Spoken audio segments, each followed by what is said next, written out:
Alright, I think we're live. That's always a good sign.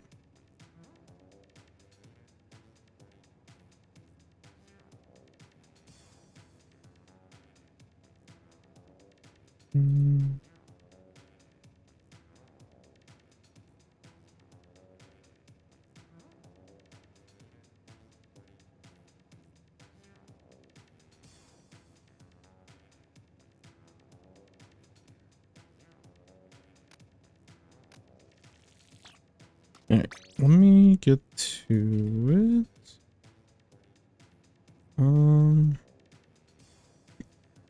Gotta do this thing.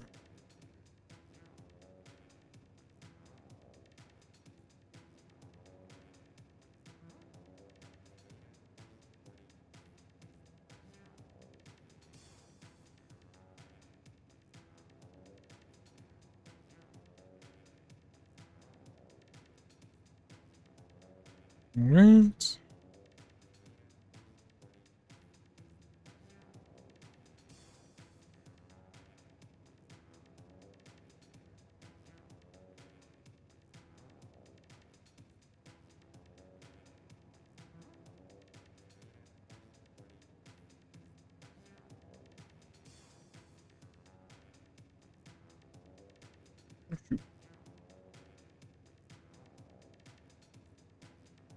There we go.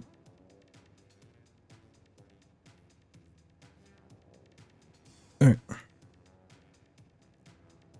Yo, what's up, and welcome in, Sanic. Hello, hello, hello to you as well. It feels so natural to say hello, hello, hello, but it also feels really weird to actually read hello, hello, hello.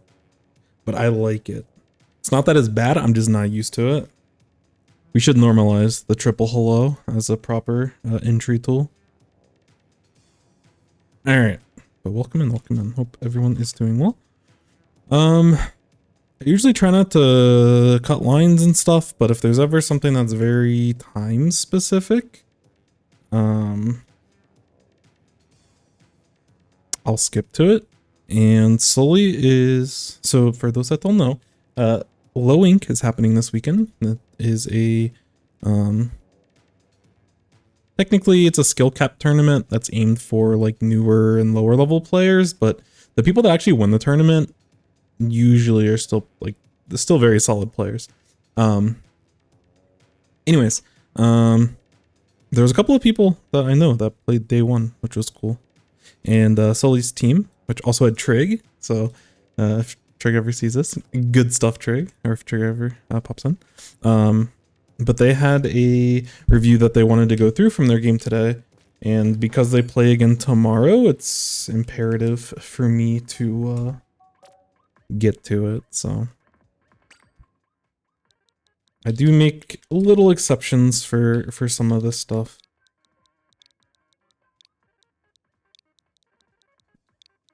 But yeah, we'll get into it here in a second. Their team ended up, because the way that Low Ink is, oh wait, did I type in the same thing twice?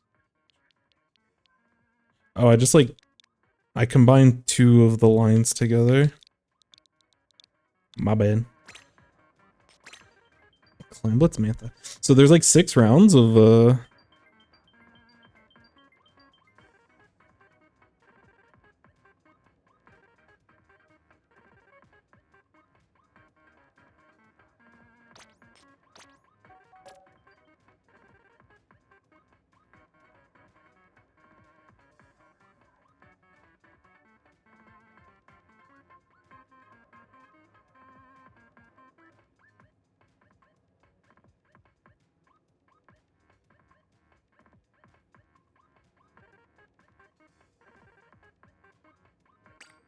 but yeah, okay, so day one of Low Ink, I actually don't know the full format, but there's like 6 rounds of Swiss, basically.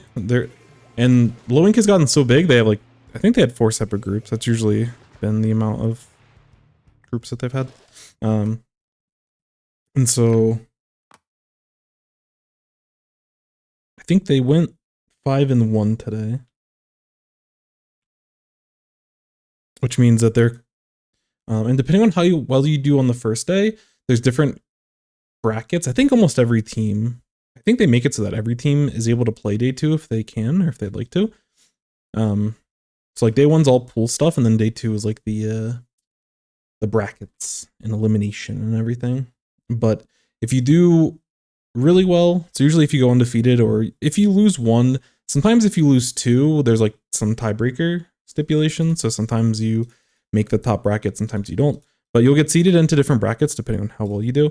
And they ended up going 5-1, so I think they're in contention for the top bracket tomorrow. But then they do this weird, I don't know.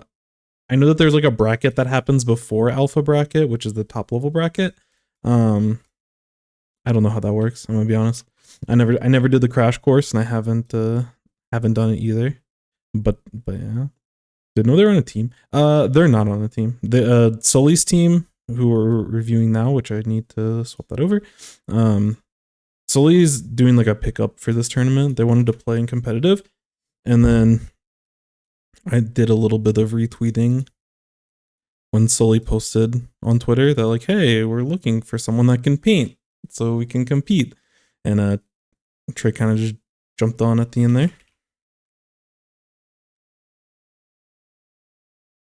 Wait, are you playing not? Oh no, it's Squiffer. Oh sorry. Squiffer's at the very front. I thought I didn't see Squiffer for a second. Bro's got connections. Maybe. So this is Low Ink the one. I don't know the super specifics. Also, let me yoink this. Let me do this. All right. So yeah, this is like a competitive, very highly contended matchup. I don't know which. If I look at their teams, I can do a quick. I want to say, I don't even know. I think these people that they're playing against are pretty good. So I'm guessing this is either the first team that they played or maybe the team they played toward the end. But let me check. Let me check. And then we'll go over the map and then we'll start watching the game. But I was like slow. I was following them a little bit. Is this Outcast Ninjas? This is not. Was this the team that they played round 1? Yo, what's up, Mars? Welcome in, welcome in. Added to the same thread. Awesome, awesome. Yeah, we're going to be getting through a lot of them tonight, so I'm pretty sure we'll almost certainly get to yours today. I'll ping you when it's time, but yeah, welcome in. Hope you're doing well. And thank you for getting the updated code. I understand how annoying that process was. Okay, this looks like the team. So this is the round 1 that they played. So their team name is Doxed, but this is round 1. I'll just say Low Ink June 23 round 1. And they were playing against Scarlet Fizzy, who I think either also went 5-1. Yeah, they went 5-1. So I'm guessing they lost to the Cosmic Cherries, who ended up going 6-0. But this was a set that they lost. Sully's team lost 2-1, so very close. I don't know if this is the game that they won or they lost, but we'll see. In the meantime, I'm interested in who is on the Cosmic Cherries. I recognize some of these player names, but I don't know if it's the same people that I know, because people be jumping on teams, making new teams, which is awesome. We love to hear it. But I don't always know if it's like the same person. Anyways. So yeah, we're playing Clams on Manta. This is a interesting map. Very, very interesting map. Kind of the biggest thing on this map Oh, I left my water on the other table.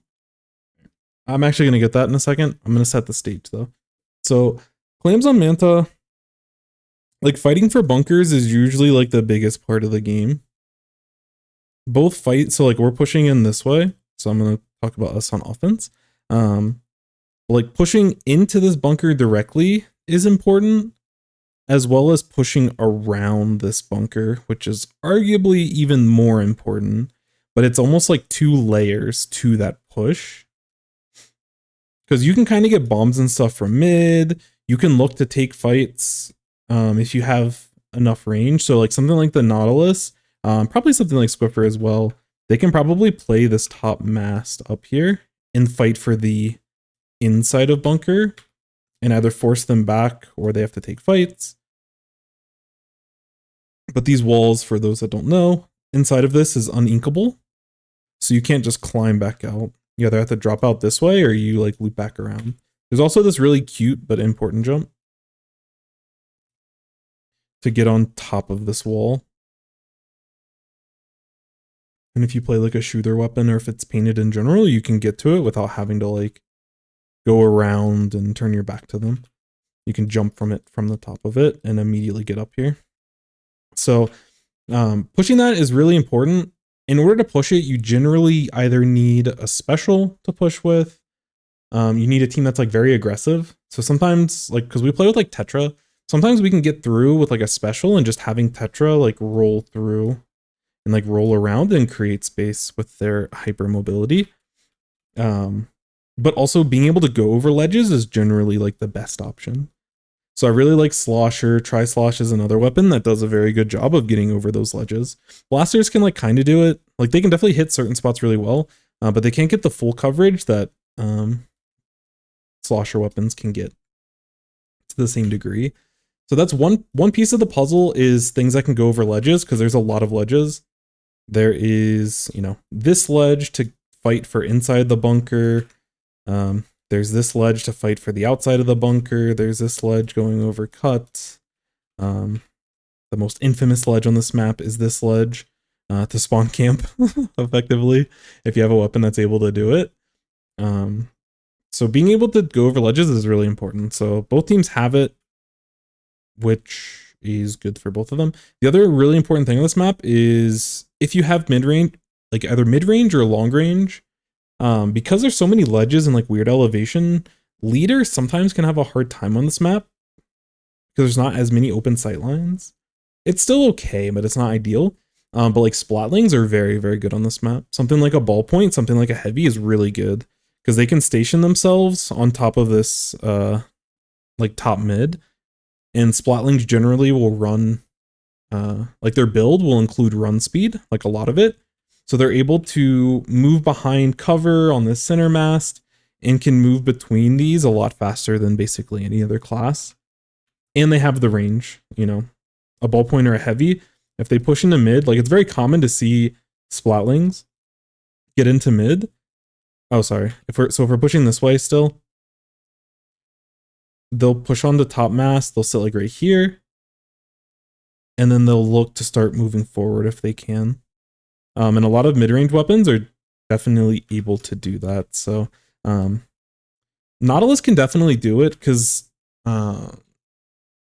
relative in this matchup, the enemy team comp is very short range. They do have this pro that also can contest a little bit in mid, but I like our chances with Nautilus instead. So if I'm the Nautilus, I'm probably looking to bully up top mid for most of this game. I haven't seen a ton of Nautilus, but we'll see how it goes. Yo, what's up, Sully? Speaking of the Squiffer themselves. So yeah, that's pretty important. Also, there's like a lot of paint on this map. So stalling a little bit and being able to get coolers or, you know, crabs, tri-strikes. It's very easy to paint for specials on this map in a lot of cases. Later on, when you're contesting and stuff, and you're playing on defense and most of the map's already been painted, sometimes it can get a little bit awkward, but for the most part, you can kind of stall around mid. Mid's very large, and you're able to stall a while over here, especially when you have this mid-range weapon advantage to take care of. So again, Nautilus can do a good job of it. Squiffer can also do a good job of contesting it. So that's what I would expect to see. Also, welcome in Insomnia. Hopefully that is it. If not, please correct me if it's an alternate pronunciation. I'm gonna get some water real quick because it's sitting over there, and I want to get it. And then we'll get started. But when we look at the overall comps, I think our comp is like, I like ours slightly more, but we do have to be careful. They have a lot of specials. They have a lot of mobility. We need to be very careful about it. But I think we have enough range and enough paint, not like super incredible paint, but I think we definitely have enough paint to be able to take fights and everything. And I did some snooping around. I believe y'all lost this series 2-1. I don't know if you lost this game specifically. You're welcome to spoil it, or if you don't want to spoil it. Either way is totally fine. But yeah, we'll get into it in about a minute, and we'll start working through. Also, if y'all understand how day 2 works, I know there's like some top 32, like there's like pools at the beginning of day 2, but I'd have no idea how that works. I haven't played in low ink since they implemented that, and I don't know its purpose, but definitely good luck for you all tomorrow.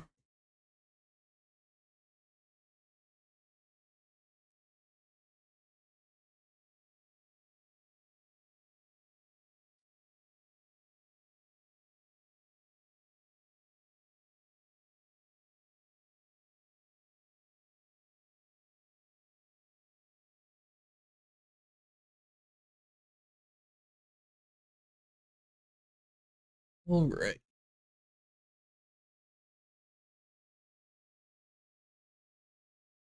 Even though I'm waiting for my coffee to cool down a little bit, I'm gonna put it over here so I don't accidentally spill it. Anyways. So let's get into it. Oh, and I guess in general I should just kind of talk, because I talked about like the roles of certain weapons on this team, but like when we look at our comp, we can be very aggressive, and we're probably, especially since I know how Sully plays. Sully's a very aggro Squiffy, which is how you should be playing the weapon, but I'm expecting us to basically get coolers and just be ready to go. But I hope in the early game we take advantage of these, you know, these really important long lanes in mid. There's also these lanes and like fighting for here. But we're definitely a very aggressive team. But we have like range advantage. So we need to be careful. We can't just like hold forward into them unless we're doing it in open spaces. We have to be careful going around these ledges or pushing up these walls if we don't know what's on the other side effectively. And that's where we might need, you know, things like bubble, things like rain. Like we have the resources, tri-strike, and like our bombs and our I cannot think of what the tracker, the sub is for, which y'all have 2 of them. I don't know if I love that, but I think it's fine. But the thing that you throw down, the point sensor, I think is what it's called. I remember, I forgot what point sensor was before. Gotta go. Yeah, take care. Oh, Nia's the slosher. Okay, cool. All right. So yeah, we still want to play to our range advantage, but we can push these open ledges whenever there's an opportunity to potentially do so. We just have to be careful about when we're actually pushing through if we don't have numbers advantage and we don't know where they're at. Because something like these short range shooters and something like a tri-slosh can get like a double, triple very, very easily if we're not careful. But we have all the tools to be able to combat it and to fight it. So we'll see how it plays. And again, through this, I'm mainly going to watch it through Sully's perspective. But I know that they also wanted like a team perspective. And obviously, you know, anything that's like a full team in like a tournament, I'll go through the team as a whole, but I'll probably generally watch from Sully's perspective unless there's like something specific we want to swap to. We'll probably switch between this and the overhead.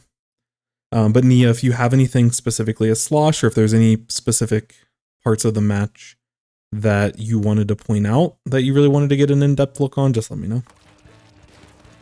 So it's like Sully is playing up toward top.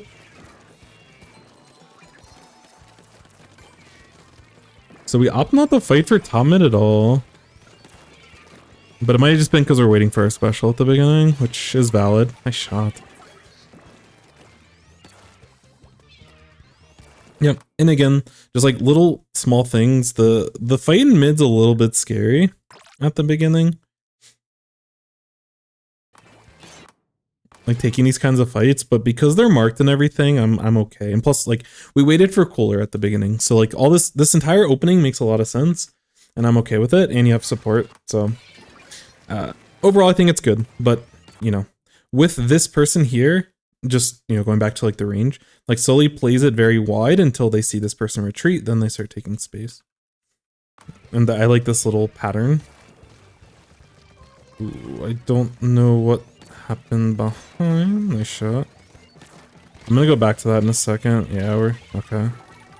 So a couple of us got picked in mid while we were pushing. Was there someone sharking, or was there a fight that we were taking? I'm guessing it's just the Ttek comes in. Oh, we died to a random bomb. That's tough. Should be no problem though. Yeah, so I think in a spot like this, which again, like I think we still have cooler. Yeah, we still have cooler, so it's like fine. But when we're spacing out for these fights, and I don't actually know max Nautilus range, so you might have to be this deep. But I don't like that our Nautilus was focused like down here, like looking for a peak, because they're very likely going to be pushing up over here, and I'd rather the Nautilus stay focused this way, because if they do push around this way, like Sully's got you covered. So I'd really hope we focus this area. The other important thing in this spot is that I would rather Nautilus back up a little bit and play a little bit closer toward the nets on top mid. Just because all of these short range things that we outrange, I don't want to give them an opportunity to like swim up on us like the Tri-Slash did. But I don't know how far back. It looks like we can probably... I feel like we should... It might be close. We might only be able to hit from this distance. Whatever that max range is, I would like for us to play it. Because inevitably if someone drops here or if someone drops like over on this far side, I want to make sure that we're able to kind of walk it back and just stay alive. Because we are in an advantageous situation, but it's okay for us to slow this down. It's okay for us to slow this down a little bit.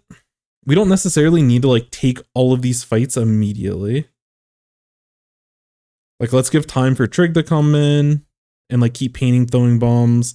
Let's give time for Nia to jump into one of us and give Sully an opportunity to kind of chill.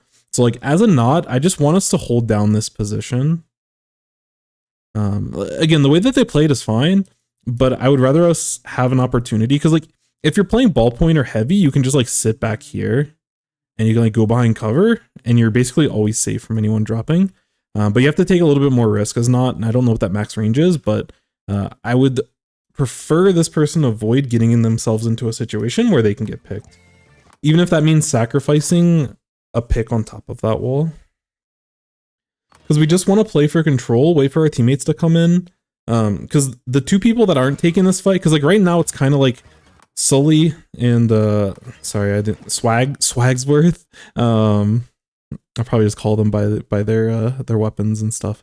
But like Squiffer and Nautilus are working together here. Neither of you have bombs. So it's okay to slow down a little bit and let our bomb people come back in and start getting and applying pressure over here. Because if we just suppress them behind this area, especially since we have this nice side angle from the Squiffer, we don't have to play this as fast. We're really close to either, we just use cooler, but we're probably close to another special, whether it be bubble. In this case, obviously we can see right now we almost have rain, but we can slow it down and get a special to actually go over. Because this is another one of those scenarios where we want to have tools and resources to get over this ledge. And I don't necessarily love us forcing with Nautilus. And because we position ourselves so far forward and we're like trying to like peek out to take, this kind of side angle, which is redundant to what Sully's trying to do. It just puts us in a potential opportunity to go down here. So we should have expected that to kind of happen. And then Sully ends up getting pushed. Like, I think both of you can kind of slow down a little bit. Again, it's very minor, but I think Nautilus can like sit back here. Like, you can poke and get some initial shots, but like the Nautilus is basically out of ammo. So like they get a couple of shots up top here and then just like back out a little bit. Or like sit on the very, very ledge. So that if this person drops on you, if you miss those initial shots, you have an easier time dropping out. And the rest of your team can actually help you. And I think same thing with Sully. Where Sully is playing like very far up when the enemy team is respawning. And we need to keep tabs on people swimming in through some different paths to potentially like look to push us. Because we knew there was at least one and there's going to be a second one coming soonish. So we want to be mindful of that. So I'd be okay with Sully playing like near this ledge. They can play up top here if they would really like. You know, they could even play like closer over here, but we're trying to play a little bit too fast. Like I love us taking this space, but I'd rather us slow it down just a little bit, so that Nia and Trig are able to, you know, either continue to farm specials or get bombs and help with this play. Because we lock down the positions, but we just don't have the resources at this time. With just the Nautilus and the Squiffer, we don't have enough resources to actually like push through and like start scoring.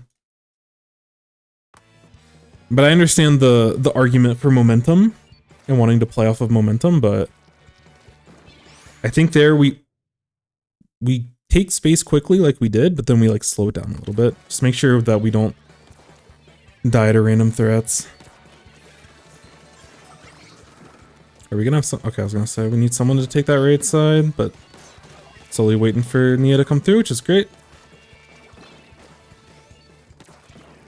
Are we okay? I was gonna say it's a little bit risky to just run in because there's like a little bit of downtime on the bubble, but I think it's okay. But again, I just feel like we're not incorporating the full team in this play, which I don't know how. I don't know if y'all are all completely new playing with each other. I know Trig was like the last one to join in, but I don't know if the other three are like a core three or if this was a pickup that got formed for this tournament. But I think Sully and the Nautilus in certain spots are like trying to do a little bit too much in this initial type of fight. Okay, gotcha. Thank you. So only the Bucket and the Nautilus have played together, which makes sense. Like a lot of pickups aren't going to have the greatest understanding of, you know, how each person plays with each other. Welcome in, Skites. Hopefully I pronounced that correctly. Please correct me if not. But yeah, welcome in. Oh, that's swag. Oh, okay. Cool. But yeah, I think because in a lot of these spots, like this is the second time that Sully's playing like very close range. And yes, it's creating space, but it's creating space before the rest of our team is able to actually push in. So if our other teammates were like, you know, over here, or if they were like closer to where we were at, then we can potentially get value out of pushing up and using a bubble. But I'd rather us like use bombs, clear off the near part of mid, and if we back them up, that's again we can use our range advantage from these from our mid-range weapon. That's one of the massive advantages that we have on this map. Obviously we can't sit up here if there's people directly underneath us because they can just like shoot up and get free picks. But yeah, I think we're forcing a little bit too fast here because we're not playing with our team. But again, it's to be expected with a pickup comp.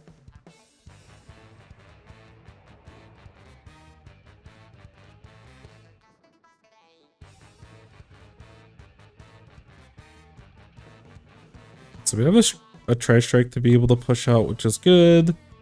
Slosh just being able to slosh over bunker ledges up top here. This is good.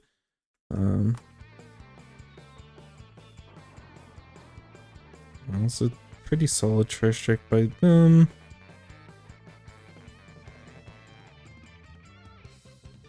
But yeah, there's a lot of scrapping happening here, and it feels very scrappy. But the synergy comes with time. But I do like that we're finally taking this like farther out wide angle. Because we were playing very condensed in the mid for a long period of time, which you do want to like control your bunker. Like fighting for bunker is really, really important. But over the last defense, we didn't have anyone like try to go wide right. And this opens up a lot of space for us. And we have two mid-range weapons that are able to fight for this space very, very well. The enemy team gives up mid, which is great. I'm hoping that our mid line slows down a little bit so the rest of our team can play the game. Yeah, it looks like we're just trying to force a little bit too fast. Now we're taking separate fight in mid. They might go for a jump play. Now we're covering it. But yeah, this whole play, this whole push, like both of your pushes is just your mid line, like we're not waiting for specific resources to push up with. We're just making the decision of like, okay, well, I'm just gonna go in. Sully's just like, oh, I can push up this way and then I can just like drop out here and bubble and stuff. But we can play this a little bit more methodical and a lot more thoughtful. But we need these people to like be in range for it. So this is where, you know, we've taken top mid. This is really important. And I really love to see the knot up here. We just chill with this control. We get these people to like paint a buffer so someone can't slide underneath and get a pick on our knot. But we just take time, paint for our specials. I'm more okay with this push if Sully's pushing in with a cooler. Or if Sully's pushing in this way when we're tri-striking like back here or something. But instead of trying to like, because we end up taking this very close range fight with a mid-range weapon against short range shooters. And we know that whatever we fight is going to have an advantage in this close range. We're not playing to the advantage of our weapon. We're just trying to skill check everyone that we play against. And once we have these dominant positions, we can bully them off of this area. And then we have rain, we have a bubble. You know, we probably initially go in, we pop a rain, we pop a tri-strike. And we look to start taking like this back street. You know, if one person wants to go for the cute flank over here, it's fine. But, you know, holding someone top mid, watching this bunker, and then having support for people pushing through this way is like really, really important. You can potentially get people up here.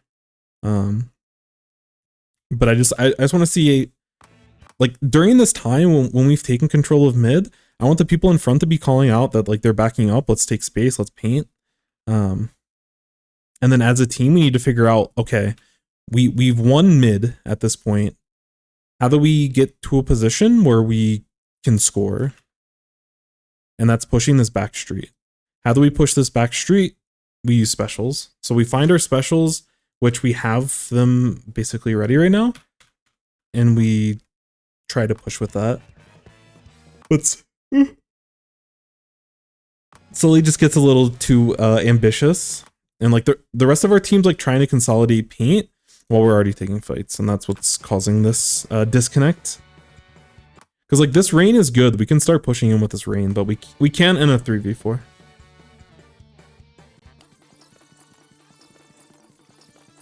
So I just need the midline, like take space fast, but slow down on like actually looking for fights or putting yourself into spots where you're like forced to take fights. Because they don't necessarily need that. Like your team doesn't need to do that since y'all have the range advantage. Nice shot.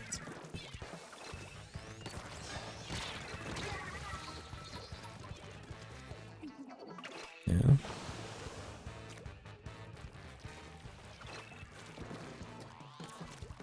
Nice pick.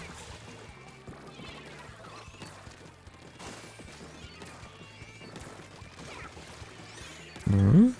Is there... Awesome. So it should be a really good push. And like again, in this spot, we need to be calling out, oh, like 2 down, like how close are we to specials?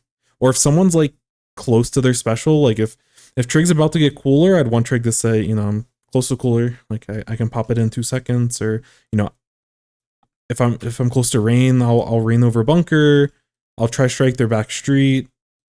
I would ideally, especially in clam blitz, I would like for us to use bubble like after we've taken space and we can like hold that area. So I would really like to use these specials, specifically these 2 here. Cooler is just like generally good. It's good situationally against like certain things like inkjet and everything, but we don't have to worry about that with their comp. Like we're getting our picks, but we just need to figure out a way to actually consolidate, or not consolidate, but to continue. Which some of that is consolidating paint and mid so we can get our specials, but yeah. Also, welcome in, Jamie. Hello, hello. How you doing, friend? How is life? So Sully's going wide. I'd like for us to slow down until our teammates are ready to push. Okay. We got a special out. So we should be looking to move in with that and get the bubble down. That's a nice counter try strike from them. I don't like us going for these clams while the rest of our team's trying to push. If we're slowing it down, then that's probably okay, but I don't know if that was necessarily. I need to know what happened with the rest of the team in this spot. Because like we get pushed back with the try strikes. Like this push-in is great. And I think in this type of spot, especially when it's a 4v2, I'm gonna look. I think like Trig might be a little bit scared because they have a ball, but like Trig should be pushing like hard as like the short range shooter in this spot and create the space. I understand they have the ball, but like even if Trig trades, like if Trig takes a fight and loses it, someone else on the other team on your team should be able to push and like clean that up. So I'd rather us play a little bit fast. When we have a 4v2 like this, it's okay to trade 1 for 1 because we're ultimately still gonna score. But we're a little bit slow. And again, in this spot, Sully's trying to collect clams while the rest of our team's trying to fight. And even though it's like an even number, we have 2 different ideas. Like we already have a ball and we already have good, like we have a ball and we have a lot of clams already, so we don't need to necessarily build clams in this spot. But if we're building clams because we're waiting for another special, that's totally fine. But it looks like we're trying to like take fights and everything. And yeah, Trig ends up getting caught in this type of spot. In this game, I felt like we had some good specials, but didn't really follow through. Yeah, like there hasn't been a cohesive idea that everyone's following up on so far. That last push was pretty good up until they used the try strike, but we probably could have pushed in. I want to watch from Trig's perspective. Because right after this bomb, I'm going in. Right now, I'm going in. I'm pushing in. We have to like be ready to commit. I would probably, I might actually potentially die here, but I'm swimming through this area. But the bomb did stall more than I thought it did, so I'm okay with us slowing down. But in this spot, positionally, we mess up this play. Because in this kind of situation, like Trig can't be this far forward.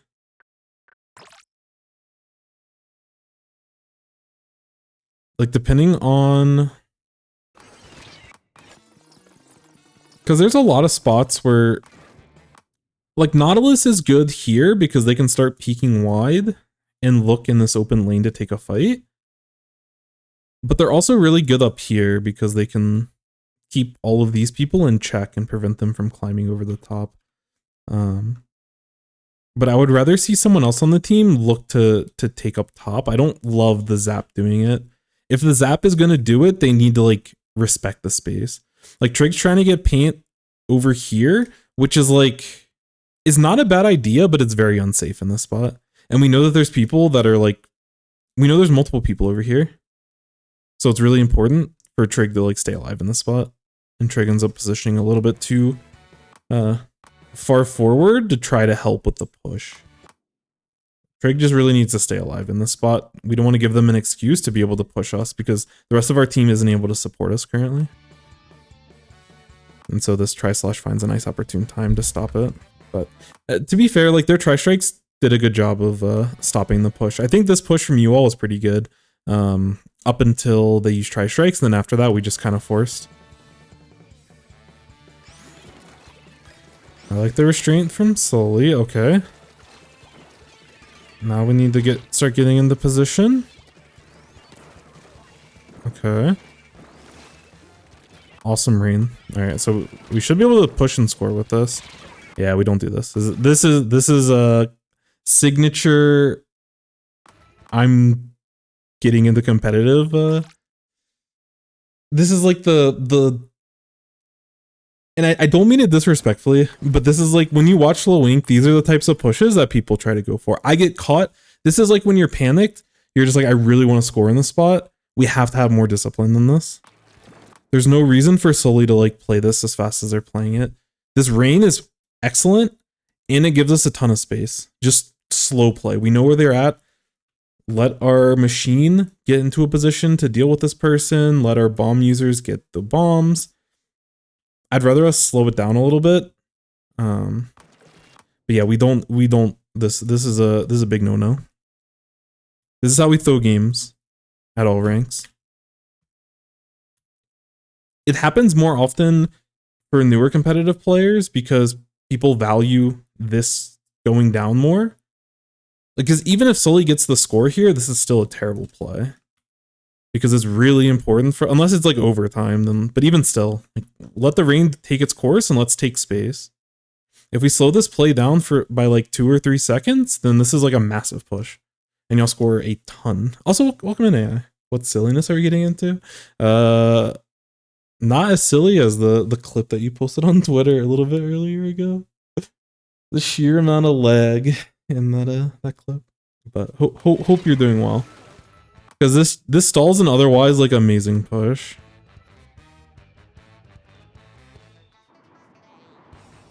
We get trapped on the grate. That's tough. So how is the rest of our team positioning in this type of situation? I feel like we should be able to push up a little bit faster. The Kraken one? Oh, the Kraken one. Was there one of you popping off? I didn't see that one. I'm a hater. I didn't see the one of you doing well. Alright. So in this spot, yo, Savage Cabbage. Welcome in, welcome in. Thank you for the follow. Appreciate you. So I don't love us being up here as the tri-slosh. I understand that, or as a slosh, sorry, using tri-strike. Like, I understand you want to get tri-strike off in a safe area, but I want us over here. We know that there's a person here. I want us to go and bully this person. We can tri-strike from like over here. Like if we get this person off this ledge, we can tri-strike from over here. But I don't like us over here. This is a case of we're trying to like using our main weapon and like using a bomb in our main weapon here is infinitely more valuable than backing up and trying to tri-strike all the way back here. I'm okay with getting tri-strike out, but we want to deal with these known threats. And as a tri-slosh, as a slosher, like this is our happy place. We want to get to our happy place. You know, if there's someone over there, we can potentially deal with them as well. We can still get value up here, but like our team's ready to push. We're ready to go. And like rain is going to help take control of a lot of this area. So like, I would like to see us kind of push in here. If we wanted someone in this kind of position, then I would recommend after the rain. So like after the Nautilus uses rain here, have the Nautilus climb up and let them just get on top of this area. Because they don't have a lot of long range. Splatlings, and again, Nautilus can also play like this wide lane really well. But like, I'd rather your long range just like sit up here and just chill. We have to be careful about someone being over in this spot. So we have to be a little bit careful about the shark and everything. But yeah, I don't want us to be back here. We already have enough resources. Like they're giving up space because we initially use rain. So I'd rather us take that space and then tri-strike than like trying to tri-strike now. Think I was playing too far back for the rest of the game? Or just here? I'd have to double check. I'd have to see. So for some of the other pushes, I'd have to see.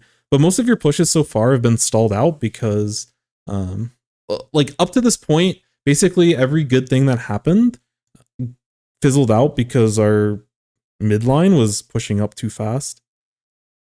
And in a lot of cases, like you and the Zap were trying to paint and everything, and either y'all need to hurry up and sacrifice painting in order to catch up with the midline, or your midline needs to slow down, which realistically on this type of map, I'd rather your midline slow down and y'all be able to have time to move forward. So y'all were like in this spot here, I think you're playing too far back. And basically every push before, I can double check, but like the other 2 or 3 pushes I remember, either Sully or Swagsworth, the knot, one of them is going down before we're able to actually push. So I wouldn't blame that, but we're just wasting a lot of time while the rest of our team's trying to go in. And I understand we have to walk back because of the bomb, but again, I'd rather us just immediately take this space and immediately start pressuring this marked person. We can use Tri-Strike later, but we get negative value out of trying to special here because we like wait too long and we're too late to do our job. We were able to get picks. We were able to use rain to get us into this position. And this is almost game winning here. If we get this pick here, we probably just win the game on the spot.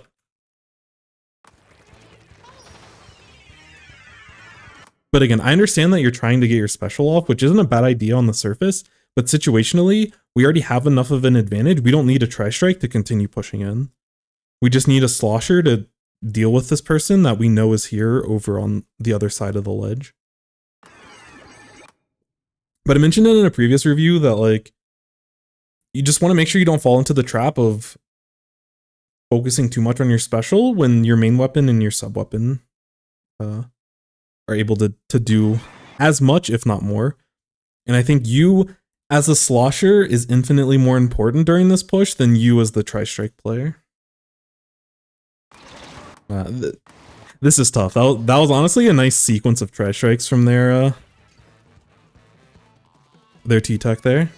I don't blame you for dying there, but I don't like that you slowed down so much. Keep the pressure up when we have the advantage like that.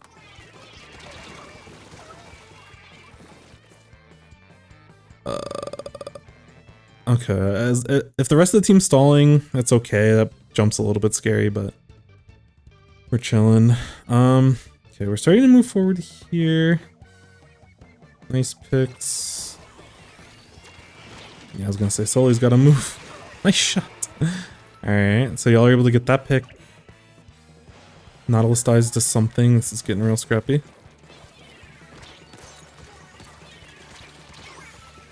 Oof. Yeah, again, Sully's pushing up, like trying to take this space before we know the rest of this is clear. And in order to get the rest of this clear so that Sully or not, that like it's interchangeable, in order for them to be able to push up in this type of spot, we need paint and we need bombs from you all. And like, let's clear this out first before we start moving forward. Because we could also get a point sensor from like Sully's perspective, but that also doesn't clear stuff directly underneath or someone sharking like over here. So I would rather us clear, like have our painters and our shorter range weapons apply pressure here before Sully starts trying to take fights. The first pick was okay because we were doing it from our bunker, but pushing past that is a little bit dangerous. But again, I want us to be fighting for this and have Nautilus get into this type of position here. Yeah, and they're able to push through. Ooh. We got ourselves in the overtime game. This is very scary. Yeah, Sully's trying to do too much here. I understand, like in this spot, y'all are going for like the back door, but when we have a specific idea like this, like when we have these very greedy ideas, we have to be like doubly sure that it's not gonna get punished. And I think with our comp, like I'm more confident with us just playing very solid here. I don't think we need to go for like a tricky play. You know, if they had like a Kraken or something and you knew that like someone on their team is like sharking with trying to get a ball and they have Kraken pushing through, if there's like a time sensitive thing where like these people might be distracted, I'm a little bit more willing for us to go for this type of jump in play, but we just don't need to. We'll see what the rest of the team is able to do in this spot. I like that we have someone top right. We have to be careful about getting pushed. Nice, that's nice, okay. Should be able to get the tri-slash. Ooh. Try's able to get 2. Ooh. Wait, Nia's kind of popping off. Hold on. Let him cook, let him cook. Ouch. Yeah, again, in this spot, like we just don't... I don't love us all bunching up in this area. We're giving up too much space. I'd rather have someone up on elbow. Like Nautilus can just kind of sit here and there's like nothing to directly threaten them. We need to get paint and bombs here to make sure someone's not sharking directly underneath. But once we can safely get into this type of spot, we can defend bunker very well. But we're just, I think, obviously it's a very stressful situation, but this whole like defense, we need someone over here. And I think Nautilus can do the job very well in this kind of scenario. I'm expecting that they might just be able to force. It looks like this game... Oh, we might be able to hold... Okay, okay, okay. Oof. Yeah, now we're just gonna get stuck. No, Sully's forced to make a play. I do not like jumping in there. Yeah. Do they even have... Okay, they do have stealth jump, but I think we just kind of panic a little bit here. We're in a good spot. Obviously, like the bomb from the Ttek is really rough here. That's actually super unfortunate. I'm actually interested to see how that happens, but again, I would like to see our not even like Zap isn't awful playing on elbow, but it's like not nearly as good. You want to have as much range as you can in these spots, and you know you'd want to either have your Squiffer or your Nautilus, ideally.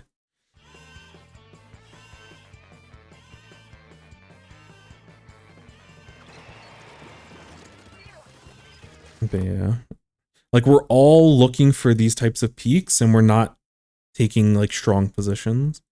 We're taking very like ratty positions, which like, you know, we're far back enough that if they start swinging this way, we can get it covered. If they pop up, we can get it covered. But we're just giving up a lot of space over here.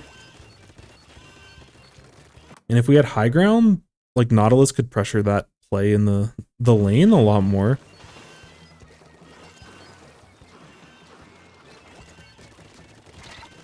Oh, it's tough. Yeah, it's tough. But after that play, again, I think we just, like, we have to slow down a little bit. Neither of our weapons, like, paint all that well, and we don't want to get ourselves caught in this type of spot. And I think in this spot, maybe you got a little bit baited into a false sense of security that your teammate was going to push with you. But I would rather y'all just slow it down a little bit here. There's too much enemy paint for us to be able to have a good hold on this type of play. Yeah, especially like this. And like seeing the try move back a little bit, again, kind of lulls you into a false sense of security as well. But, you know, you have nowhere to move after this spot, and there's a good chance that you're probably not going to get this type of pick.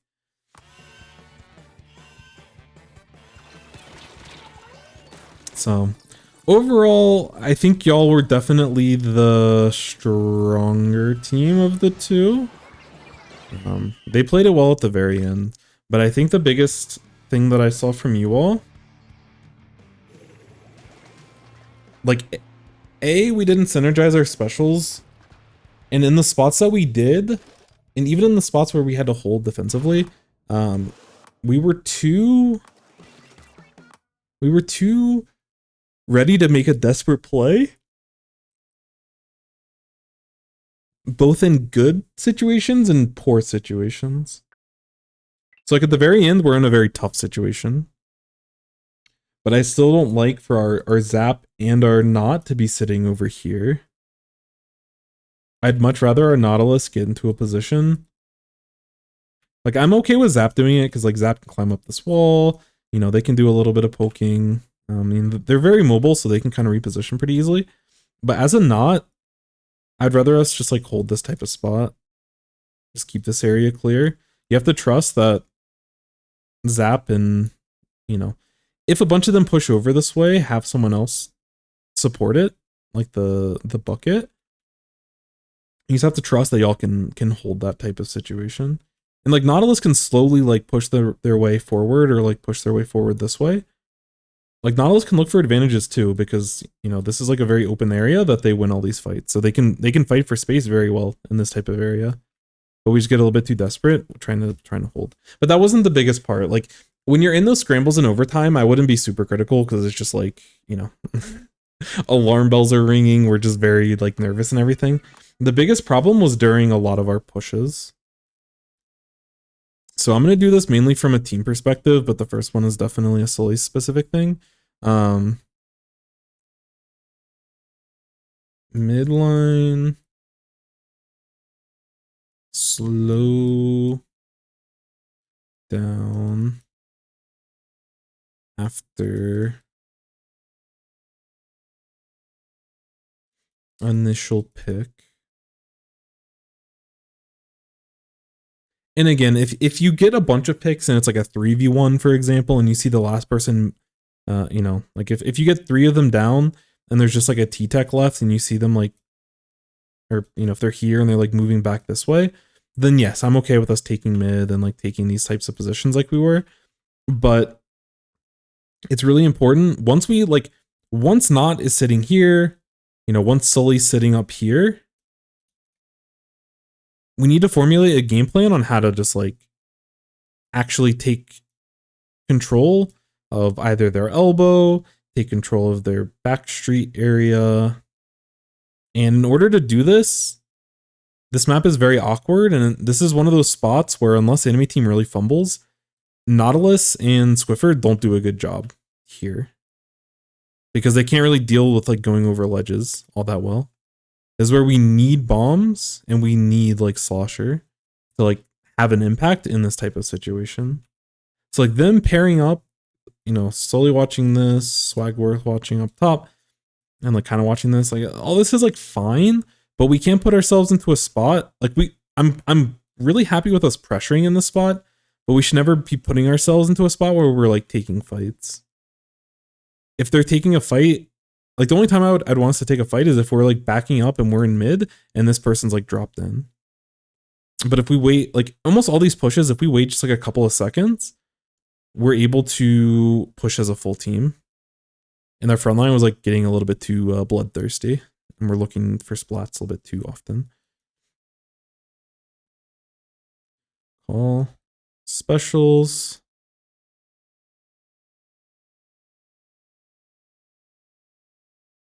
Come up with a plan.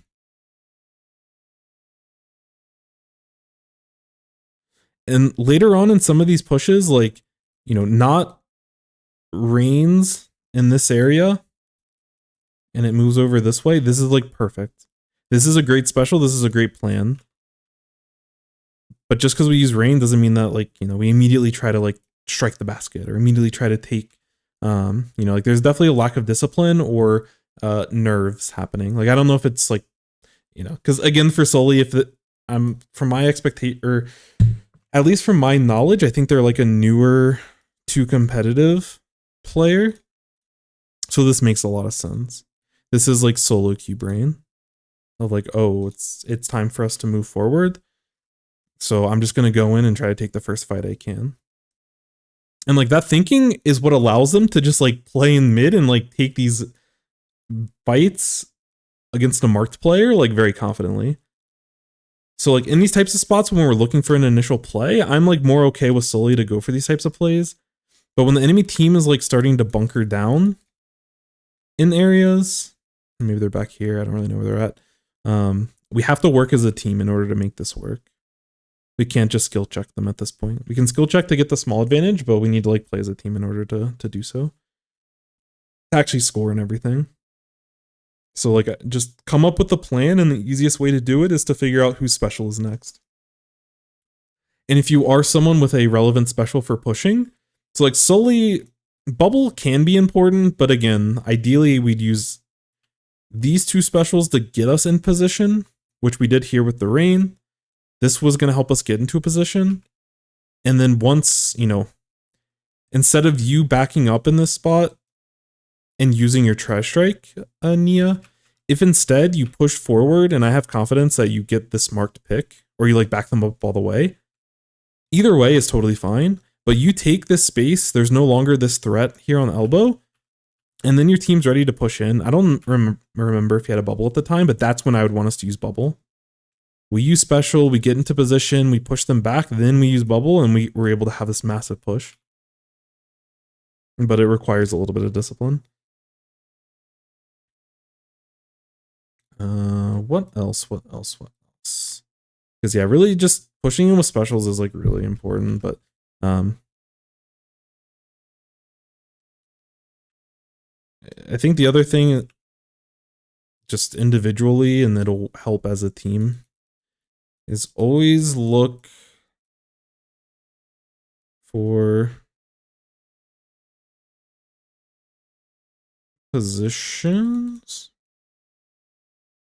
that complement. I don't know which complement it is. I think it's with an E. That complement your weapon or your role on the team.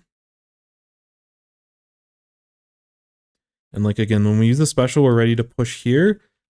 I don't love that we have our slosh over here. I mean, our slosh over here. Again, this isn't like a bad position, but contextually, you need to be a lot more aggressive. You're the Slayer on the team in this spot. You know, there's also that other spot where Trig was sitting here and they're like trying to get some pain over here. This isn't a bad spot for Trig, but Trig can't position themselves to like try to take a fight. This is just a low percentage type of play to commit to in this type of spot. Like if Trig wants to play back here and spam bombs back here until we're ready to, you know, with another special or people are able to get into positions, it's fine. You know, if we're waiting for not to be able to start swinging around or something, it's totally fine. But like Trig can't position in a way to actually get picked there, or the zap in this case. They're not in a very comfortable position here. So if they're not comfortable here because taking these fights isn't really great for them, then they just need to make sure they're backed up. So when we're looking to position, when we're looking to push up, I want us to make sure that we're like thinking about that. And for the most part, in a lot of spots, we did it really well. I just think we got a little bit, again, I don't know if it was nerves or if it's, you know, a lack of cohesion due to the fact that we're a pickup or what it is. But as a team, it's a little bit easier for us to be able to push together if people are just by default taking positions that complement the rest of the team. And there was parts here or there that we did it well, but that's kind of the biggest thing. It's just like the last thing, and this is just like literally anyone that's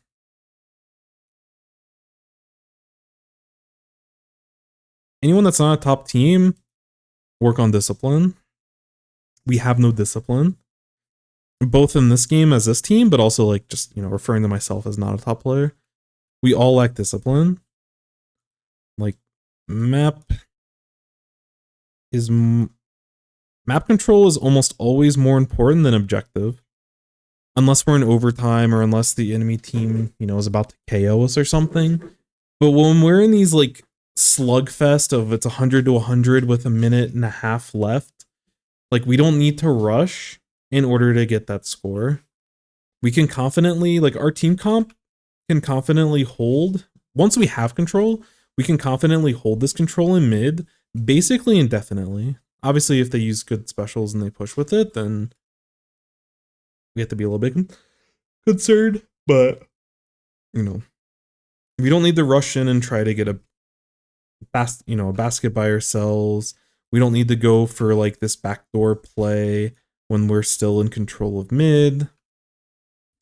We don't need to look for a fight immediately after we get picks and we start pushing forward. It's okay to slow down. And again, this comes back. The lack of discipline usually becomes from a lack of a game plan. I think people can play discipline, but when you don't have a game plan or you don't have something that you're trying to follow, that's when you run yourself into issues.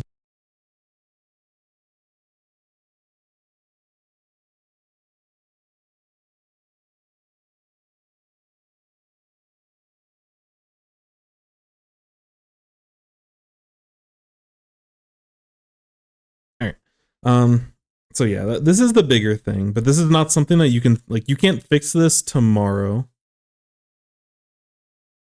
But we can play better as a team by at least using specials as a way for us to have makeshift game plans.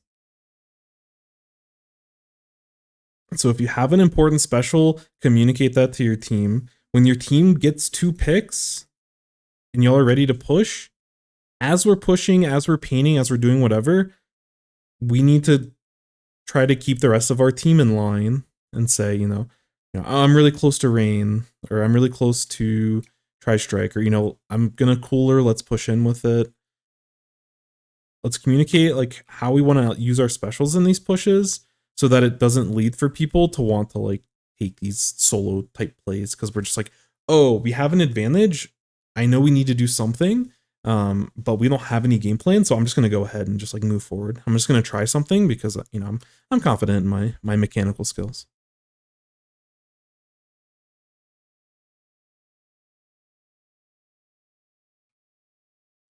And that's what I would like to see us do better. But real quick, I'm going to speed through. You're talking about your positioning and pushes and stuff, and I'll try to look at it from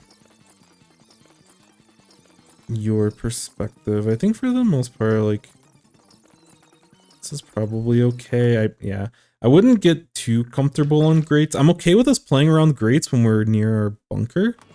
Like, the way that we're fighting for mid by sitting on grates here is probably good.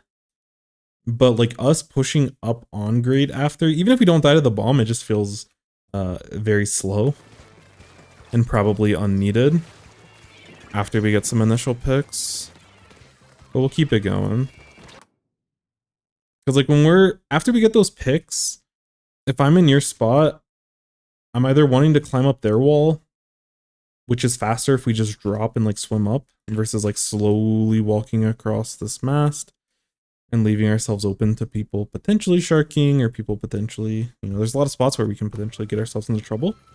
We could also look to push, just like push wide, you know, get into this type of position, try to slosh in this area and just make sure that this area is safe, so that your Nautilus can start swinging around.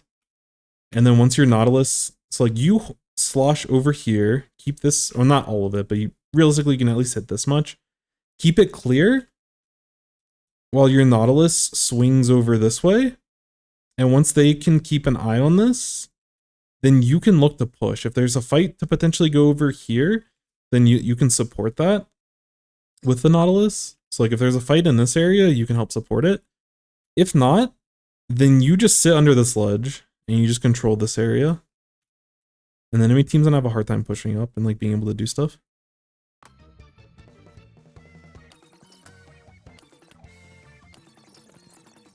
Okay, yeah, this is the part where we got a little bit overly aggressive. And then yeah, it's a tough spot from you all.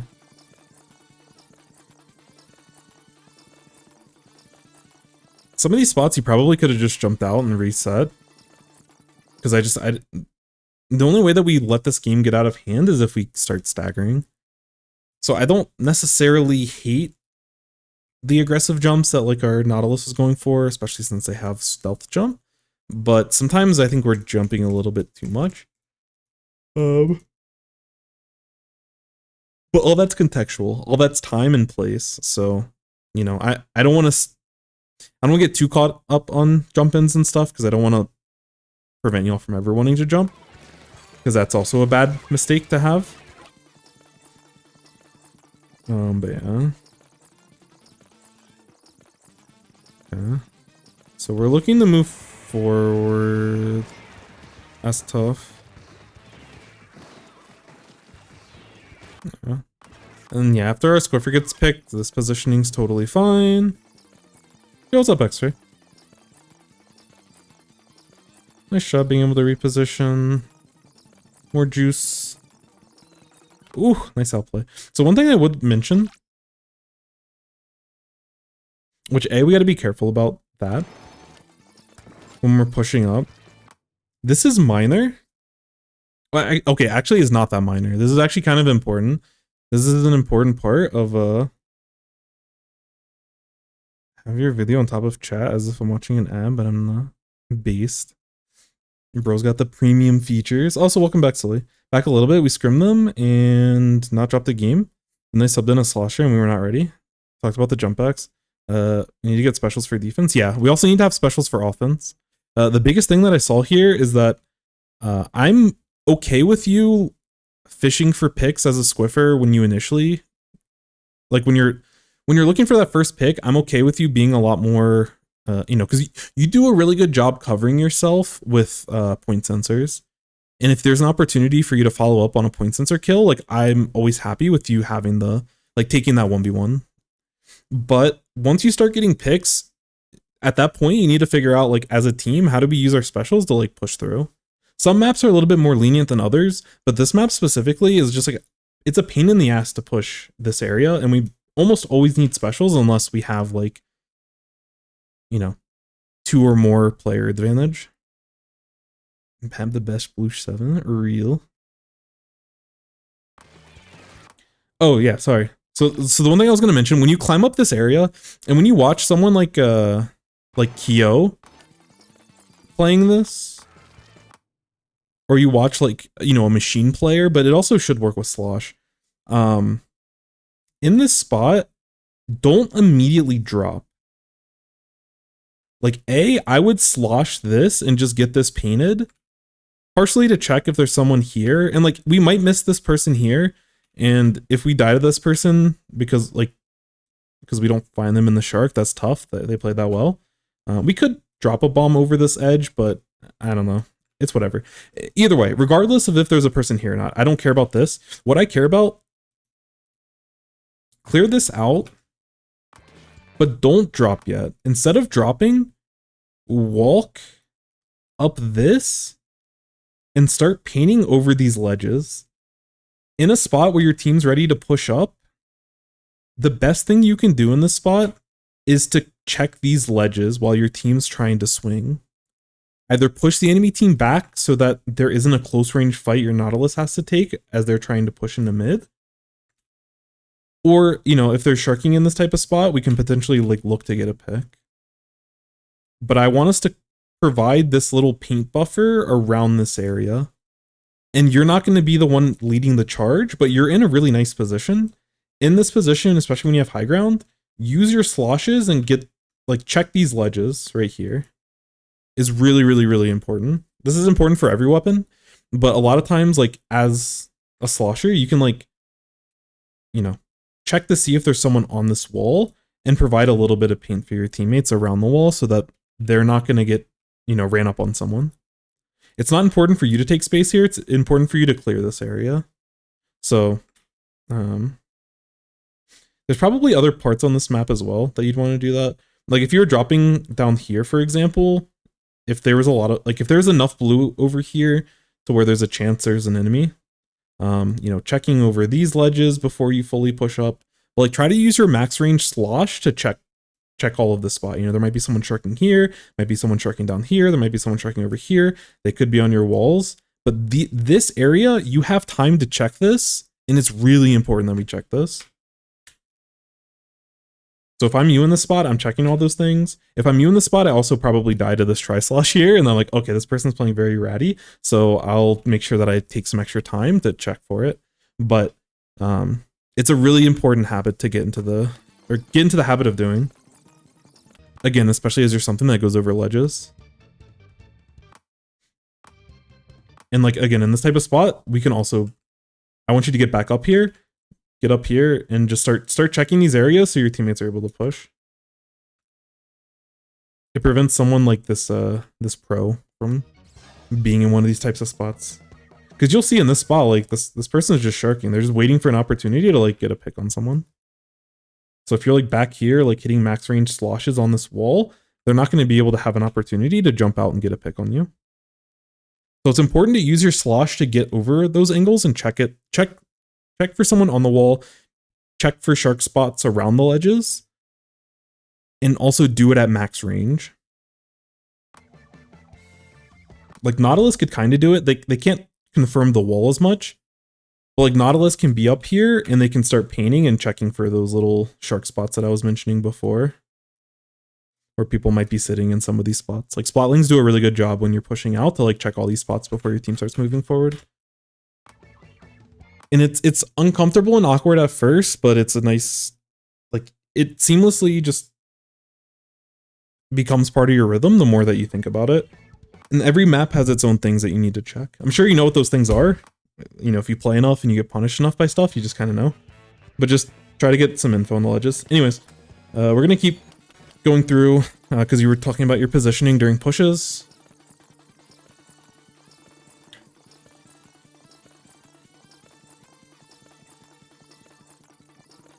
Nice job dropping out. Ooh. Hey, the sloshes are going kind of hard. Yo, what's up, sons? Oh, it is good morning for you. Good morning. That's like super early. What the heck? Hopefully you got some sleep. Or maybe you haven't slept yet. Also, welcome in, Jaden. Hello, hello, hello. I don't remember if I said hello. I don't think I did, but welcome in. Yeah, I don't like you playing on top as much. I'd like when it comes to playing on these nets up top mid, just leave it to your mid, like let your Nod or let your Squiffer do that. And I want you to support them, which like you supporting them with slosher shots over here and over here were good. Alternatively, you can also approach from this kind of angle and get sloshes in those same areas. And you can also get a bomb. You know, you can like, if you want to get ready to push, you can throw a bomb in that type of area to check for the areas that you can actually cover with your slosh. And yes, they can sit higher up on this ledge and avoid the bomb, but yeah, I like when you check from back here, but I also like you taking space over here and doing that same thing. But like once we check and once we establish space for our teammate, I don't want us to be sitting up here with our teammate as well, because we're not great at that role. It doesn't complement what our weapon and what our role is in this spot. I'd rather you push up in this spot and start getting pain over this ledge. You know, we're clearing this out. Or if your teammate finds a fight over here, you can quickly cross through mid and be able to support them. But I like us toward the ground so we can maneuver a lot and leave the great walking and the unpaintable areas to the people with the most range on our team. 4 a.m. Holy, dude, I wish I could wake up at 4 a.m. Slept super early. I'm not feeling well. Dang. I'm sorry to hear that. Is it like a sickness? Is it like allergy season? Because it's starting to get allergy season here. It's like not great. My allergies don't affect me as much as I did when I was like a small child. But yeah, allergies are tough. Hopefully it's something that'll come and go. Hopefully it's nothing too bad. Yeah, like this bomb is great. I don't think we need to give up as much space as we do necessarily, but either way, like you're playing this great. That's tough, but nice shots. Your slosh is so good. Like your actual mechanical skills with slosh are so good. I wish I could be you. I'm not an expert on slosh, so I think my mindset was mostly high ground or ledge. Yeah, for sure. But you can high ground or ledge this while still being kind of ratty. Started slosh last week. Holy. The slosh aim is clean. Some of the positioning is a little bit awkward, but the mechanics are clean. Yeah, like again, this is another spot. We slosh this before we start pushing.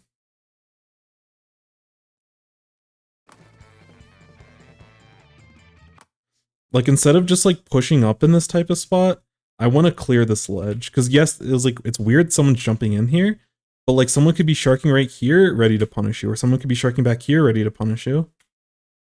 And as you like, this is a little bit more advanced, but like as you're approaching this area, so like when you're in the spot and you start moving forward, you you can quickly check your map and just see if there's any paint in this area.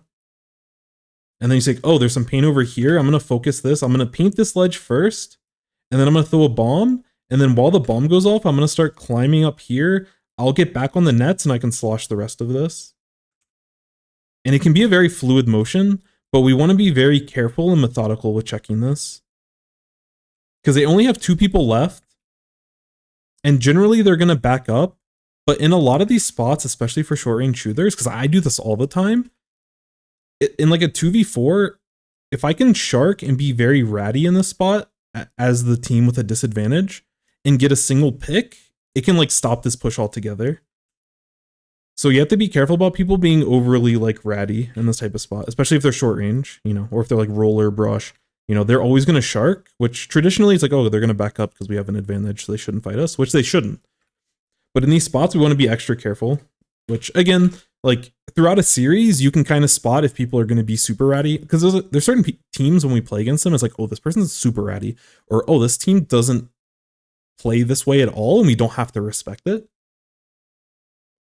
So you can metagame against the team that you're playing against, but those things you want to pick up, especially like the more you play competitively, there's only so many competitive players. You know, you can notice trends in a lot of the people that you play against, either through solo queue, through scrims, through tournaments. It's good to keep that info in mind, which like, again, the sloshing mechanics are clean, but we should have died there. Yeah, and again, in this spot,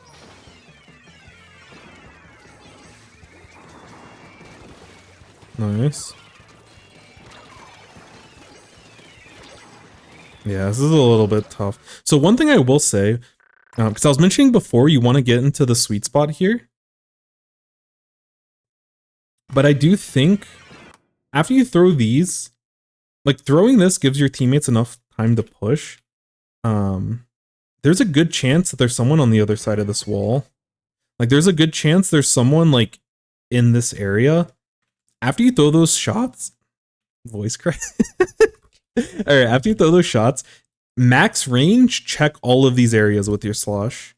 This is a spot where it's okay. Like I don't like that we immediately push this way, because like your tri-strikes like give you that value, and you even got one of them up on elbow, which I really like.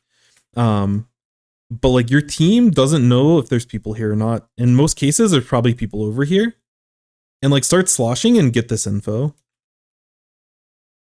If they don't, and again, as you're checking for this info, you can also like quickly pop open your map if you're comfortable doing that. And like this person could drop back and like shark down here, but at least that gives your team an opportunity to like take up this spot, and then you can start checking for this stuff. But like there's a little bit of time before you use your special and after you use your special that I would rather you just use your slosh. Get this info, paint over the walls and get this information.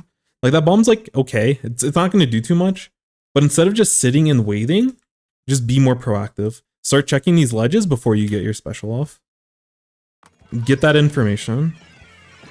It's less important that you get these tri-strikes off, and it's more important that you get this information of what's happening here. Like these, like, don't get me wrong, these tri-strikes are like great. This is great, but it's really important for us to get this info. And I think we could have done it before we use special, but even if we didn't do it before, after we use our special, after we use special, you know, this bomb's okay, but I'm just like, I'm doing stuff right now. Okay. But after we get this special off and throw bomb or whatever, like we have to check this ledge. We have to. Because these tri-strikes don't check the ledge. This rain potentially checks the ledge, but it doesn't, like, it's going to take a long time for us to get that info. I also don't know where the rain... Yeah. It's like the rain is like slowly getting there, but we could have pushed these people back faster if we were already getting stuff over here. And if you really wanted to, I'm going to go into recon after this and just quickly go over this. But like if you, as long as you slosh over this area, which I'd still do both sides, but you can also do this jump and get up on top of this ledge and like slosh on the other side if you want to. I'd be careful about pushing because anyone can just like pop up and you're immediately donezo. But I'm okay. Like we need to get that area clear. Because, yeah, like they have 2 people that are able to like chill in that spot. Which again, it's a good try strike from their part.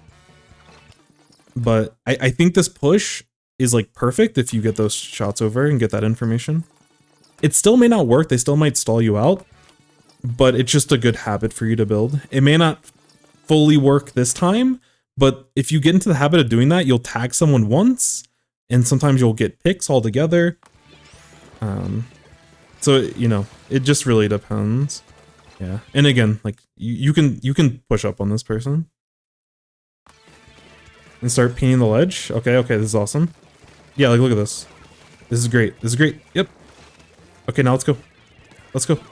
Yeah, like this way here is like awful. I love what we did before this. This is like what we should have done last time. And you can see the value of it. We get a pick and the other one has to back up all the way and they're weak, so they don't want to take a fight. And it's also nice that they're marked, but we should be going for this whether they're marked or not. Because we're going for this for info, not to go for picks. The picks sometimes happen here. But I love this play. But now we go. We get our pick. We know this person's moving back. Either we immediately just launch a bunch of tri-strikes over here or like get them on elbow. Like if we want to quickly use tri-strike, we can, but we need to be fast. We found our opening. We already have a special out. We need to be fast in this spot. This is why I don't like you being slow. But I love that you checked ledges there. This is so good. Up until this point. This is a bit of a throw. Also in this spot, Sully, I don't like, again, part of this is because, like, if your team is playing faster, you'll have a really big push here. And if Nia commits to this play and either like climbs up this wall and keeps harassing this area, or, you know, if they push up and look to take this ledge, there's different roles that they can accomplish here. But if your team fully commits to this type of play, I don't want you to run in and try to score immediately here. Like, push with the rain. And while the rain's going, like, check all of these areas. Everything we were doing before, just like keep doing that until your team's ready to push. But because like getting 80 points here, again, in this context where there's a minute left, if you're the only one that goes down and you have a lead, it's like, yeah, that kind of gets the job done here. But on average, this is a really bad play. This is a throw play from you trying to score here. 80 pushes are bad. They're just bad. They're almost universally bad unless it's overtime, and that wins you the game, which it almost did this game. So in this context, it's, yeah, the desperation, I know that you know better than that. This is something that we do in solo queue, and then it works out, and we feel like we got away with something, like we did something that we shouldn't have, and we got away with it. Or it doesn't work, and it's like, man, I am so stupid. Like, why did I go for that? If we just like kept pushing, we're chilling. But yeah, like, you know better. Let's come on. Come on.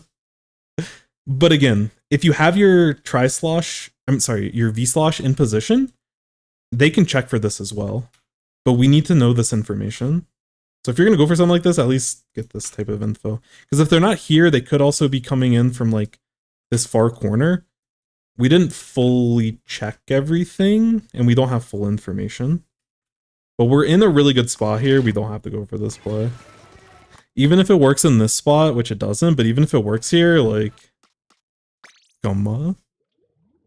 I know you're such a strong player. I know you can do better than that. I would usually censor that. It's turn. I don't know if it's nerves. I don't know what your team's overall psyche is and everything, but it's one of those things where like generally you don't get punished in solo queue, but like teams play differently, and the more you play in competitive and the more these types of things happen, you'll just, you know, you get punished by this. The next time you play Manta Clams, it's like ingrained in your brain basically. Oh, is this the first game of the tournament? Yeah, I didn't know where you all were in this set, but I did see this was round 1. But yeah, I mean, overall, I think y'all played this really well. You know, these 11 deaths are because of desperation. And naturally, you know, if we play this game again, we probably get that a little bit lower. But yeah, these midliners dying as much as they did, it's not bad. But this is a direct cause of us pushing before the rest of our team's ready to go in. But I think overall y'all played that really well. They won map 3 with the craziest comp you've ever seen. Holy. But yeah, overall that was really good from you all. If you find discipline when you, like, you do the hard part really well. And you would have steamrolled that game if you played a little bit more discipline and you had some sort of plan with your specials after you get a couple of picks. That's kind of the biggest thing that you all need to work on. If you sure that up, like if y'all are able to be consistent on that, I think through your skill alone, as long as you have the specials to support your pushes, when you get your, like, because you're naturally going to get advantages, it's just like taking the most out of those advantages. Like, you will win this tournament if you are able to play discipline and find good opportunities to push after getting those initial picks. There's no doubt in my mind. There's a lot of strong teams in low ink, don't get me wrong. Because there's a lot of teams where I would review their gameplay and it would be very similar of like, oh yeah, your mechanics are very good, but you're not really able to capitalize and score as much as you could be.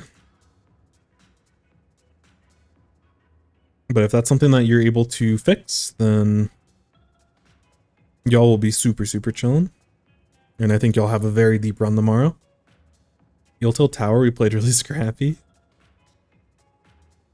Wait, range, splatter, things to try. Yeah, it's a weird comp.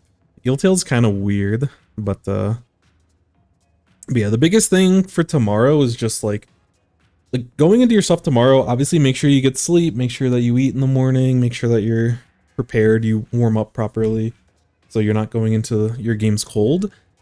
But you know, I think the way that y'all play it when you first find an advantage is perfect. But after you get that first pick, as a team, you need to figure out what special are we pushing in with. And I don't know exactly what comps you're always running, but in the comp that you just played, you know, either push in with cooler and bombs, or push in with rain. Like rain and tri-strike are ideally the two that you want to push in with, and if you have cooler, that's awesome as well. Yeah, I saw Whip Rays on stream. I think they like did very well, but there's a lot of players I know in low ink, but there's so many teams that have like constantly been changing. I don't fully know all the teams, but I didn't get to watch a lot of the broadcasts, but I saw that set and they were playing very well. So I remember seeing that y'all were playing them. I'm like, oh, I wonder if y'all are going to be able to pull through. So I'm glad that went well. Game was right after, gotcha. But yeah, just try to work. Try not to go for your desperation plays after you already have an advantage. Try to leverage the advantage. Don't leverage your mechanics after you get the initial, after you get that initial pick. If you do that, you're chilling. If every push you have involves a rain or a tri-slosh or whatever, y'all are chilling. Yeah, this was a low ink from earlier.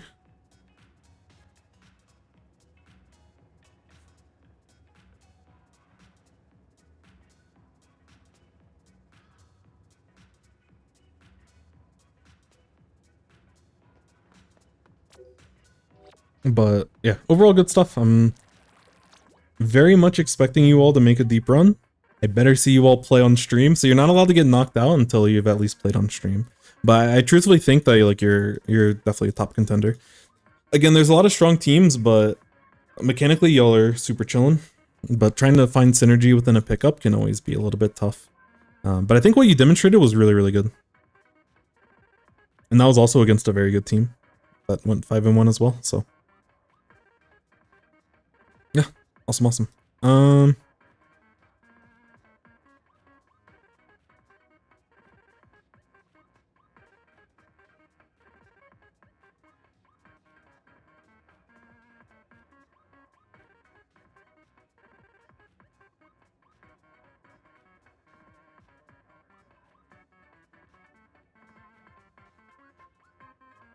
Okay.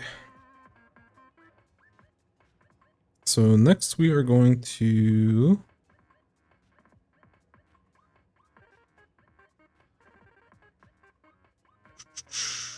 Who is next? It might be Mars. Yeah, I believe it's Mars. Yeah, absolutely. Definitely. All I can say, best of luck, y'all. You know, it definitely, I don't think nerves will be as big of an issue for you all because losing round 1 and then rallying back the rest of the day is very tough on the mental. And y'all seem to have done it pretty well. Also, I don't know what happened in that. I saw that y'all won 2-1 in the final set, but was that last set like crazy? I'm sure your heart was pounding during that set. Because again, I don't know the format. I don't know if I'm pretty sure 5-1 guarantees that you're able to play an alpha bracket. I don't know if 4-2 guarantees you don't make it, or if there's maybe a tiebreaker. But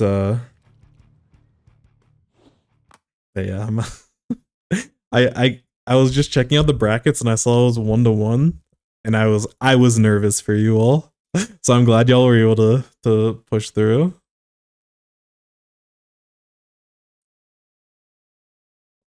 Alright, so this was a match from Squid Junction earlier. Pog.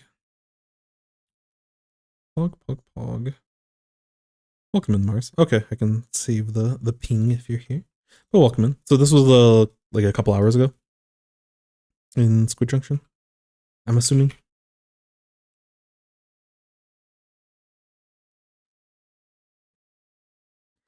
Like Tetras. So somewhere in Squid Junction. And yeah. Alright. So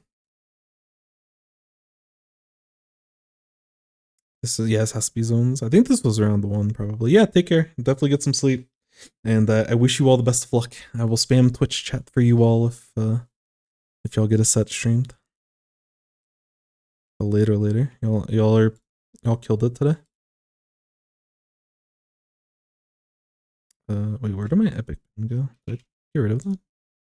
Oh shoot, hold on. Oh yeah, it's there. Okay, cool. Losers on 3? Oh, I see. Let's see what team it is. Yeah, I don't know anyone. I'm gonna be honest, I don't know any EU players. I don't know any players outside of like NA, because we just like, we don't play each other until like a handful of tournaments. But yeah, there's a lot of good players I have no idea of.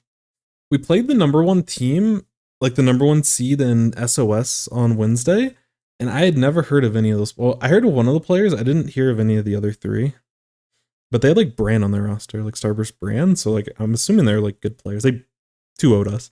Although we choked away a couple leads there, but I think we played really well. But like obviously they're very good players, but yeah, there's a lot of players I never heard of. I don't know if people do that on purpose or if like the community's just so big, or I don't know what the case is, but it happens all the time. But yeah, I'm not familiar with them. I want to say I'm familiar with the name Haru, but there might be other Harus and there might be people whose names are close to Haru. Anyways, I do know people on your team. Yeah, I know you all. So a solid group of gamers. So zones on this map, a little bit weird. Obviously 2 zones. Looking at comps, we have a lot of shorter range shooters, but we have a lot of pressure and mobility, and we have a ballpoint, so we have a nice kind of balance between frontline and backline, and we also have inkjet pressure, which is needs to be nerfed, but we'll see when that happens. So yeah, traditionally when we're playing this, like your ballpoint's going to sit back here. You can go in and take fights. Teammates have tri-strikes, which are good on this map. Y'all can push a lot with specials, whether it be your Zipcaster, it'll be the 2 tri-strikes, or with the inkjet. But, in the meantime, I imagine the rest of your team plays pretty aggressive, and the ballpoint can kind of give you all jumps. They sit back here, they sit up here. As y'all take space, you can, they can start moving forward. And then the rest of you all are looking for opportunities. Some of you may be able to push through the top. As a Tetra, you can roll through a lot of these areas, even the grate and stuff, without too much problem. But you can also, use all of these walls to your advantage to potentially look to push the enemy team. But we need to find the initial pick. Enemy team is a little bit more range than you all. The Slosher is going to be a little bit of a pain. They have another, splash, very common. And I think that's V-Blaster with bubble and auto bomb. So they can handle ledges very well. So we have to be careful about, picking and choosing the ledges that we push. But ideally, we're going to be the faster team in this type of spot. And we can look to push in. We don't have to force and play super scrappy, but when we get a pick, when we have opportunities, we definitely want to start taking space. And if we can get underneath their team, if we can get underneath the Slosher, underneath the Blaster, we're super chilling. You also might be able to outrange the Blaster as a Tetra. I actually don't know how that matchup is. I'm pretty sure you win that, but I actually don't know. That's my intuition is telling me that. But yeah, usually we'll see you go for some sort of wall play at the beginning. Yeah, I would be a little bit careful. I'm glad we just started moving because they were looking for you. I would probably look to reposition before starting to fight here. When they start throwing a bunch of this stuff. Also, this is really random. Did you use Sprinkler to eat a Slosher for you?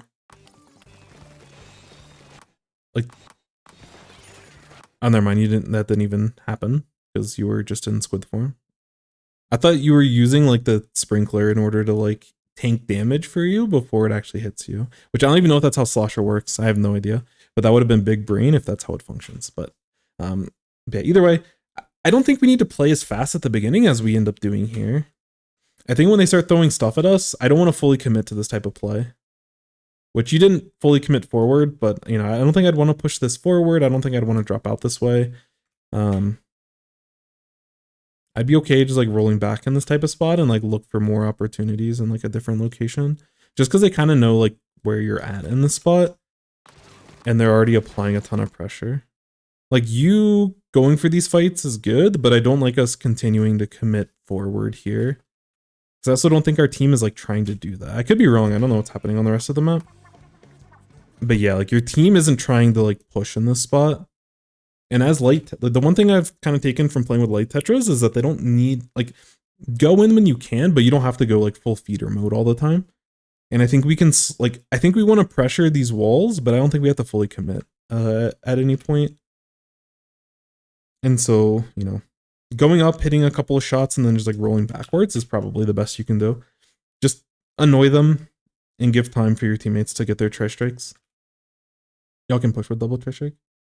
That's the beginning of the review. But yeah, no problem, no problem. No, I think y'all played well. And also, congrats.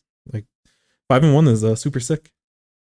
Y'all are in contention to definitely take the tournament, and I think y'all have the skill to be able to do it. I think the biggest thing that I saw is I think midline needs to slow down a little bit when they get the initial picks so that you're able to push up with them. And as a team, y'all need to work on coordinating specials a little bit better. I think you did a really good job with your coolers, so I would definitely say kudos. But you were a little bit, I don't know if it's you being slow or if it's your team being too fast. But there's a lot of times where your presence with bombs and everything would have been much appreciated. So just making sure that we're in sync. But I do think that your team could slow down a little bit, at least based off of the comp that we watched. The matchup that we watched, y'all definitely could have slowed down, but it's going to depend on the matchups and what y'all are playing against. But probably against most of the comps that you play against, having double mid-range is going to allow y'all to play a little bit slower until you have specials ready. Then y'all can explode. But yeah, I'd be a little bit careful early on with some of that aggression. But good of your ballpoint to still stay alive in this spot. Yeah, we have to be careful in these types of spots against the slosh. But I like that you're constantly moving around and taking like sharking on this wall is sharking on this wall is very weird, and they're probably not going to hit that. So I like your adaptation to stay alive here. But we have to be a little bit careful playing around big wall in this type of spot when the enemy team has control. Okay. Not bad, not bad. I think we left ourselves vulnerable to potentially get picked at the beginning there, but you ended up staying alive and pairing up with the inkjet there. Like, I think that was totally fine.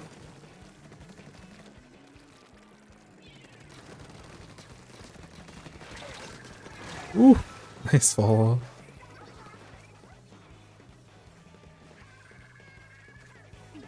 Nice. Your teams are able to, your teammates are able to follow up with all the stuff that you're going for, so this has been good so far. You'll now have an advantage, so you should be able to push it, and this is where you can play a lot more aggressive. Yeah. I probably would have gone for that initial pick, but your team was able to get it. I probably like your play better because you're not gonna get, you know, you're not gonna run into a bunch of ballpoint shots there. But I don't know if we need to jet in this spot. I think we're fine holding until our teammate gets there. So this isn't really a you specifically. Yo, welcome in, Jorge. Not something for you. Oh, I appreciate the non-simp. But in this type of spot, also I hope you're having a nice weekend, Jorge. In this spot, Luna goes down. All you'll need to do in this spot is just have your BP sit right here. Just BP sit here. Your team, you know, Luna gets back in with a jump. Y'all are still cooking. These people can't do anything in this spot. So we just chill. You know, we have bombs that we can potentially throw at them. We have bombs that we can potentially throw at them. But,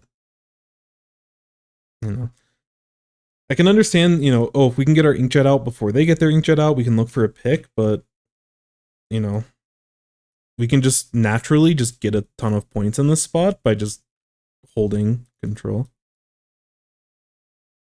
And a lot of times on this map, the team that's trying to retake often will just make a lot of mistakes. And if you have a bunch of bombs and you have a lot of stuff to throw at them, you can usually find picks pretty safely. But even if they get, okay, let's say, you know, they play it slow, they get double tri-strike out, and then they're jetting. Like, if you force them to use those specials back here, then your team can just retreat back to your side of the map. You're gonna have someone like over here potentially, but like you can play for mid again, and they just wasted like 2 or 3 specials, and then you fight again. That's generally like the best way that I've seen this map kind of played. I don't like when like the team that's holding, I don't like when they go super aggressive with their specials. Just, it's very easy to hold this space just by your presence alone, especially with a ballpoint. So we just chill until they start using their stuff. And like, you know, if we get our specials before them and we're at full strength, we can probably throw a tri-strike at them. Like, you know, Neo just constantly will be building special all the time. But yeah, we just slow down here. If they get their tri-strikes out first and they retake this zone, it's fine. You know, you'll still get at least 15 or 20 points in this spot. They use their specials to retake the zone, but you're still holding your zone, so you still are not at a penalty. And then you should be able to have a special advantage to like fight mid and take mid back. So I feel like this plays a little bit more aggressive. I like that we're not like, I like that you don't commit to this, but if we are jetting here, I almost want you to commit in this spot. But again, it's like a somewhat pickup scenario, so I can definitely understand the lack of synergy in this spot. I'm totally okay with you going for the zipcaster here. Ooh, that's tough. Nice play. I don't know. I'm trying to think of the best way to play this. Like, I love the idea of the zip. I'm wondering if we can use it a little bit slower. Because again, they're using their specials like all the way back here. It's kind of big brain, but I actually love if you just back up to your side of mid, for example. And then they start using their specials. Again, they retake their zone for free and they have their half, that's fine. But toward the end of this jet, if you track, because like they pop jet basically when you pop your inkjet. or when you pop your Zipcaster, if you would have staggered your Zipcaster a little bit, you actually could have gone for this play and had this type of pick here. I think this is a really nice big brain play from you. Because I don't think the Zipcaster, like your teammates don't want to follow up on this. And it's okay on this specific map mode to go for this. If this was another map, I think the the Zipcaster is actually really, really good. But on this map, if they waste all their specials to get set up the same default setup, you know, maybe they have someone up here. Like if they have this default formation after using 3 specials, like we're very happy. As long like if it's still 4v4, we're chilling. So again, like the Zipcaster is totally fine. But yeah, your teammates are never going to be able to push you.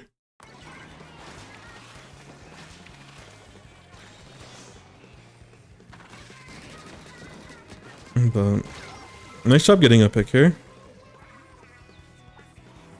Wait, what happened to your teammate? What did your ballpoint drop? Oops. They get tri-strike?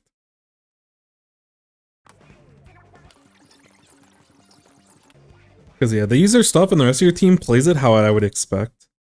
We're like, we're backing out, we're backing out. You know, we shouldn't die to the tri-strikes, we're chilling. I think your Ttek feels the need to like kind of push forward because you use your special. But I think y'all are just chilling on your side and then you have special advantage. But I don't know what happened to the jet. Oh, they got greedy for a kill. They need to jump out immediately. Yeah, it's just a lack of discipline. Yeah, you go for that pick, you don't get it. There's tri-strikes behind you. You just immediately jump to your teammates. Or just jump back and then jump to your teammates if you don't know that there's a good teammate. But if I'm ballpoint, you probably can jump back to the splash Neo and you're chilling. You need to be less afraid with Zap. Yeah. Yeah, there's a couple of spots where I think you could have been a little bit more ready to push in. And I think that's kind of what is needed in certain spots. Because you can lead in your pushes with like a bomb. And especially if you have like tactical and stuff, like it's okay to go for those greedy plays. Because if you trade, it goes in your favor because you have cooler and you respawn faster. So your team has a timing window of a player advantage.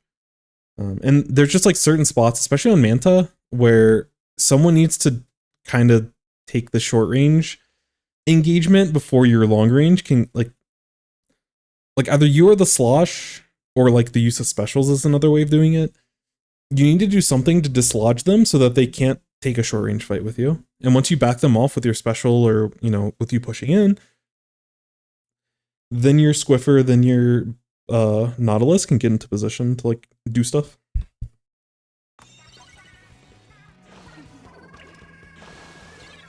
But yeah, it's a little bit tough there. But again, I think your team, I think your ballpoint might have been a little bit persuaded to go for that aggressive play in part because you specialed. I can't speak for everyone's decision making because I don't know. But it looked like your team was trying to play a little bit more aggressive to get value out of your Zipcaster instead of just holding your side. Like we chill, we push, and we're super chilling. But now we use specials, and the enemy team has mid, which is really, really bad for us. But yeah, both teams paint very fast. Oops.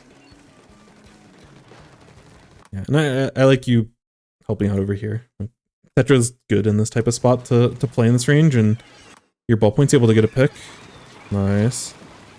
Yeah, there's very good awareness from your whole team right here. Really like the way you played this retake. And what is it? Ballpoint's going for some really aggro stuff. I'm not sure that like. Oh, did they die jetting maybe? Oh, they went yeah, this feels a little bit too desperate. Yo, I got 2 clean picks here. I think we just push normally. But I can understand the idea. I can't fault the idea. It is a great pick. But I think we just jet from right here, right? I don't play ballpoint and I don't play inkjet on this map. I don't really play it ever. But can't you just jet right here, get on top of this, get on top of this, and then we can take these shots a lot safer? I don't know. I'd have to test it. But I feel like we don't need to get in this type of spot. It's just like, to me, this feels like a lack of confidence in our inkjet. And we're trying to compensate by going for like this behind flank and stuff.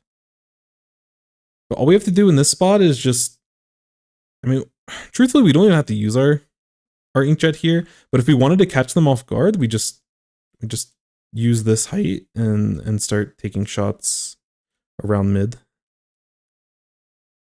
Because like the other thing that's a problem with us being this deep when we're inkjetting is that there's literally a sea of blue all around us, and it's hard. Like in order for us to be able to safely use our inkjet, we kind of have to back up into the spot anyways, so that there's not like, because if we keep moving forward or we keep going, if we go in any direction, we're always at risk of someone sharking and getting a pick on us. So I love the inkjet idea, and I'm pretty sure you can just get it here. I actually want to test this. Also, I want to go back with Slosh on Manta, but I'll check those after this. But yeah, this feels like a very greedy play. Like, this is a very awesome play from your ballpoint initially to get the pick on the blaster. But y'all just like take back like default here. You know, to give them the benefit of the doubt, I think in this spot they might be thinking that the enemy team is like sitting up here, like looking to fight on ramp. But if I'm the enemy team and two of my teammates went down, again, we're holding this spot and we're giving our teammates jumps, and we give up our side of mid. But they do get a pick, so respect to them. I know everyone on your team is very talented. Ooh. Okay, I was gonna say, oh, ooh, that was not as clean as I was hoping for. How did this play out? Yeah, the problem here is that your team doesn't. Yeah, like you have two short range shooters. This is a spot where, again, like if you're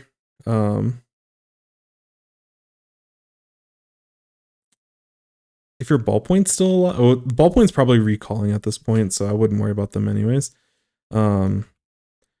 As a short range shooter in this spot, I have to be a little bit concerned about people sharking this ramp and stuff. Like I have to be careful when we're pushing up that there's someone, like there's not someone that's pushing. But as this plays out, they can be a little bit more aggro, and you can see the second that they see like three people pop out, both of them immediately collapse. It's just unfortunate that like in this spot, this goes back to the fact that like the enemy team just has a lot of paint, and I think we rush a little bit to try to get picks here. So the Zipcaster on paper feels fine, but y'all are just out of loss of a lot of paint. Like, I don't know. I don't hate the Zipcaster, but we probably play a little bit less in their stuff. But this is a fine play. I'm getting a little bit too, like, I'm letting the results skew my judgment a little bit. I think this play is great, but you probably want to err on the side of being a little bit safer instead of fully committing to this, because your short range shooters in this spot are uncomfortable pushing this unless they know that everyone on their team is there. And they have to be a little bit concerned that someone potentially like moved back. I think in this spot is probably better, because if they sit in this spot anyways and they get stuck in this spot anyways, your team is gonna slow, like as y'all paint forward without your special, they're still stuck back here, you know? It's like, even if they're back here, you can get them now or you can get them in like a few seconds. But I almost feel like as a team, you just, it's very uncomfortable in this type of play. But at the same token, I love this play. So it's tough. I think I'm going to chalk this up to being a little bit unfortunate. But the reason why this doesn't work out is because your team doesn't have paint, because the enemy team had control of mid. And I've been a shooter player in this situation trying to catch up with Tetras, and I don't want to like run into the enemy team. If you called out during that time that literally they were all there and there's nothing you have to worry about, actually, we can just, let's look from their perspective and let's just see. Let's just see what they're seeing.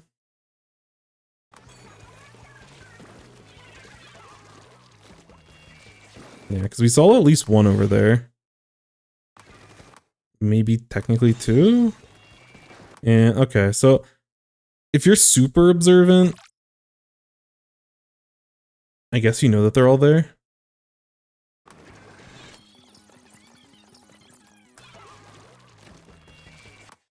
Yeah, because there's like a brief moment. I don't know, because like as we're getting the cap and stuff here, there's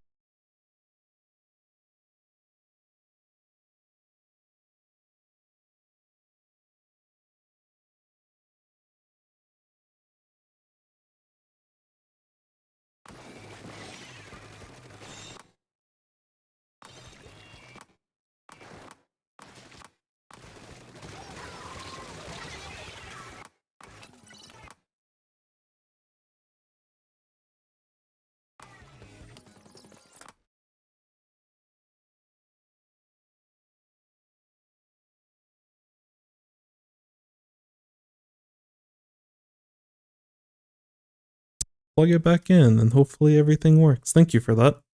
You saved me a lot of heartache. Also, welcome in, Lily. Hello, hello, hello. I'm about to sneeze. I think. I have a sneeze and I hate this. Whether we sneeze or we don't sneeze. I hate this. Alright, anyways. Yeah, I think we probably can just take this a little bit slower. But this play gets a heck of a lot easier if our ballpoint was there with us. Instead of going for that initial jet. But they did get their pick, so I don't blame them. I think that play on average is just a little bit unfortunate. I think the ideas there were great. Some of the timing windows were a little bit tough there. I'm not going to overanalyze it because there's a world where we play this game a second time and then like either you clean those up for free or your teammates are like moving a little bit faster. So I think it's okay, but I think as a team, there were some suboptimal decisions that led to that, starting with the ballpoints inkjet. I think the inkjet idea was good, but I don't like the way that they position themselves. Nice. Nice. Really good movement throughout all this. Like, you make it look very simple, but the decision making and like waiting for tri-strikes to get laid down before we start committing our rolls, it's just like, you play that like very clinical. It should be an easy play, but it requires good situational awareness from you. So overall, I just really like this play. Your team needs a lot of paint though. Your team needs a lot of paint. I don't like us shirking here. You might be looking for yeah, I was gonna say, I think you're looking for a play here, but like your team like really needs paint. And I think it would maybe help if you assisted a little bit. Cause like you get these picks.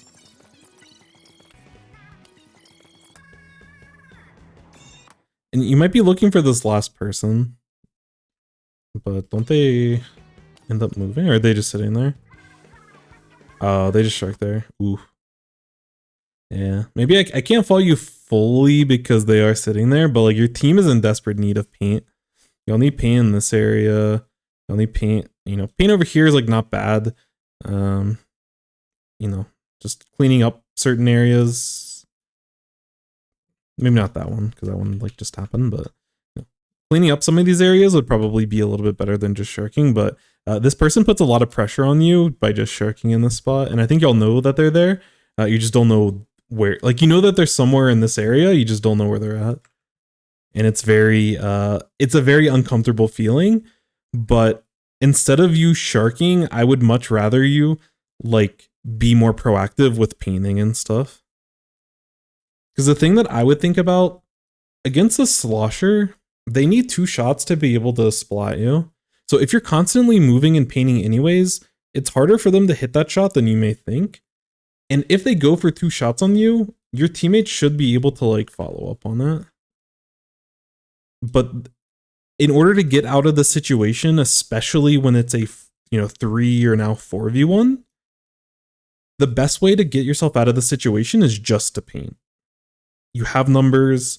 You don't have to play, like, you don't want to be the sharky ratty person when you have control of like all of mid. Like just paint, and like over time that paint will give you the information that you need. I'd rather you throw your sprinkler in one of these areas to just get paint in this type of area to help your team out in this type of spot. Yeah, I'm not too worried about throwing the sprinkler in this area. I think it's like fine, but I don't like us sharking in this type of area. Just paint. Just keep painting for your team. You alleviate this type of pressure by painting. Oh, that's... Bro, that bucket's patience is... I have to give them a lot of credit. Fortunately, one of you all were able to survive. Nice movement, nice trade. That's good stuff. The Tetra mechanics are kind of going hard here.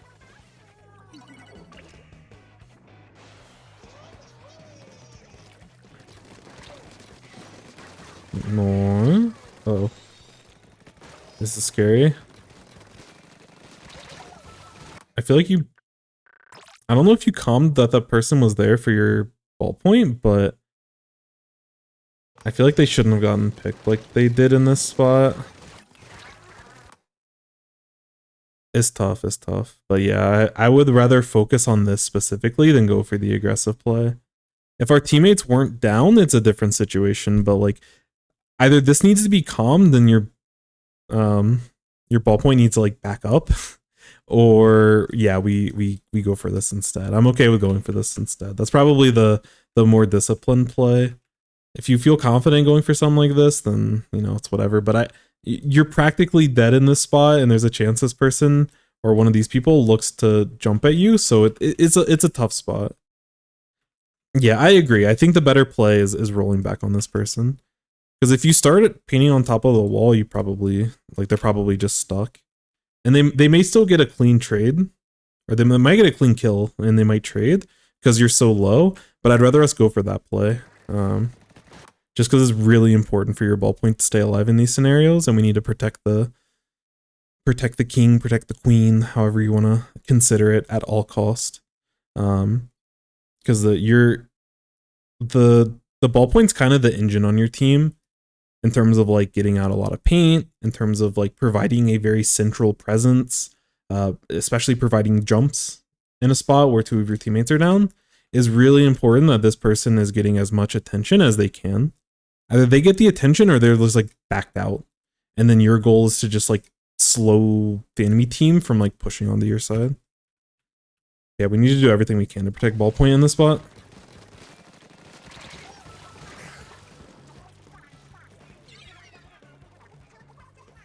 But nice idea. And again, that initial pick in the, like that initial fight that you took in their trenches was solid. Yeah, this is a funky spot.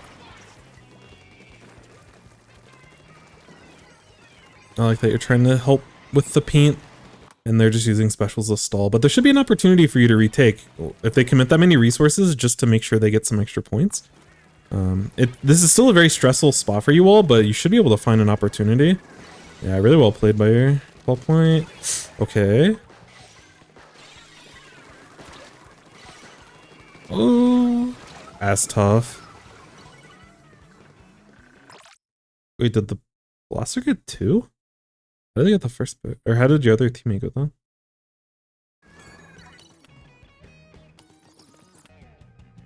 Yeah.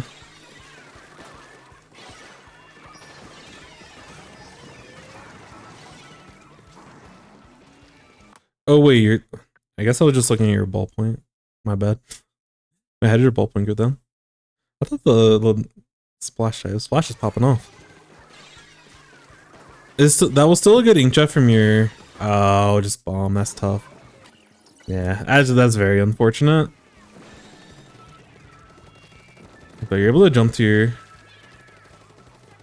your splash neo, which is really important here. Oof.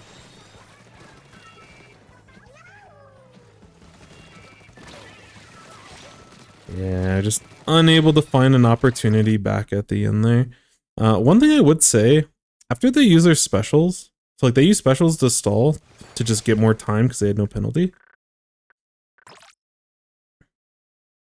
And this is where I don't know the best way for you to play it in this type of scenario.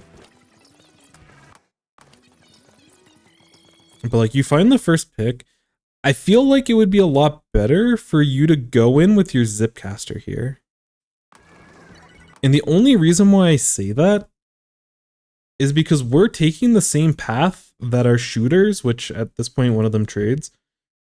But like your Splash Neo wants to take this main ramp route, and you're taking it first. So like anything that they use to throw at you, any bombs, any blaster shots, any slosher shots, all of that also impacts your Neo trying to push in after you. I don't think we have to be super aggressive with our special, but in this type of spot, I would rather us take some sort of like off angle. And also that's part of the reason, like it again, it's really unfortunate that your ballpoint dies to a suction bomb. It happens to everyone. But part of that is because we're also approaching from this area. Like our whole team is approaching from this ramp. So the enemy team just like, okay, let's just throw a bunch of stuff on this ramp. And sometimes they don't get this pick on the ballpoint, sometimes they do. But that's like the one consideration I would say when you're pushing in. I think the way you played it is like fine. But if you could approach from a different angle, or you could like harass them from a different angle, which I don't know how you Zipcaster optimally in this type of scenario. But I would rather see that type of play. Because like Blaster sitting in this spot, no matter how you move, like they're able to get so much value just shooting shots over here. So I like that you immediately tried to like side strafe to get out of the way. Yo, what's up, Nero? Yo, the sub, thank you so much. I appreciate that. But yes, I will get water. I'm running low on water, so I'll have to get more after this. Also, Crystal Phoenix, thank you so much for the follow. But that's really, really kind of you, Nero. Why am I saying Nero? Nero, thank you so much. But yes, I will get my water, absolutely. But that's just like one just tiny thing here. Like I think you going in, this path is generally fine, but I would rather see this just so you can get in the air somewhere, and I don't know how we do that. My guess is like maybe we could start over here and like hit this part of their wall and get in the air and either roll behind them, or like if we find a fight over here, we can look for that. But I would like to see us attack from a different angle is the biggest thing here. Because that's part of the reason why this happens in the way that it does. Is that they just get to shoot in one direction and zone out 3 of you. And as a frontliner, you want to try to avoid that at all costs. That's kind of like your response. Like it's innately like your responsibility. Because otherwise, like the ballpoint and your Splash Neo have to take like either side flanks, or they have to use the big wall. You could also avoid using your special by climbing a big wall. Because if you take the fight on this grate, it at least provides another direction. Again, like, I don't think this plays bad, and especially when you have a numbers advantage, it's like also not bad. But one thing you have to consider with the numbers advantage is A, this map has like one choke point. If you're holding mid, the only choke point they can push through is this stupid ramp. In most cases. So yeah, just fanning out your threats. Because like your ballpoint is effectively down because they're recalling when you're pushing in. So the numbers aren't as nice as they are, and especially on the map mode, because this map is quirky. I like it more than when it first came out, but it's a quirky map. You alleviate a lot of pressure from the rest of your team. And again, you play this match out again, maybe your ballpoint doesn't die to the suction bomb, maybe you get the clean pick on the blaster. Like I think you played it fine, but it's one thing that we want to keep in mind. That's tough. That's a really nice angle from the V-Slosh there. That's just a game-winning play on their part. So yeah, at this point you just have to go for something. Again, like I know that inherently that you're like every time that I see you take a play as a Tetra, you adhere to what I'm saying. Of like you're trying to fan out, either turn the enemy team away from your team. Like I know that you know this. But yeah, exactly like you said. You saw that we had numbers advantage, and I can just kind of go in and start taking fights. I feel you. As a nice try. Again, You're playing against a good team, and that Slosh had a really, really nice play. But Blaster should have been in a more awkward spot when they were initially defending there. But overall, it's a really good gameplay.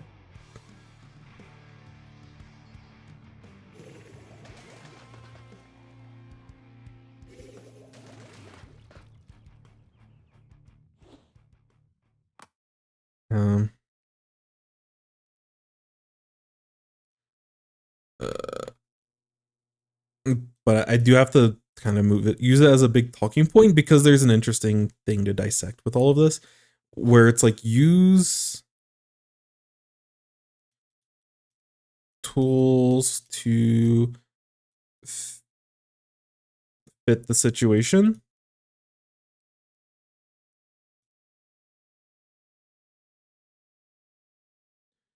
So,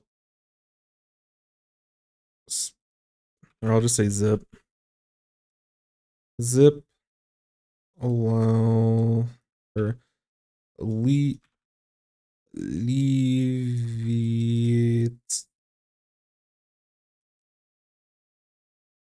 pressure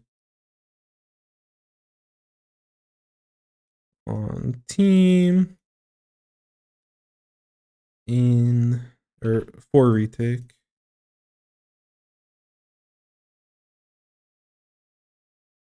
And like traditionally, Zipcaster can be used like if they have a charger or something, or just some sort of backliner. It's like, oh, I can like jump to the skies and I can roll into them and get, you know, close enough to be able to take a fight. That's advantageous for me.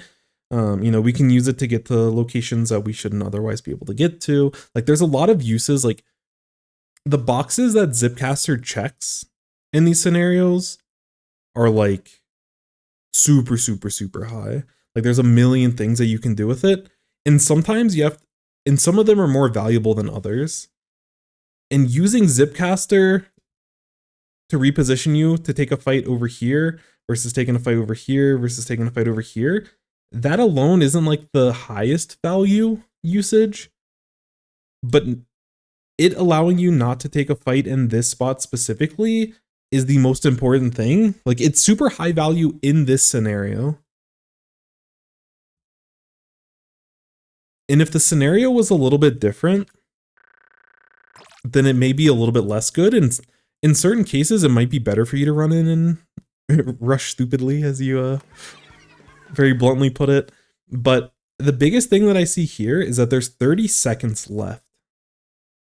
So if you allow your teammates, when you have a numbers advantage, to make it in and set up around default, even if they don't get the picks, even if they can set up default, you have enough time to get, I mean, you also have like another special. Like, you have enough time to fully retake.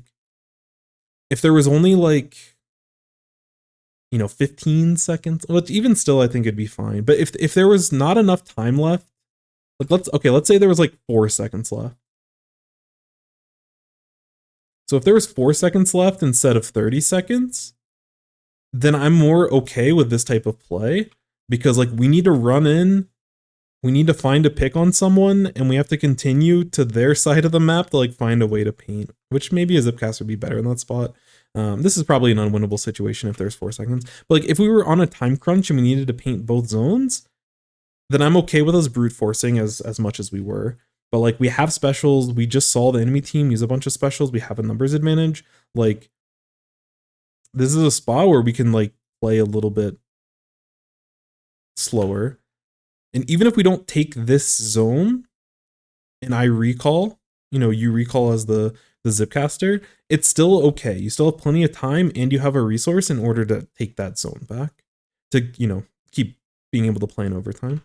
But again, this is one of those situations your reasoning, like, I don't blame. It's something that's hard to determine in the moment, but it's really important.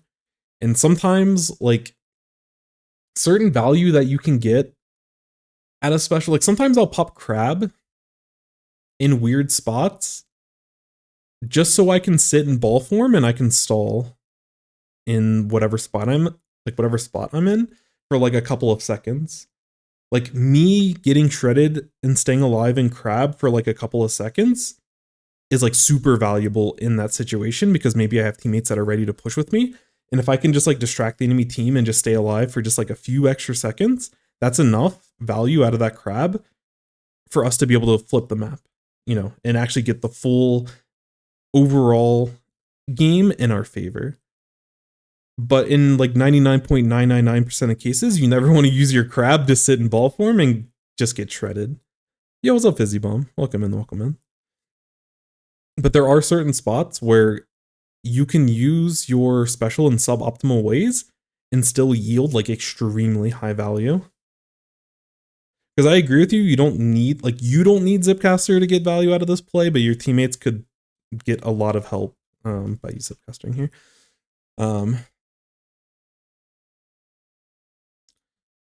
I think the other thing is like paint. So I'll be more specific. Paint with, painting with a numbers advantage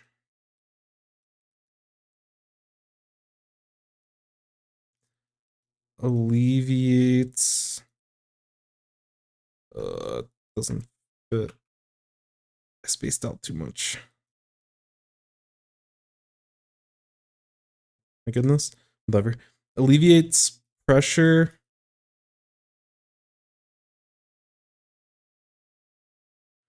from sharks.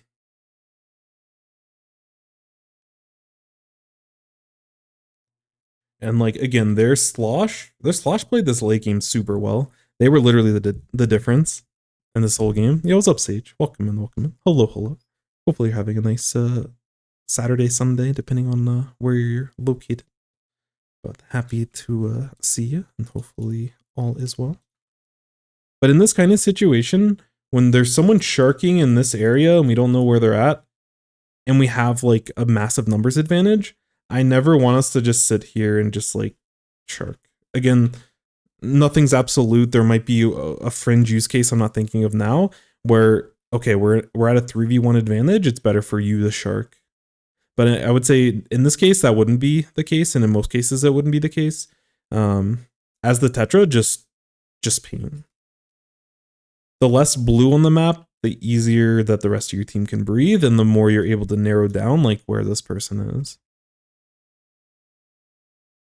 You're playing detective, and like we can either look for clues by searching.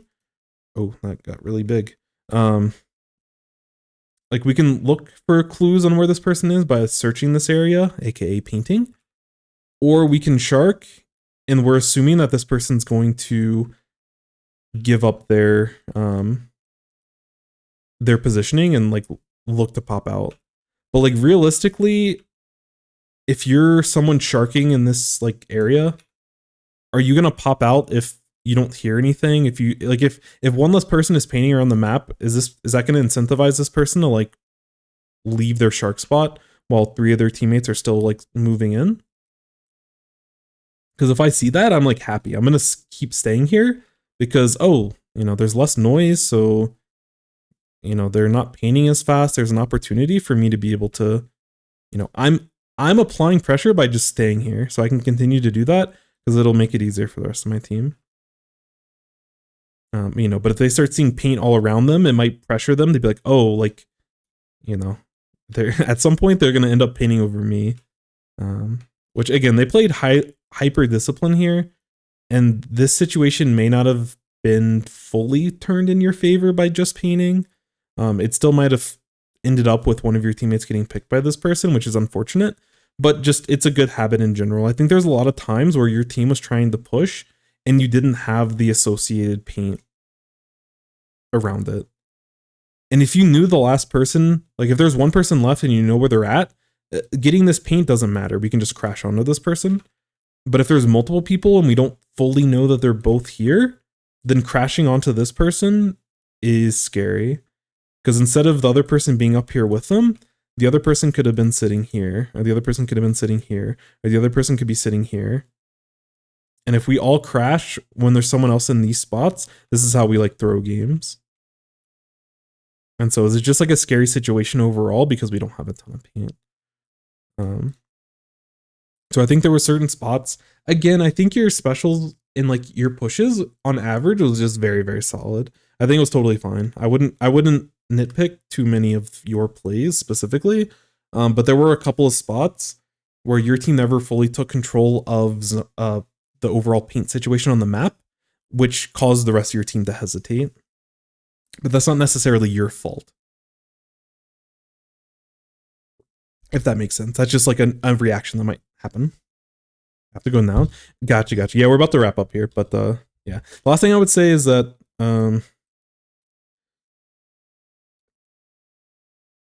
BP safer jets / like I think your just team can play safer.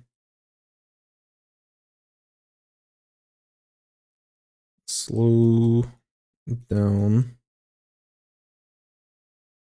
when I'm running out of space. Slow down when holding mid, basically. So in situations, and this is more like specifically for this map mode, this third point here, but like when you have control of all of mid, we can just sit here as a ball point. Like ball point can sit here over time. You know, if we're able to, we can take more aggressive spots, you know, on this main ramp. We can sit end zone is like a weird spot, but like we can maneuver around this area to get value. But when the enemy team is like ready to use specials and stuff, if you force them to use specials on their side of the map, it's still very hard for them to retake. And if we slowed down and didn't try to zipcaster and didn't try to like jump and take fights on this person over here, if we just played more discipline and held our position and waited for them to use all those specials, so they use their specials here, they use all their tri-strikes, and then we just back up over here, we'll have a special advantage to be able to push. Like they take this space with 3 specials, and then they're out of specials. They've exhausted all of their special economy just to take this spot back. So we'll get specials before them, so we can wait for 1 special, we can wait for 2 specials. It just depends on, you know, what our special situation is and the timing and everything. But, you know, we'll get a special advantage inevitably before them, and then we use that special advantage to retake this area. This map is really hard to get mid back, which is why KOs happen all the time. And why weapons like, you know, like a tri-slosh or a V-slosh blaster kind of, they get so much value because of the weird verticality on this map. Which again, I do think the verticality here is like interesting. Like I think this map is interesting, but we can use it to our advantage when we have that advantage. Overall, I'd say this is a, you know, it's a very tough game, and I think this V-slosh kind of clutched it out for them at the end. But overall, I think y'all played this very well. Just slow down a little bit and get more points. Because when we push with our specials, when the enemy used specials, or we ink-jetted while the enemy was coming out of spawn, like we would get more points. We'd at least have another 15 or 23 points by just not trying to engage and not trying to take fights, and just wait for the enemy team to like move forward and everything. But all in all, again, very good stuff. That was a tough matchup, and I think the way that you play Tetras was very, very solid. There's just like, there were some really awkward spots that your team got put in that game, which are some hard decisions to really navigate yourself out of. Oh yeah, quickly before I go, wait, what did I want to do on Flounder? I know I wanted to go into Manta with Slosh to look at some of the sloshing spots.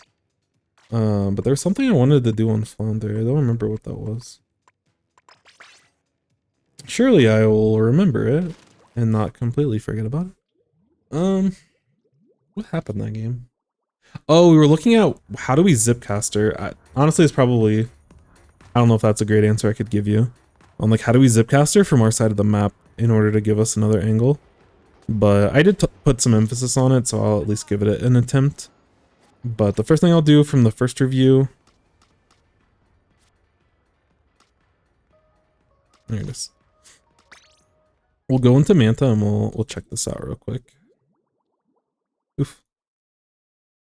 What the? Alright. Anyways. So I was mentioning before on the previous team review with Sully. So when we're in the spot, and this was for Nia specifically, but like when we're checking areas, like, you know, we can, I don't even know where this little block is. I don't play Slosh on this map, so I'm like kind of uncomfortable of like where specifically I shoot it. But just like check these ledges before we move. And as we move forward, if this is kind of awkward as a tri-slosh, but you know, you can paint it yourself and you can also just like, you can sit in this spot and like check. Obviously, if they're sitting on this wall, then like you're putting yourself in a little bit of danger. But like in one of the spots, we knew that the only place they could be is somewhere over here. So I'd rather us like just hit these shots and either they move away, maybe we get a hit marker. We can also lead it with a bomb. And then, you know, if we get enough information that, oh, they're probably not here, then we can continue moving forward in these spots. And we can start hitting these areas. And if we ever, you know, if we ever get pressured, oops. If we get pressured, we can always just like drop out.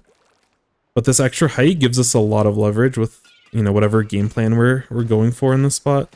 We can even hit like some of these areas, which like, it's really good for like Nautilus and Squiffer to be up there, and just like Splatlings in general to cover this area. If we're the slosh, we want to do slosh things and check for paint and everything like that. And like, you know, when there's that person marked over here, we could then move forward and just, you know, either back them up or just get the pick. Yo, what's up, Manta? Welcome in, welcome in. Hello, hello. Hope you're doing well. Hope you're having a nice Saturday. Oh yeah, the other thing. So when we're on defense and we're pushing back out toward mid, again, in one of the spots, which this person had a really good shark. I probably would have died to the shark in this spot. But like just on average, instead of dropping and looking to move forward like this, because like when we move up into this spot, we still leave ourselves in danger for someone sharking this wall. Or someone sharking like right here, and they're like waiting for us to drop, and then they can move over to this wall. So in order to be a little bit more methodical, just got dinner, nice. Hopefully you have something delicious to eat. So one of the best things you can do, instead of like immediately dropping into the bunker, we can start sloshing over this area. We probably can even get, I don't know how this works, but you probably can get over that ledge as well. But like we just want to like hit these areas, just check these walls, and create this buffer. Because realistically, as a slosh in this spot, we're waiting for our teammates to start pushing in as well. Like we don't want to like frontline in the situation, but we can support the frontliners by getting this paint in a very safe area. You know, we can sit back here and still watch the ledge. So anyone that's sitting on the ledge, like they can't really pressure us. If they do, then we just back up behind this wall, or we just drop off the ledge completely. But like we need to get this kind of paint, and you know, we can paint this ledge directly. We can get paint on these ledges if we lean over here.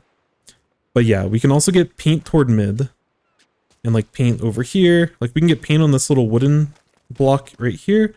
We can get paint, you know, around their bunker. And as we're getting this paint, we can like check our mini map and stuff and just see. It's like, oh, and you know, oh, I have all of this yellow paint around the bunker, which again, you're probably not going to get all of this in just a second, you know, the couple of seconds, but at least get a couple of shots, hit the main areas and just make sure. Like the biggest thing is sitting back here and just making sure that you check the wall, just to force them backwards. Because if we want to drop knowing that there isn't someone here, or at least doing our best to check that there's no one here. And you know, there's nowhere for us really to go in this spot until our teammates have created space. So just do the best we can and create that buffer for them so they don't have to worry about ledge people. But yeah. And then I was gonna check the light Tetras real quick. Where is it? Oh, I forgot they're not a shooter. Oopsie. Oopsie. Korean fried chicken? I'm so jealous. I haven't had Korean fried chicken in a while. It's so good though. Especially when it's like super, super crunchy. I haven't really had a lot of like local type places that do that. I know that some people talk about like Korean barbecue and stuff, and Korean fried chicken is like very, very, very good. I haven't had it at like local places, but I previously lived in a location that had like a banchan near them, which is I think like a national chain of like Korean fried chicken. It was so good. Barbecue chicken is a Korean fried chicken? Oh, gotcha. Yeah, banchan, I had that once. It was delicious. Actually, I had it a couple times. But I had it when I lived in like one area. But it was delicious. So yeah, my zipcasters are really bad. So like, don't expect anything great out of me. 6 a.m. in Spain, holy. So if we were looking for an alternative angle, like we could obviously, so we could start up here and then we could look to like go over there and potentially go in that way. We could also potentially look to like do like one of these, or we could land up here if we thought they might be over there. But I would much prefer that than again us going over here. Just because like there's a good chance that your other teammates are gonna get hit in the crossfire. But you know, those are the types of angles that you get put in these weird situations, and then you go back into recon and like really lab it out and like figure out what feels comfortable for you and what makes sense for you. Because there's a lot of those really weird spots that just occasionally pop up, and it's really important to be able to be flexible. Because the game will always throw you in like these very, like, I've never seen this type of scenario before. And the more knowledgeable you are about the different tools that you have, so like the different weapons that you use, the specials, the subs, the more comfortable you are with those, the more you're able to adapt them into very weird situations. I'm gonna check to make, I need to check my shop before we get into another review, but we will definitely get into another review. But thank you so much, Mars, and thank you so much, Sully, for the codes. And best of luck tomorrow to Sully, and for everyone else playing in low ink. Brick is another person that's been around the chat. Very nice. They're on a team called Tactifuelers, and I think they made top 32 as well, based off of Twitter. And I know that they've been like really grinding in order to like slowly improve and improve. And they won a From the Ink Up like I think last month, which is another lower skill cap tournament. But this is like the best that they've done in a low ink, and I don't know how many months they've been together as a team, but regardless, I'm super happy for them. I always respect the grind. Another team which I don't know them. Some of my friends I think are friends with them, but Los Inklings are another team. I don't know. Did they get top 32? I don't remember. I think they ended up like either 5-1 or 4-2, so they should be or somewhere close. But they're another team that we played in tournament sometime last month, and they gave us quite a challenge. We played them a little bit before, and I can definitely tell that they leveled up in a hurry. So it's always cool to see certain teams really find their break and really keep pushing, finding the upsets, going through the grind and stuff. That's the dream. But I always give extra, like I'm always extra happy for teams that have like been together for a while. I have a bias toward people that kind of stick with the team. I think there's a lot of turmoil and a lot of things that you have to go through. And being able to do that with the same group of people is something that I respect quite a bit. I'm also biased because that's normally how, whenever I've competed in team games, that's generally been the way that I've done it. You know, and no one, sometimes like certain competitive environments just don't work for people, you know, for varying situations. And that's okay.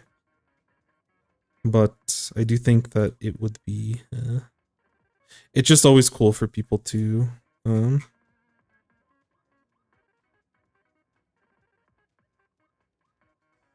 kind of keep improving with the same group of people. Is something that I respect quite a bit. So definitely good for those teams, and for any teams that I'm not aware of that are, you know, grinding it out and popping off. I think, although I think Surf and Turf, they usually do pretty well. I think they've been hovering either in or around alpha bracket for a while. But I saw they went 6-0 today. I know like a perfect bracket and on day 2 is like, or day 1 is like not the easiest feat. So, you know, having the consistency to be able to do that, and then also, you know, completing the perfect day is super hype. Proud of your old team improving a lot. Red Sun, yeah. Red Sun is they definitely have gotten a lot of attention lately, and you know, had big results at the Nintendo stuff, and then also big results today. I don't know, actually, I know that they beat Nightmare, and I think they beat another team that was pretty solid in Squid Junction today, but they might still be in the tournament. I'm gonna quickly break and see where they're at. Oh, they were in the winners. Wait, did they? Oh, they played in Grands and they ended up losing a Nightmare. Tough. That's tough. But either way, some really awesome results from them. I'm always oh, whoops, sorry, you typed in a code. I respect it.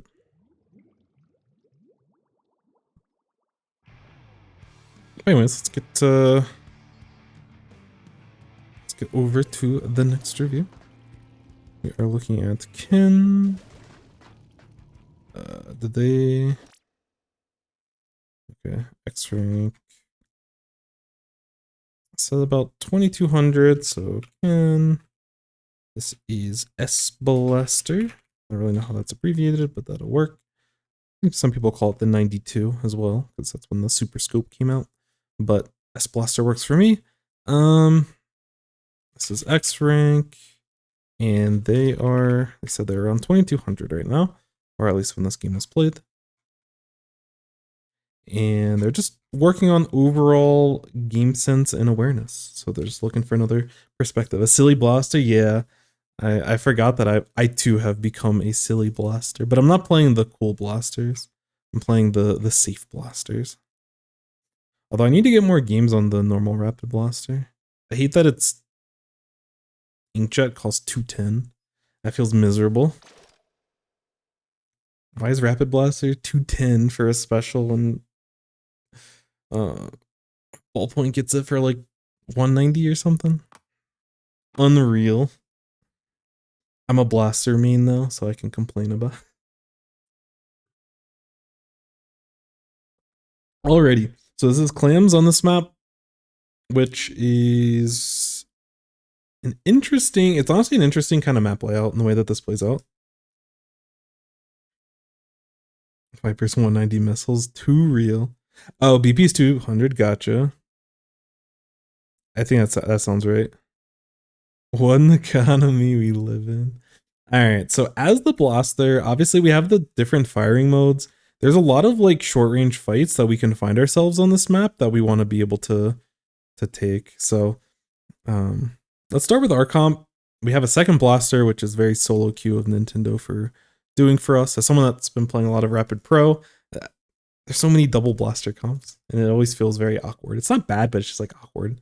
We at least have one paint. Well, we have like two like solid, like they're not the most optimal best painters ever, but like two solid painters. I'm not going to complain about it in solo queue. So overall, we have a pretty well-rounded comp. When we look at the enemy team, I think they have a slight range advantage over us, but I don't know how sBlaster compares to Slosh in terms of range, and I don't know how it compares to, I think that's just Vanilla Blaster, so it would definitely outrange that. But like there's also little things, like I don't know how the short range blast on this compares to the range of the dapples. Like we definitely outrange the dapples with our long range, but they probably outrange us with our short range. So let's see, I don't know how those work out. I'm gonna assume it for this purpose, and I could be wrong, that sBlaster like outranges all of these, or at least it's close. This is at least like a close, like kind of back and forth, which is something that we want to make sure that we take into account when we're trying to push certain parts of the map. But there's a lot of cover on this map. So like when we're playing around the mid especially, but there's also just like a lot of walls and a lot of cover in general that we play around all throughout this map. And all of these, we want to try to make use of our short range blast. But the long range can help us quite a bit.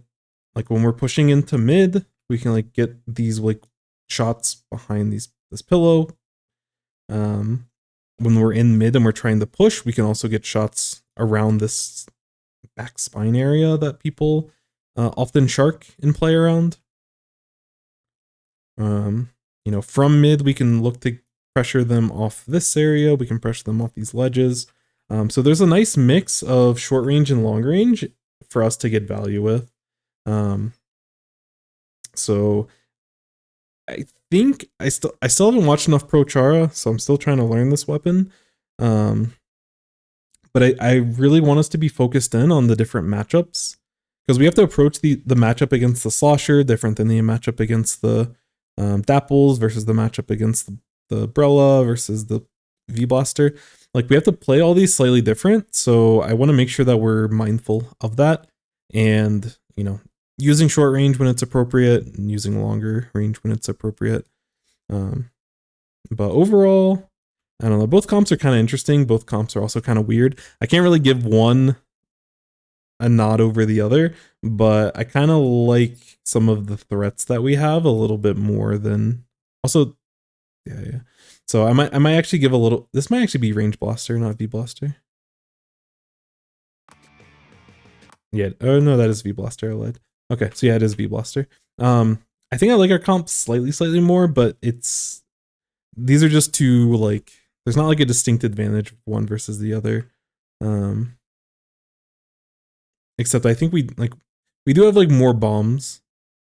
That is one thing. Like both teams have like good mobility, have decent range.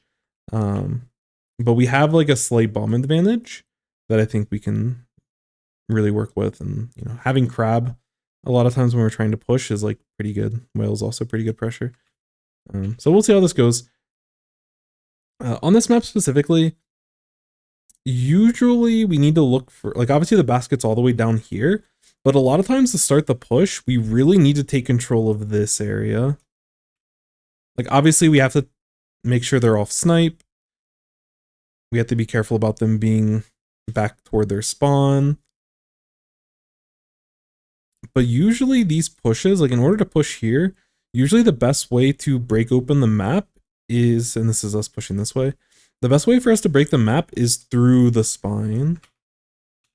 So I know that a lot of times when I play shooters, I actually like playing around this left side a lot more, because people often don't want to position all the way over here to try to defend because we spawn over here and the basket's over here. So it's really awkward for the enemy team to defend from over here. They might play around this ring potentially. They can definitely play around this little area. But they're always going to have people inside of this spine area. So anytime that we can potentially, you know, there might be weird reef slider opportunities, but anytime that we can pressure, we can take this kind of angle and like long range pressure this area and then take control of their spine altogether.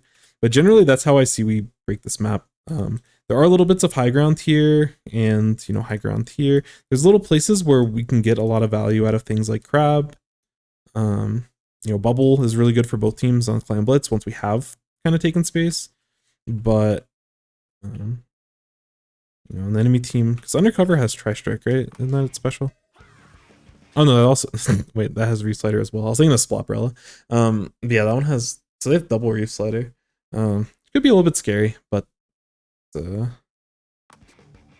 don't know. Overall, I would definitely, I think I like our specials a lot more, and we want to leverage the height whenever we can.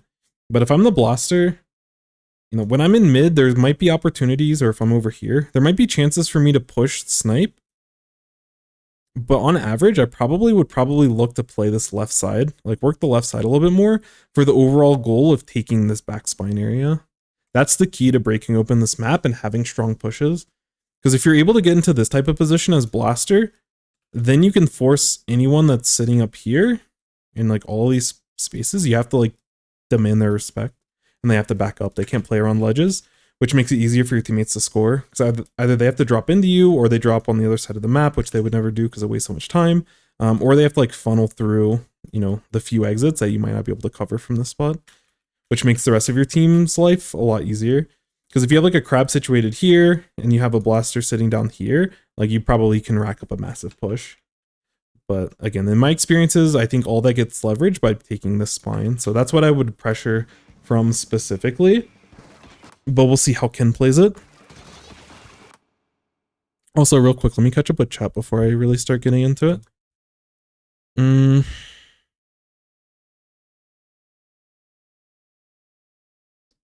I hate all sultanas. No bias from maining Brellas. Yeah, the object damage on those are crazy. I wish they would have given the object damage to like...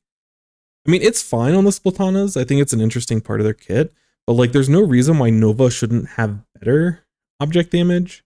I'm glad that they gave it to Nova. And you can... I mean, they gave it to Big Swig. And you can see the value that Big Swig gets from it. But like, Tri-Stringer should have gotten that treatment as well. And they probably should tone down the object damage on Splatanas a little bit. But I also don't... no offense, cover your ears, AI. I don't love playing against Tent because I don't play it myself and it's really annoying to deal with. So we play Wipers and Splatanas and we're able to deal with those a little bit easier. So I am happy with it, but they had a weird choice. Nobody likes it. I think Tent's an awesome weapon. I'm not good enough and I don't have, I wouldn't be able to play it myself as much as I wanted to. When I played Splatoon 2, I really wanted to play Tent. And then I use the main weapon and I'm like, this thing is not for me. But I respect the heck out of 10 players, but it's so frustrating to have to deal with. Especially with the kit it has now. I'd really love to main Undercover. I've been playing with my team 2 or 3 duplicates of Undercover just because we think it's funny. See how much power we get? I love that weapon, they get good. Yeah, it would be scary, but I've never really played in those metas. I feel like I wouldn't like that meta, honestly, but I think they should get their time to shine. I would love to see them get a glow up, and if the meta is something that's like turtley in a way and like slowed down in a way that I don't like, then, you know, then maybe I'll advocate for them to revert some of those nerfs and peel some of those back. But I think every weapon class should have an opportunity to shine. And I think Brellas and Tent kind of, and Stringers, like either like Stringers like never really had their time to shine yet, but Brellas haven't had their time to shine in like a long while. And at least Blasters recently, and there was some time in Splatoon 2 where Blaster had like a little bit of a niche. Imagine Undercover top tier. Tent's meant to be that annoying rat. Real. And when they're good at it, it makes me sad. But BAP does play Tent. If Tent ever became meta, we could adopt it into our comp, but is tough. Is fun though. I will say it's fun playing with and against Tent. But when you're playing against it and you don't have like great tools to deal with it, it can be very oppressive and it makes me very sad. Also, I think that might be Max, if I'm not mistaken. It might be Seaphone Max. So good player. I like us playing this left side. This is exactly kind of early on what I like us to see. Our teammates go down, so we back up a little bit. Nice shot. Like this opening is exactly like the position and the role that I'd like to see you take. Their team goes for that. Okay, we should. Nice cleanup. It would have been nice to help that a little bit faster, but overall, I like the way we're playing this. We need to find an opportunity to push up, and we're still waiting for it. But again, I like your patience. I like the position you're taking.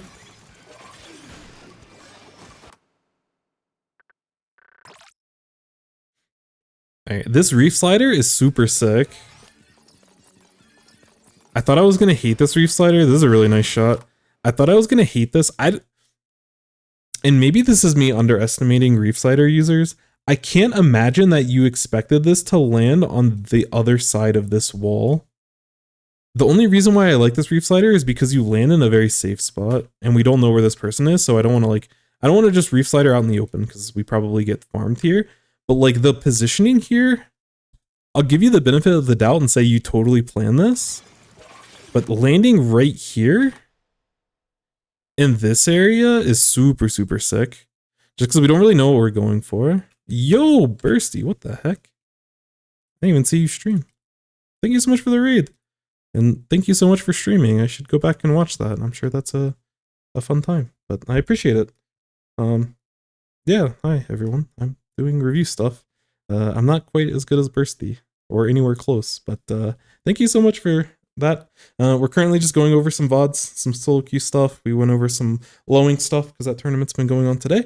Yeah, definitely, you know, I need to get water real quick, so I'm gonna get that and we'll continue with the review. But definitely feel free to, you know, go sleep, go get food or everything you need to do after your stream. But thank you so much. I really appreciate it. That's awesome. But yeah, I'll be back in 2 seconds. We'll get into it. But yeah, this reef slider landing, very impressive.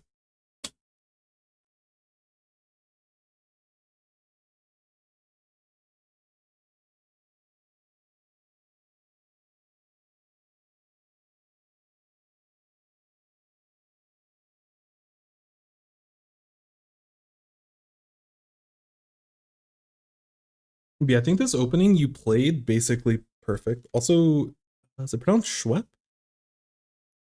Like the ginger ale? If not, please correct me, but thank you so much for the follow. Much appreciated. Also, if anyone's coming in, if you want to get a VOD review, we have a Discord that I use to like organize all of this, but yeah, they're totally free. All you have to do is join the Discord. There's a little bit of a template in one of the channels and just create a new post with your replay code. And yeah, we do them all here live on stream. But yeah, this opening was super, super sick. And I like that we're focusing on this left side.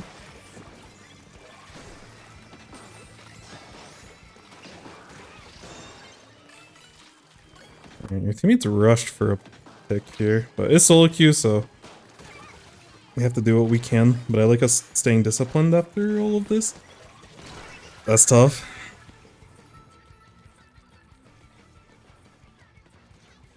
I like that we played that fight on our side and let them push us. It's unfortunate we didn't win the head up. But otherwise our mechanics, like we've been diffing the enemy team so far this game, so I've been very happy with the performance.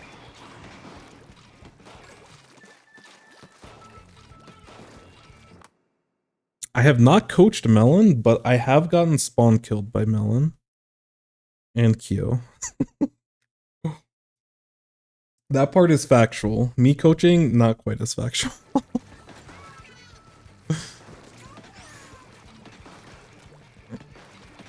I watch a lot of Melon's VODs though.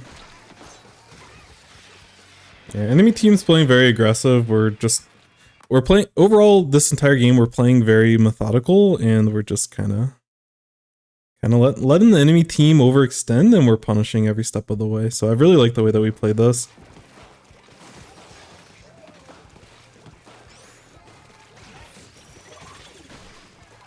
Works. There might not be a way for the slosh to actually be able to escape this. I feel like maybe, but it's a very creative idea. I guess they commit quite a bit. I would not think to do this play, but for the amount that the slosher ended up swinging out here. Also, what's up, Bab? Welcome in. Your favorite Sploosh 7 player? I only know about like 2 Sploosh 7 players, so you're very accurate. You are my favorite. But yeah, they swung out so much that they probably wouldn't be able to react. Also, if I'm the slosh in this case, I wouldn't expect this Reef Slider play, so the more I think about it, I actually really like the Reef Slider there. But only because they like swung out as much as they did. They could squid roll. Yeah, I think they're donezo now. Remember when you could just squid roll at any point and just not die to the Reef Slider? Those are funny times. But yeah, they might have been able to potentially reposition, but as much as they swung out there, I'm totally okay. Plus, they like we used it, and like we reacted while they were initially using their slosh. So like, you know, with reaction times and everything, like we start Reef Slidering toward the end of the animation from the slosh, and they're just like very slow. So it might be actually impossible for them to make it out, but it's very unlikely for them to make it out, even if there was an out. Just based off of the geometry of the map. Why do we push forward here? What was our goal? I like us taking space, but we're like pushing into the enemy paint. We're trying to push with crab. I see. Yeah, I would be a little bit more careful, like pushing into the sea of enemy paint. And like there is like a false sense of security from the bubble, but I would probably be checking these areas and maybe playing a little bit wider. But yeah, I don't think we can like just push in. We're kind of gambling here, and our team isn't really at an advantage. Like we have an advantage because of crab, but if we go down, this is not good for our team anymore.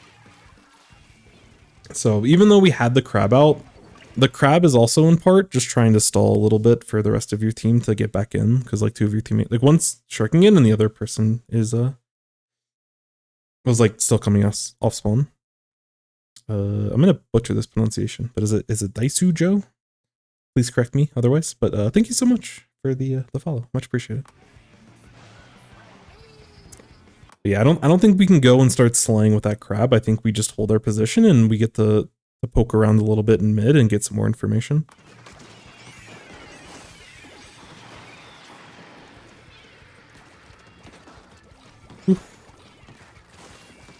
Does our teammate know? There's a little bit of latency with this. Sag. Has an interesting reslider from them, but nice pick before that. Overall, I really like the way that you're playing it. You're playing very close to the ledges and you're playing around mid. Earlier on in the game, you were able to push the left side and start pushing toward this spine area because your teammates were able to push up and paint. And I really like that. We went a little bit aggressive, a little bit like in the middle of the game after that first push. And we tried to push with our crab like before we had this paint. And that's why it ended in disaster. But then again, like, you know, after that play happens, we're still playing around mid and using our short range blasters, slowing down, waiting for the enemy team to kind of show themselves and looking to punish them. So overall, I've been very, very, very happy with the blaster play so far. Daiso Joe, gotcha. Thank you so much. I appreciate the correction. But yeah, I appreciate the follow and hope you're having a nice weekend. But yeah, the picks that we got early in this push kind of allowed the rest of our team to be able to push here. There might have been an opportunity for you to jump here, but I'm also okay with you not jumping, just so that you can be like you've been able to be kind of the reserved one. Yeah, in this spot I probably you could jump to the brush. There's no reason not to jump to the brush in this spot. But we don't know that they're about to get crab from the dualies here. So I don't expect you to jump here. If you do have stealth jump, it's not the worst play, especially I wasn't even looking at your build, but yeah, running like a QR build, you totally could jump in front and like if you just trade with one of these people, it helps your push keep going. But you probably at the very least we probably should jump to the brush just to make it to mid faster. But I see top players all the time, just like, especially if they're running like a QR type thing. Like whenever I watch Jared's always just like jumping the front line and looking for plays. And like as a blaster, you just need like one shot in order to get value. I will say one thing, if you're jumping in with sBlaster, do you only get the long range shot? I actually don't know. Also, I never pinged Kenn, which if they're not here, it's totally fine. But I didn't give them the opportunity. That's my bad. Let me do that now. But actually, I'm assuming that you only get the long range shot with that. But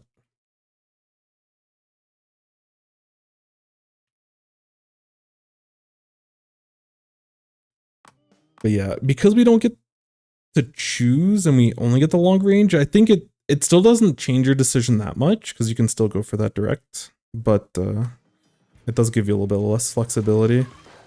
With the way you played this game so far and like kind of the risk that your teammates have been taking so far, I'm okay with you being a little bit slower. But we aren't fully playing to our QR build by not taking as many risks. But I think you found a nice niche so far with kind of what your team needs. Like your team already has a lot of aggressive tools and already has a lot of people that are trying to feed. So I'm okay with you kind of playing a little bit back in these situations. And because of that is probably the reason why you decided not to jump there, which again, I think you jump to the brush almost always. But I can understand your reasoning of why you wouldn't want to jump in that spot. Nice shot. We are cooking. I was gonna say, now we can start picking speed. Oh no. That's tough. We got baited into the Brella. I'm not sure what we do in this type of situation though. I'm gonna be honest. Appreciate these reviews. Been watching the VODs here and there. Never caught it live. Thank you so much. I appreciate that. Yeah, when this is the last person left, I don't love the idea of chasing this person, but I don't know. Do we just push mid in this spot? I actually don't know. I don't hate us going for this, but by the time they like get over here and they have their Brella out, it's like at this point it's like not worth. So I don't really know. This is a tough decision point from you. I'm not sure exactly the way we play it.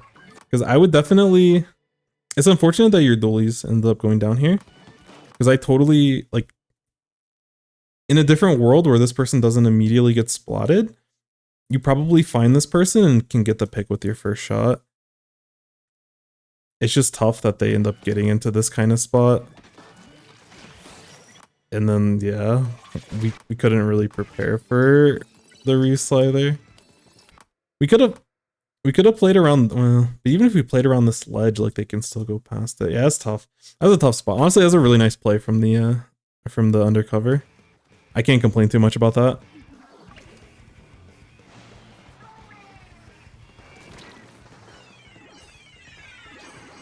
So we're able to maintain lead, which is nice. Yeah. Oh. We're using ledges really well, but Max is a very, previously on Seafoam.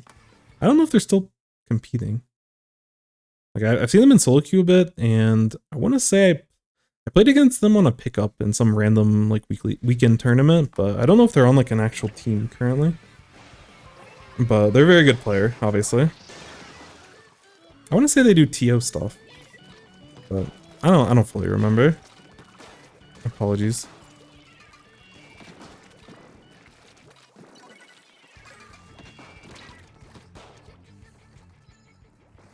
Yeah, I like the way that we've been playing a lot of these plays. I don't know if we should necessarily shark in this type of spot.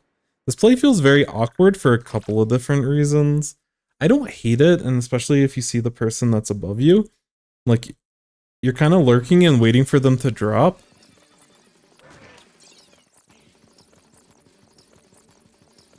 But the problem in this scenario is like we get this pick. and we're starting to push this person back. The problem in this scenario is that we have momentum. The enemy team is like respawning and they have to like swim forward, or maybe they jump into their teammate. But the enemy team just had a push, and like we have numbers here. And I don't think that we necessarily need to shark. I would rather us like get sprinkler out, kind of move forward, start painting forward, and like start taking space. This goes back when we're looking at these comps. With our long range shot, we kind of outrange. I'm pretty sure we outrange everything. I still have to check between Slosher, but based off the last interaction we just saw, I'm pretty sure we outrange them slightly. But we have a good matchup against kind of everything, so I'm okay with us, you know, at least moving up toward like this thing in mid and start getting pain, or, you know, we can even push into like this little ledge right here and start painting over in this area. But I want us to get more pressure to move forward. Oh, I think we can get more pressure to move forward. I don't think this is a spot where we should be sharking and like not getting pressure. Because this person's ready to push and your teammates are going to move in and are ready to push. And it's just, it's very anti-synergistic to the rest of your team for you to kind of... I keep dropping my controller. It's a weird spot for you to shark when the rest of your team is trying to move forward. Because again, you can do a better job of getting paint. And...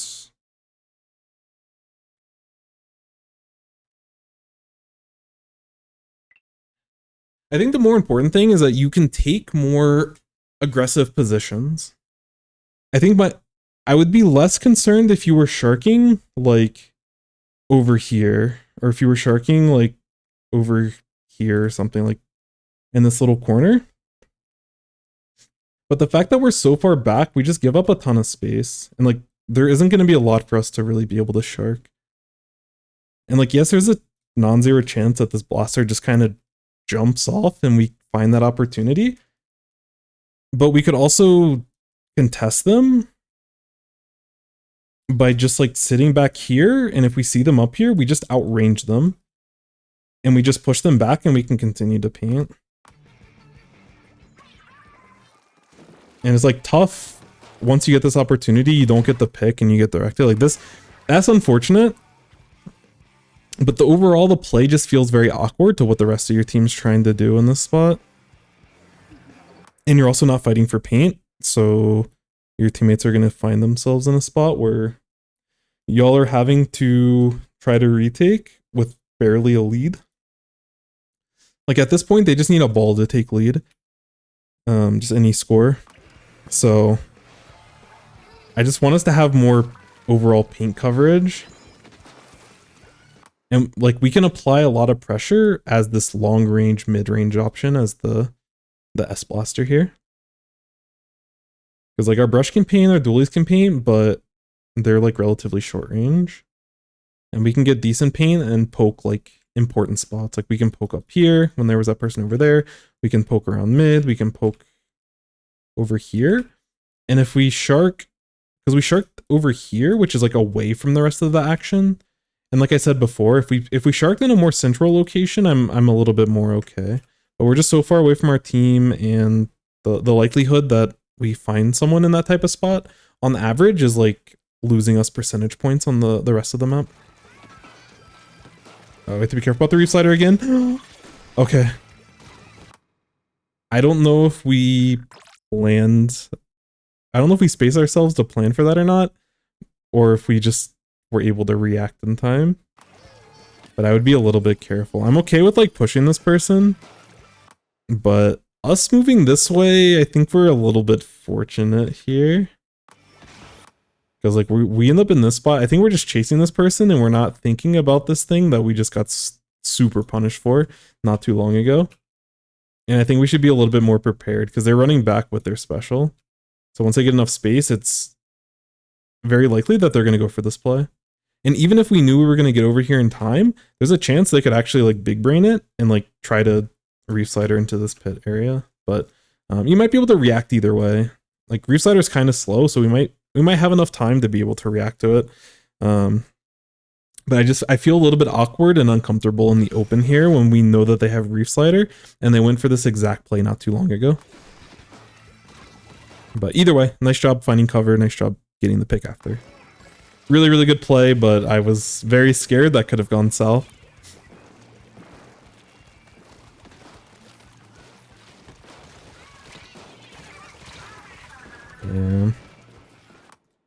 Yeah, I think we're getting a little bit desperate here. We're getting a little bit sloppier than we were at the very beginning of the match. Wait, this pick is great.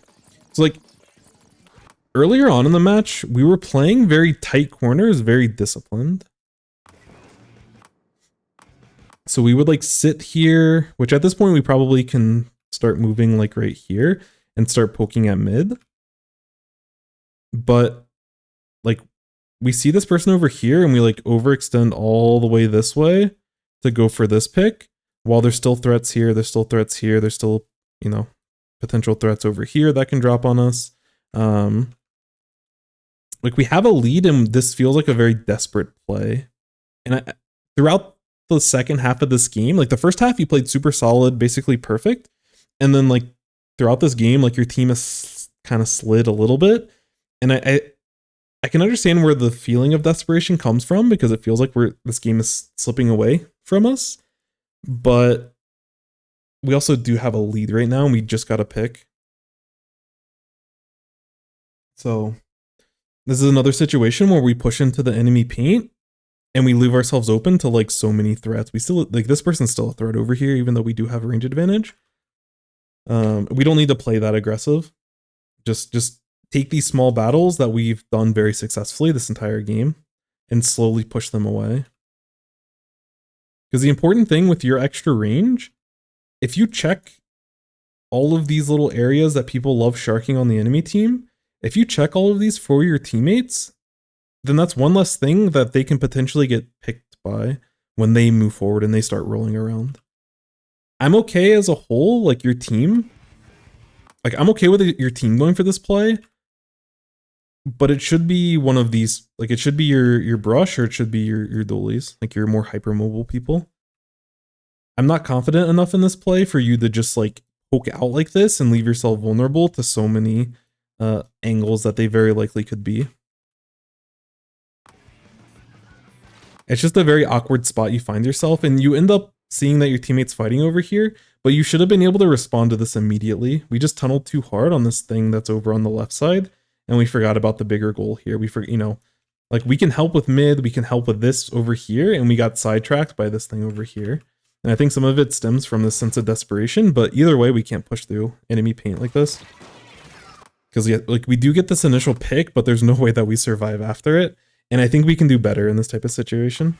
We've shown throughout this entire game that we can do better than a 1-for-1 trade, especially when our team already has an advantage. Because now your team doesn't have as many of those long range threats to be able to keep the enemy team in check. And yeah, they're able to take lead here. That's tough. Nice pick.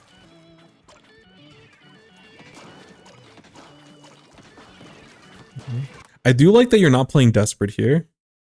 It'd be very tempting to just like try to run into this bubble and like try to find the pick.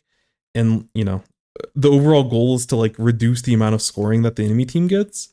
But I love that we're being a lot more methodical. Like we've already lost lead, unfortunate, but we need to get these picks cleanly on the enemy team, which we're able to do because we're playing so patiently. So our team actually has a decent opportunity to push forward. We can pick up this, someone on your team should pick up this ball. And then if you pick up the other one, like, and we need 2 more claims after, but it should be very doable for us to, like, we have all the claims we need right here, and then with the other ball spawning in to win the game. So like finding the clams in the economy, even though we don't have any claims now, you know, and they may score, you know, 1 or 2 more even in this type of spot, but we have the resources to be able to actually like make this push.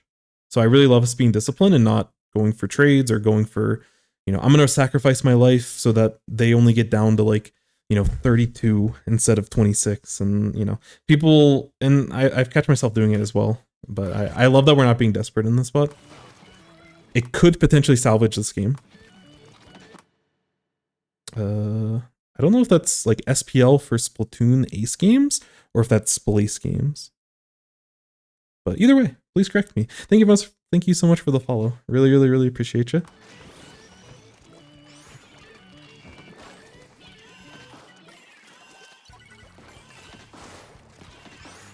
Yep.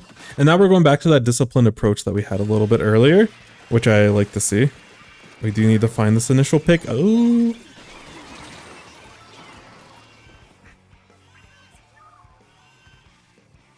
I think we had a little bit more time than to go for this specific play. I see the wheels turning and I see a potential big play opportunity here. But this feels very desperate. Like, we don't have a lot of time, but I don't know if we go for this play specifically.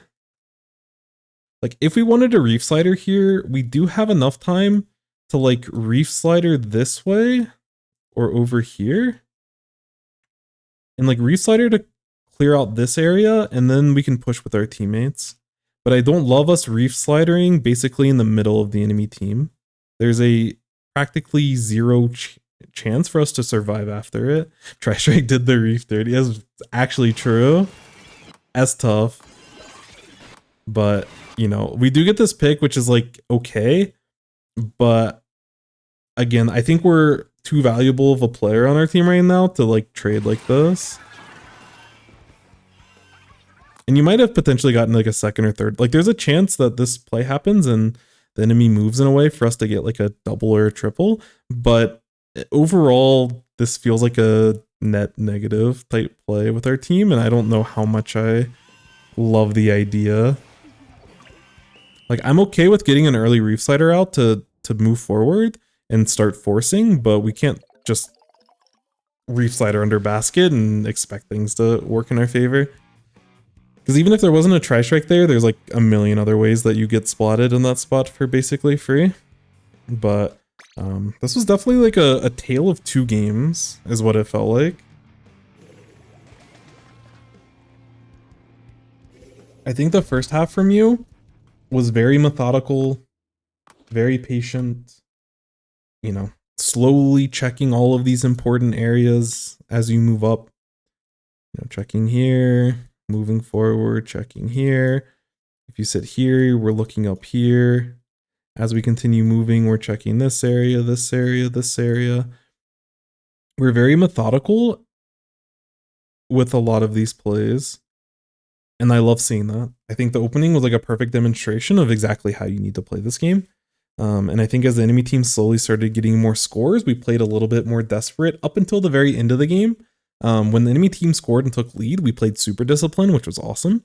And then we just like kind of reef slidered in as like a last second Hail Mary, which I'm okay going for those risky plays. Like I would rather you go for that risky play.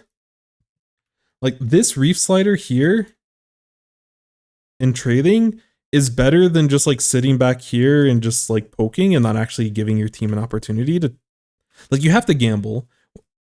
The more dire the situation, the more risk you have to take. The more your team is losing and your team was about to, you know, the game's almost over, so you have to like try something. Like the more you're losing and the worse spot you're in, the more risk that you have to take.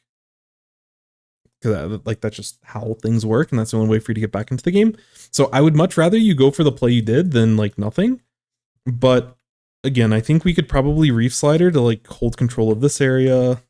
And we can even reef slider here to make sure that there isn't people ready to run after us if we explode out in the open. But I'm fine with us repositioning more forward so we can take this desperate fight over here. But I don't think going in with reef slider is the play here. If the rest of your team, like if your team already had this position and they were like poking at the enemy team, and if your team was ready to like push in right behind you, I could justify this reef slider a little bit more. But like we were the first people going in, so the enemy team had a lot more time to react and move, and they were under not enough pressure for that play to realistically work. But again, overall, I think you played this game very, very, very well.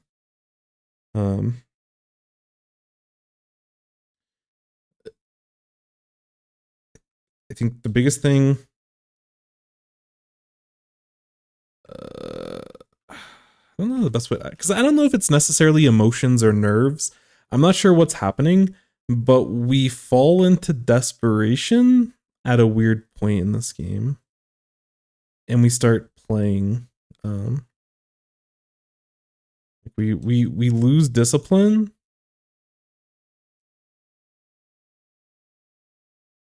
Like over time. And we want to stay consistent. Oops. And only take take good risk.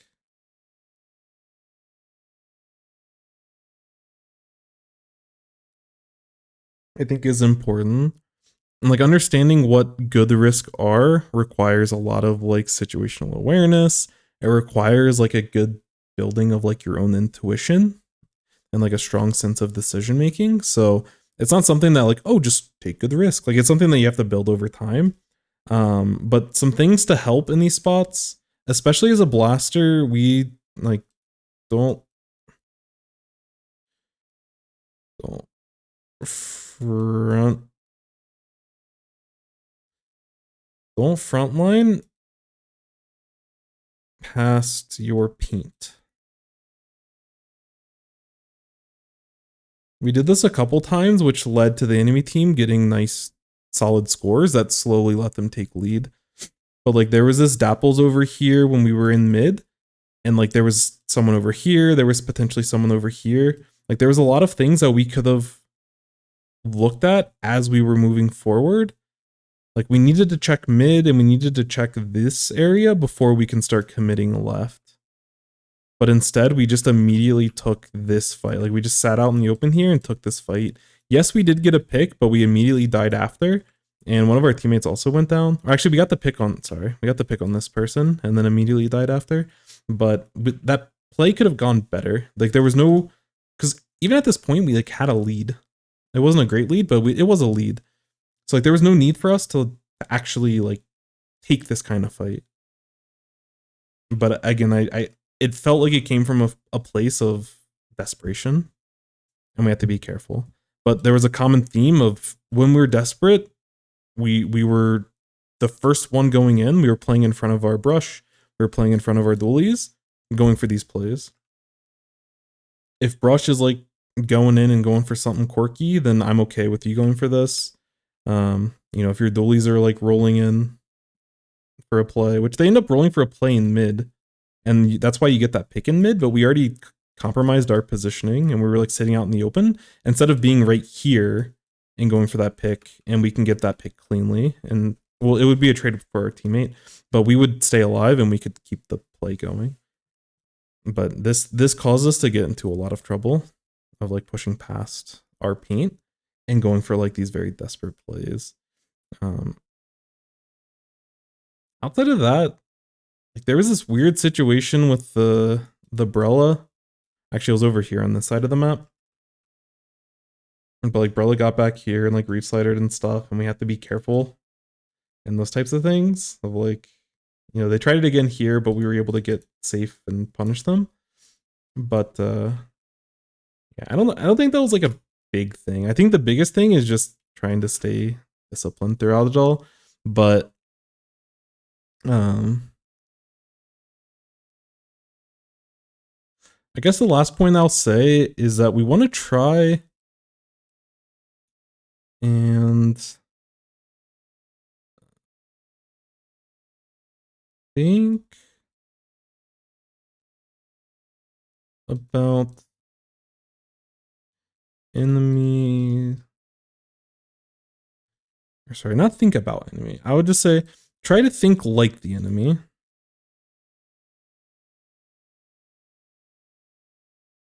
Like we want to put ourselves in the mind of the enemy in a lot of these spots. And like when our team was getting, like we had a 3v4 with the fourth person coming in. And like one of our teammates was taking a fight over here. and there was one of them sitting up here. Like one of the enemies was sitting up here. So like these are like the last two people basically on the enemy team.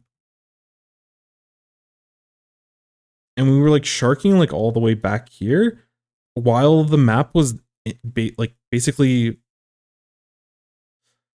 like mid was basically enemies paint. Like we still had paint on our side and stuff, but the enemy had like a slight map, like overall paint or turf lead and overall map control. But we were able to push it back because we had numbers. But we were focused on this like weird shark play. And like we were looking for the blaster to like want to like jump out or like maybe like jump over to like try to take a fight. And even if we got this pick cleanly, which we almost did, like we got the first shot off here, we did a ton of damage, we just didn't get the pick, and then we got one shot by the blaster. That was unfortunate, truthfully. Like in most cases, we probably still get that pick for free, but it just feels like a very weird play. Because we can suppress this person by just taking good angles and outranging them. And when our team has more players, more resources, and we're able to start building and painting more forward, those are the opportunities I want us to you know, be out in the open and like look for plays. So part of the reason why I hated this is because we were playing it so slow when we could be more proactive with our subs, our main weapon, and just our overall movement. The other reason why I didn't like this shark is because we weren't playing as central. Like if we took a more central position, like if we were sharking here, or if we were sharking like, you know, here or something, like if we're sharking more central, then whatever fights our teammates are going for on the other side of the map, there's an opportunity for us to go in and either help them win the fight or clean up the fight after. And then we can continue this play and, you know, take control of this ever important spine. And the spine area is a lot easier to take control of from this side on Clam Blitz, and especially if they don't have like a leader or something to potentially pop you.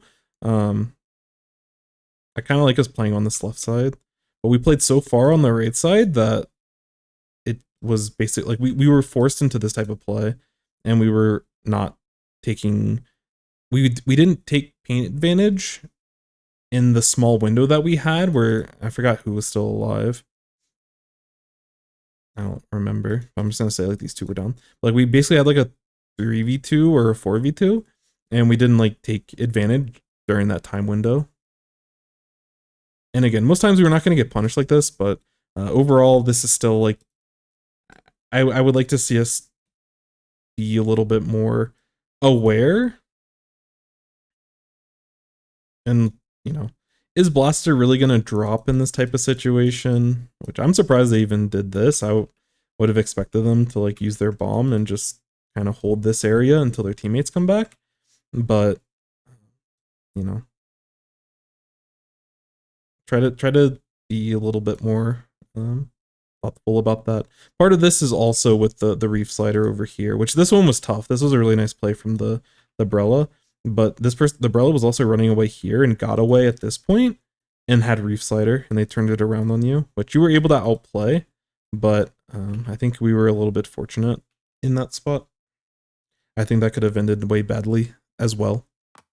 And if it happens to us once, like I'm okay with any silly gimmick. Like when they push us back to this wall and they like get special right when their back's to the wall and then they use Reef Slider, I'm okay getting fooled by those gimmicks at least once. But if it happens to us once in that game, we need to keep it in the back of our mind and not get punished by it a second time. Which we didn't, but we played into that play and almost got punished. But again, if Reef Slider is fully reactable in that kind of situation when we're out in the open, then I'm less concerned. But it felt like based off of our movement and like slowly pushing in the actual middle of the map,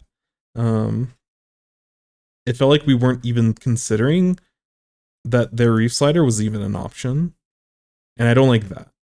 I'm okay with the way that we played it if we were ready to, you know, move behind a ledge the moment that they start Reef Slidering at us, but it seemed like we were just kind of lucky that they Reef Slidered in a location, that they Reef Slidered a location that didn't punish us. But I will say good reactions, and that's fun. But overall, the gameplay was really, really good. I think the first probably 2 minutes of that game were like literally like clinical. Like if you played the whole game like those first 2 minutes, you're super chilling. But like most of these deaths happen in like a small condensed window of the match, and that small condensed window is when the enemy team took the lead back. So like overall these stats are really nice, but we slipped up at a certain part of the game and that gets reflected in the score.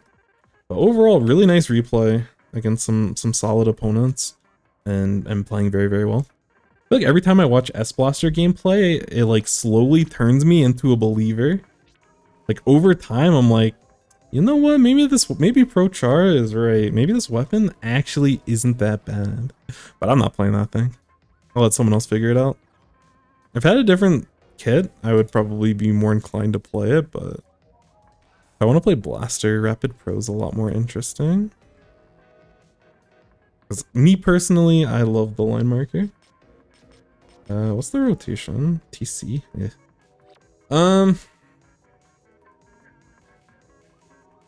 I think we can do one more. I think we'll do one more review and then we'll probably call it. I think we should have at least one more. Sanic posted their review, but they... One second. I did recently do a review of yours, so I might skip over it for tonight just to go for someone that hasn't had a review done.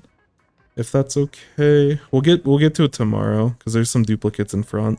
But for people that have never gotten their review, I wanted to jump a little bit. But Lily submitted a review.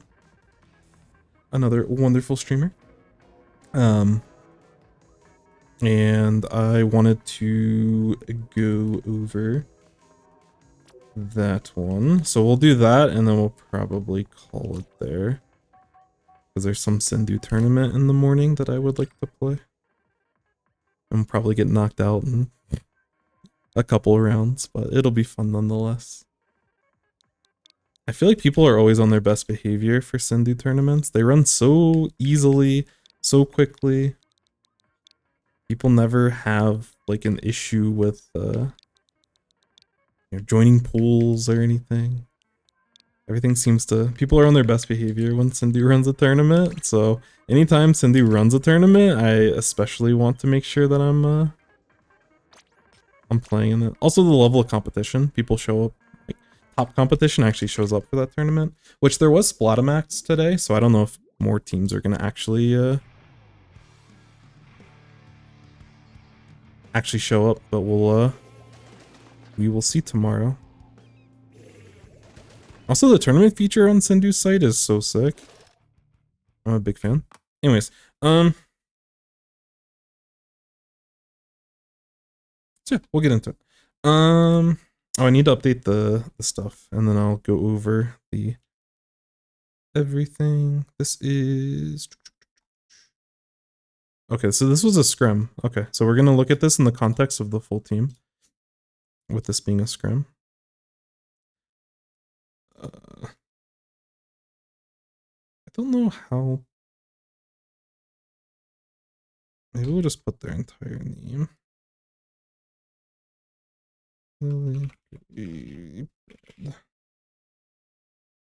They stream and everything, so we should give them some recognition. What were they playing? I wasn't even looking.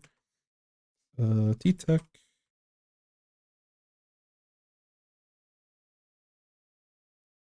Whatever. And this is a scrim. And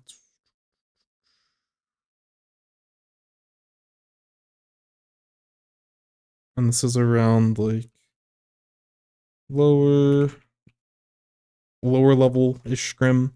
They're saying around like from the ink up type level. So it's probably somewhere between divs. I don't know if that's capped at div 6 or div 7. But probably around div 7, div 8, div 9. Probably around that area, I would guess, but yeah. Also, let me catch up with chat real quick, and then we'll go to the comments.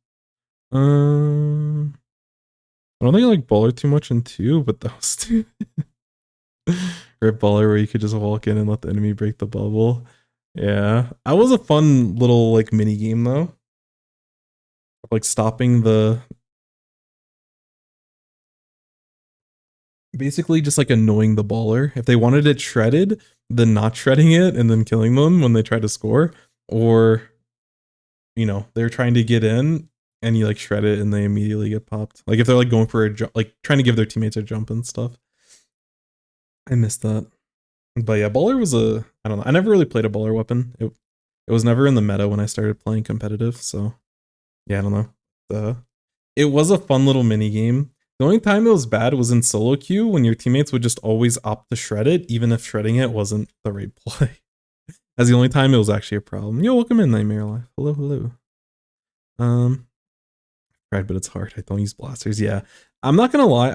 I've been grinding Rapid Pro Deco for like a week and a half, and I feel infinitely better than when I started a week ago or a week and a half ago. Like my day one blaster, I thought to myself like I will never be able to play this weapon, but now I like under pressure. It's still really hard, but I can see myself slowly improving.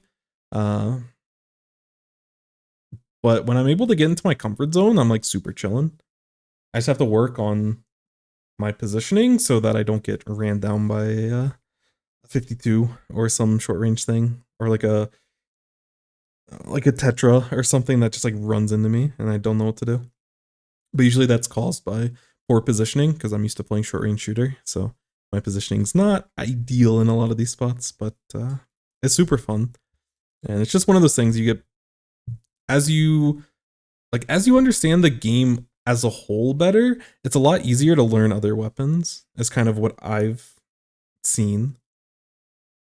Because like the maps that I do well on with Rapid Blaster, which I'm very uncomfortable with Rapid Blaster, but the maps that I do the best on with it are maps that I have a lot of comfort in playing competitively.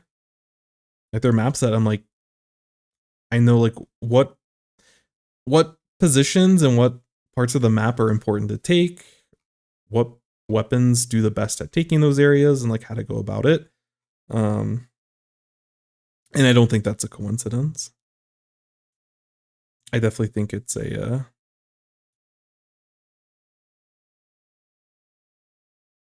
I think it's another one of those scenarios where like as you learn the game, it's easier to flex other weapons.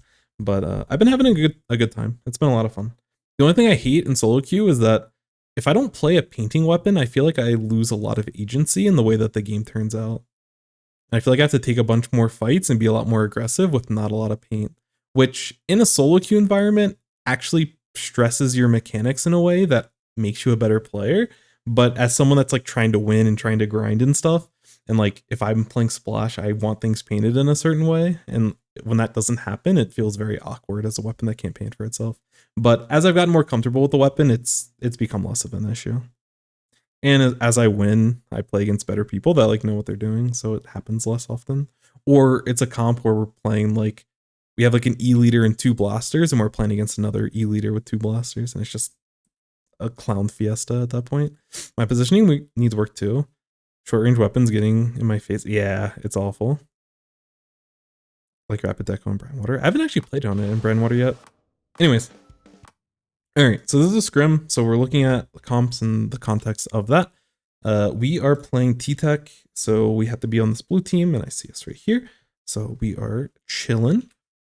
So on this map, we're playing Rainmaker on Scorch. I talked about it before. We've done a couple of Scorch replays, both on Clams and Rainmaker at this point, but there's a couple of different phases of the map. Phase 1 basically is fighting for mid, and I'm gonna assume we're pushing this way. Phase 2, Phase 2 is like taking control of their ramp and everything. Usually we'll be fighting from this area, and they're sitting. The enemy team is like sitting on top of their snipe. They're sitting behind snipe. You know, they might be over here. They might be up here. They might be over here. It really just depends on like where they're trying to position.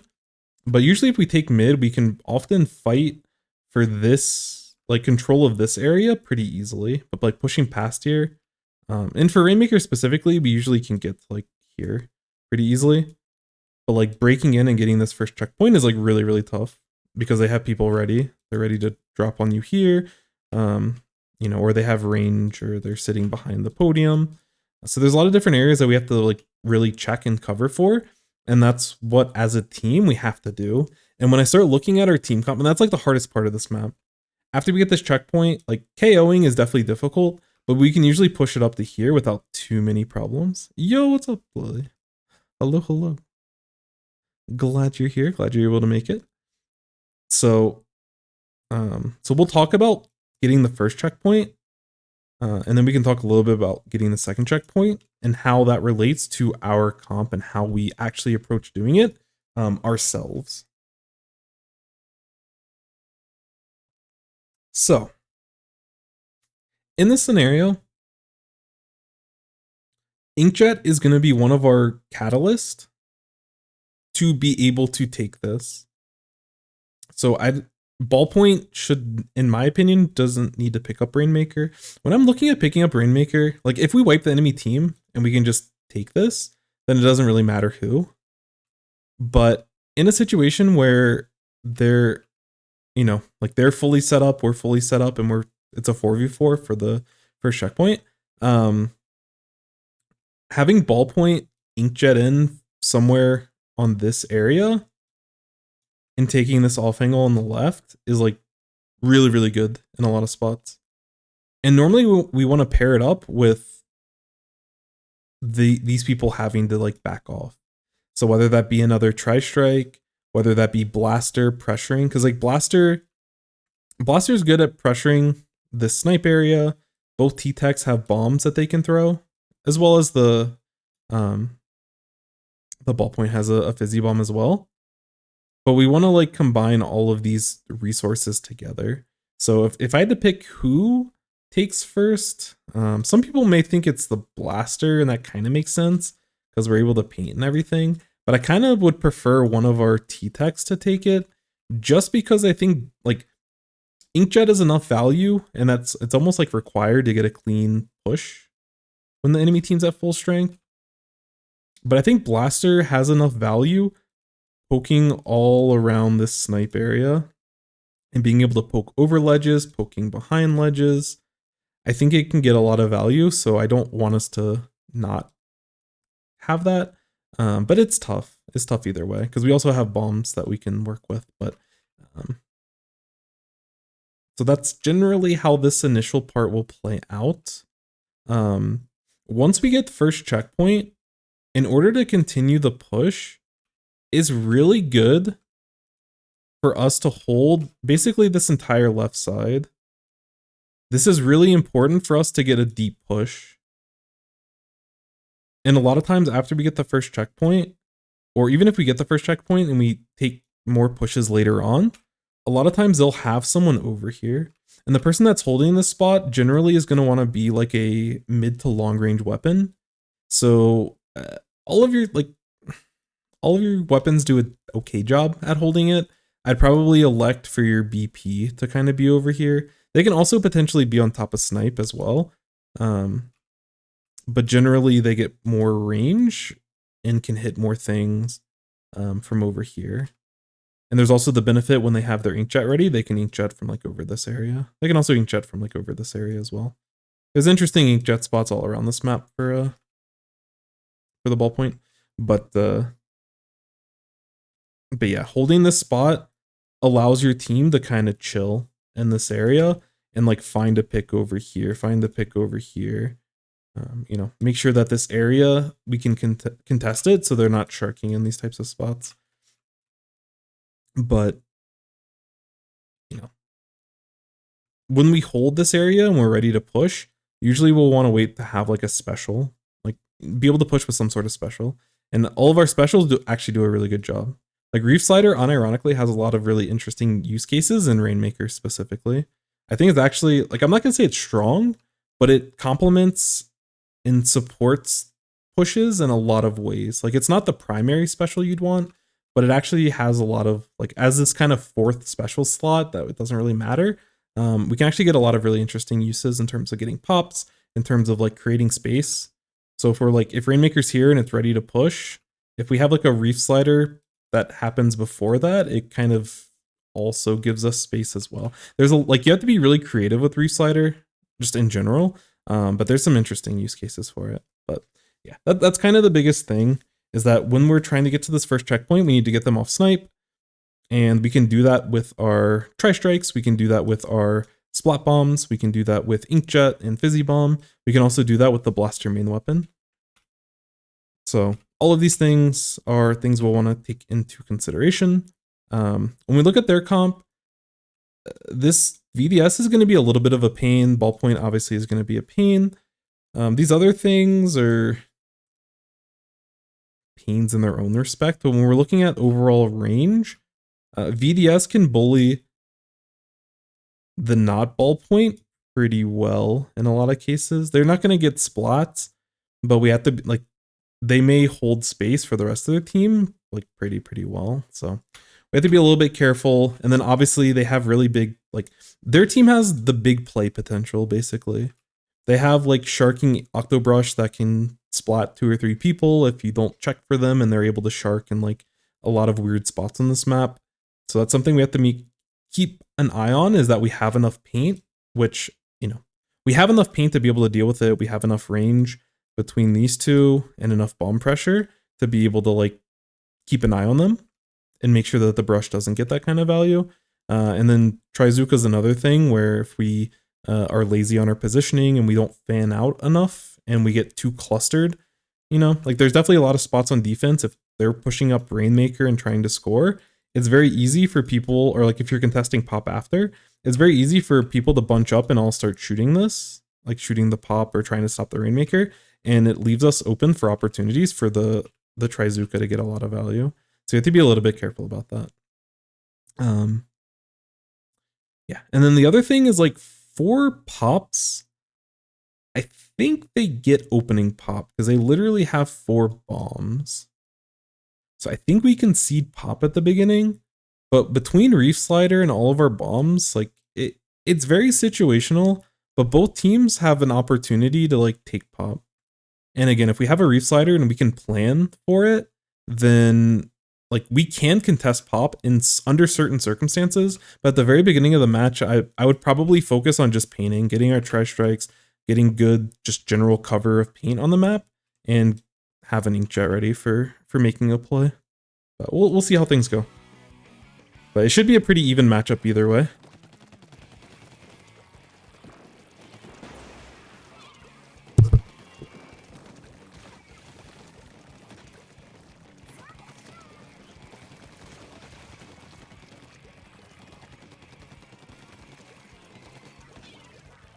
We'll let this cook a little bit.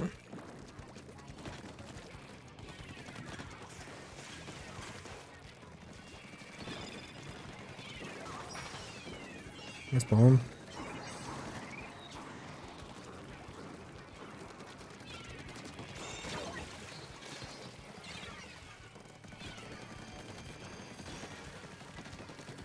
Yo! Flat Bomb's high-key MVP right now.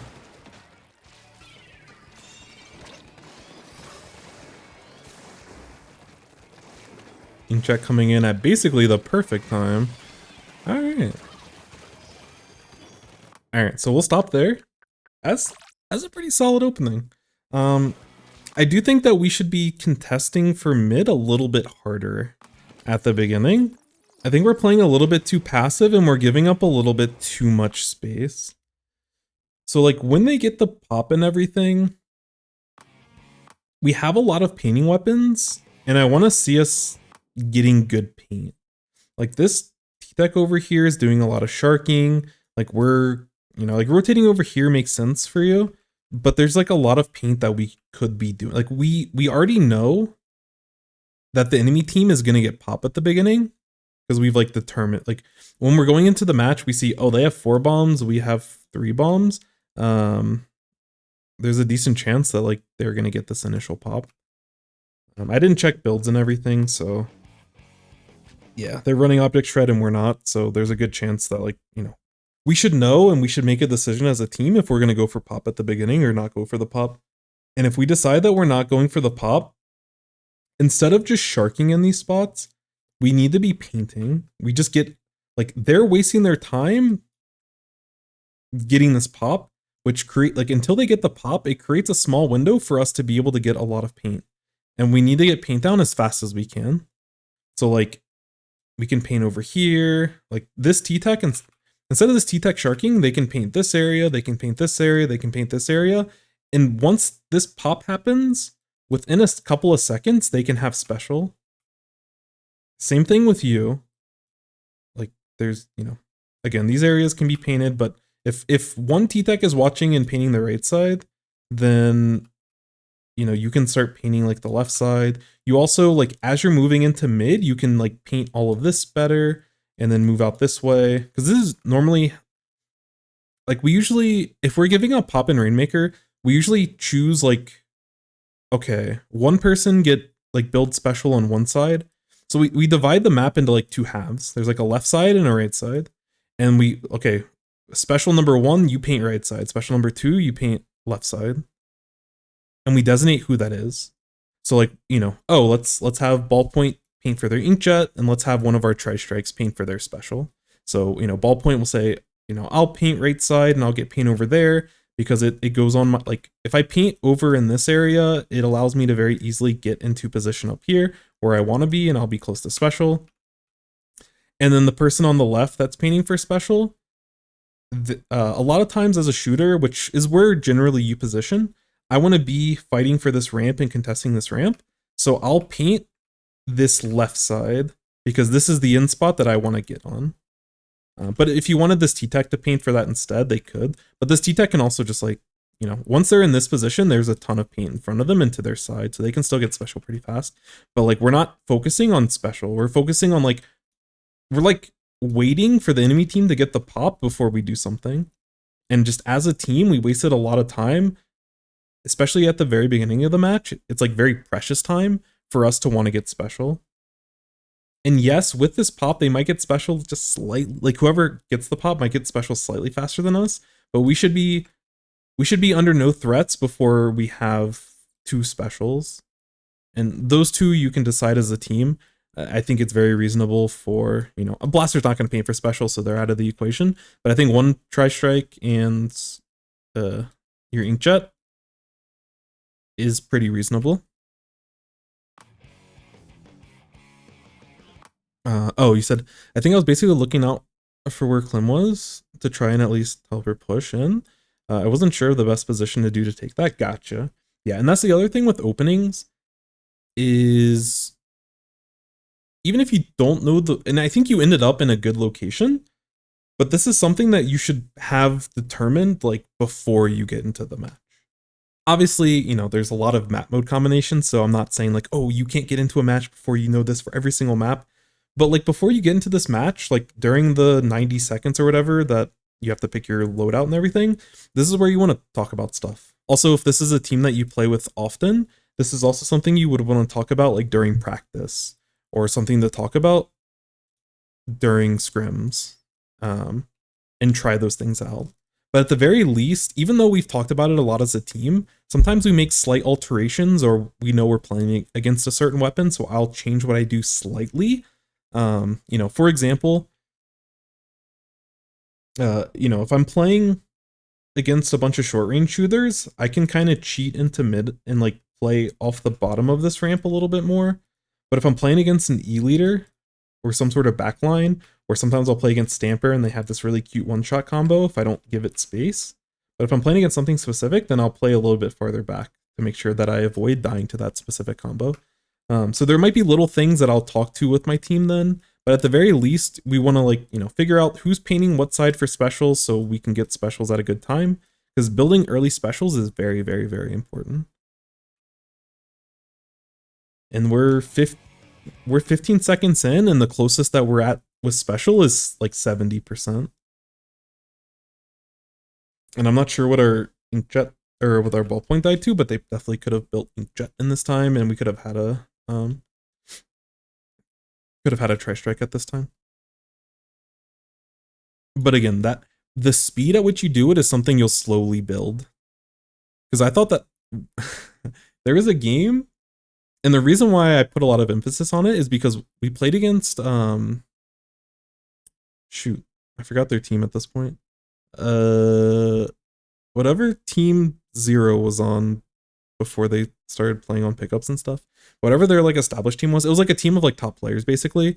We played a Hagglefish game, and they basically used like 3 specials before we were able to get out a single special, because they knew where they needed to paint and they were very deliberate with painting, and they had their specials ready. They were ready to push with them. Like their seamlessness in terms of like building special, positioning, using special, it was just like perfectly on time.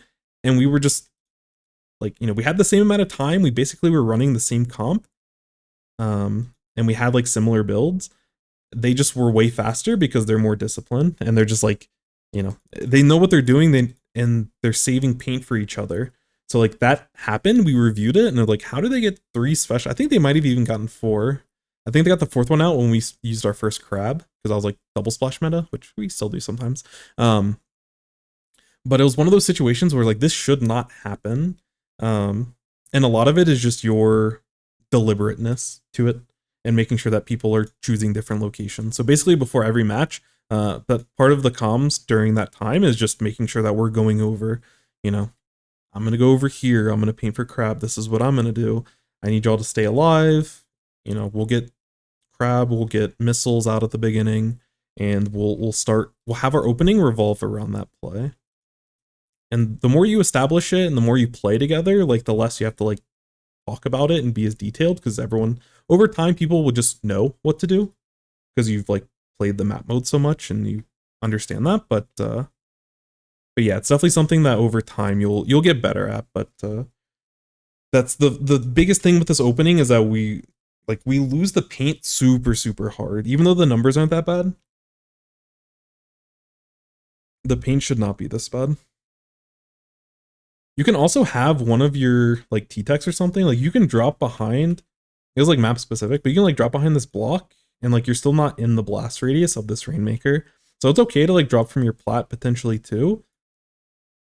Just to start taking some space and start, you know, getting a little bit more forward paint to contest the team a little bit better. And they still have some cover that they can get behind. But yeah, we even get like a potential pick, and like we don't want to be stepping on each other's toes. I'm okay with your Ttek, you know, if they wanted to drop down, I'd be okay. I'm also okay with them just, you know, continuing to paint and get this paint so that they can get tri-strike and we can push with that. But we need to start moving a little bit.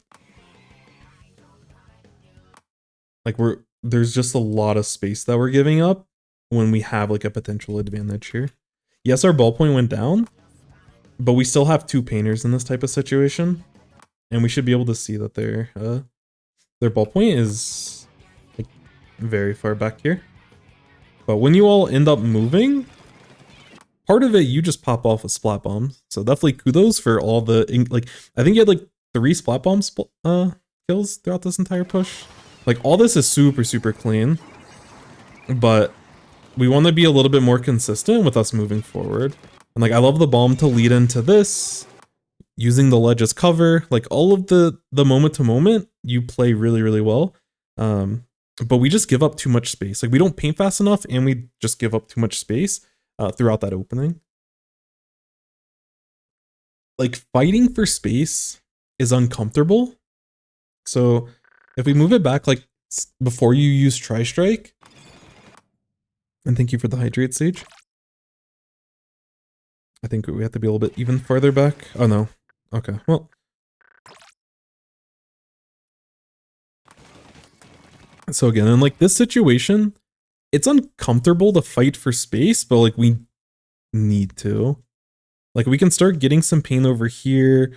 You know, we can start using this wall as cover and like start spreading out our paint, but we don't want to bunch up here. And again, if it's not something you do regularly, it's going to feel a little bit uncomfortable. So like, okay, I'm out in the open. There could be someone coming over here. There could be someone coming out over the top. I could get flanked over here. Like I'm scared, but this is like, you know, as a team, we like figure this out. And if you get, so like based off of your opening, if you get into this type of position, if someone flanks you from over here, you back up and you have this Ttek ready to drop with you, and you're chilling.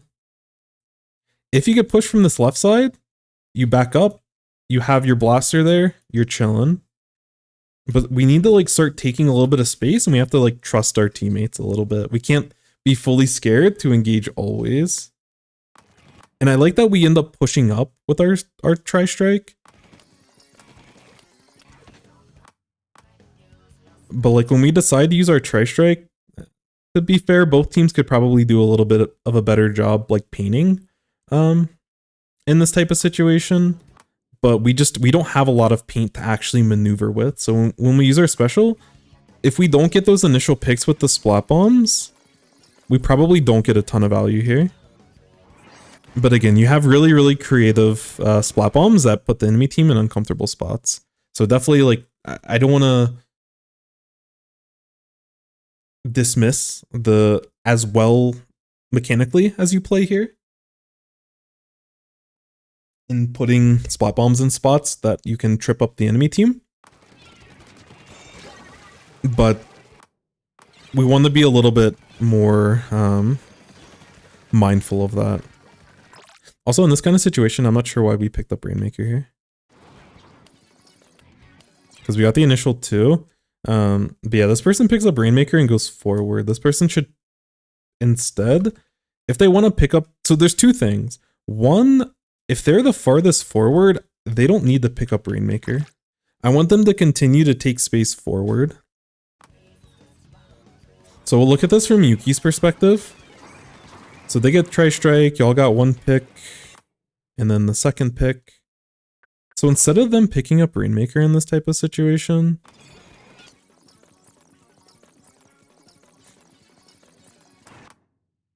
I want them to start moving forward and like painting.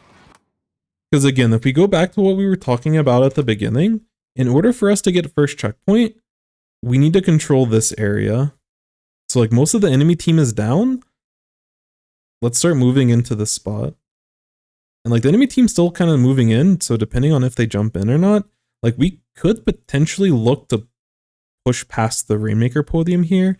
But at the very least, whoever's the furthest forward shouldn't be the one doing the objective.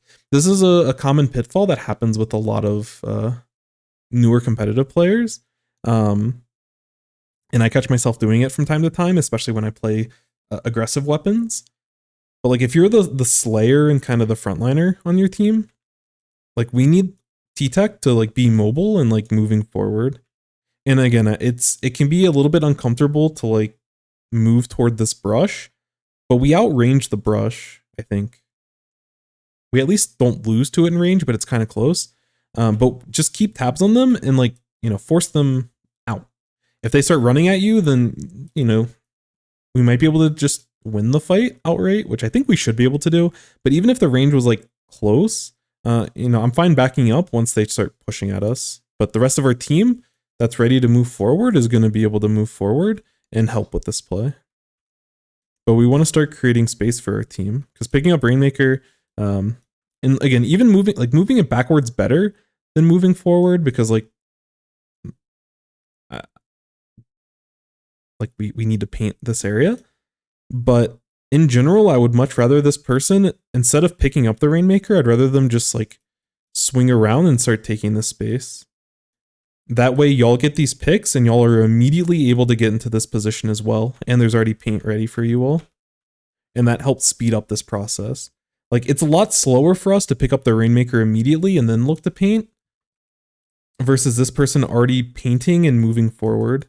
And, you know, if they get into this type of position or they get over here super fast, there's a chance they could shark for someone that's like trying to move into position. Or if the ball point is like focusing in mid, they can flank around and get a free pick on the ball point. But there's a lot of things you can do when you're like up here, but we need to create that space first.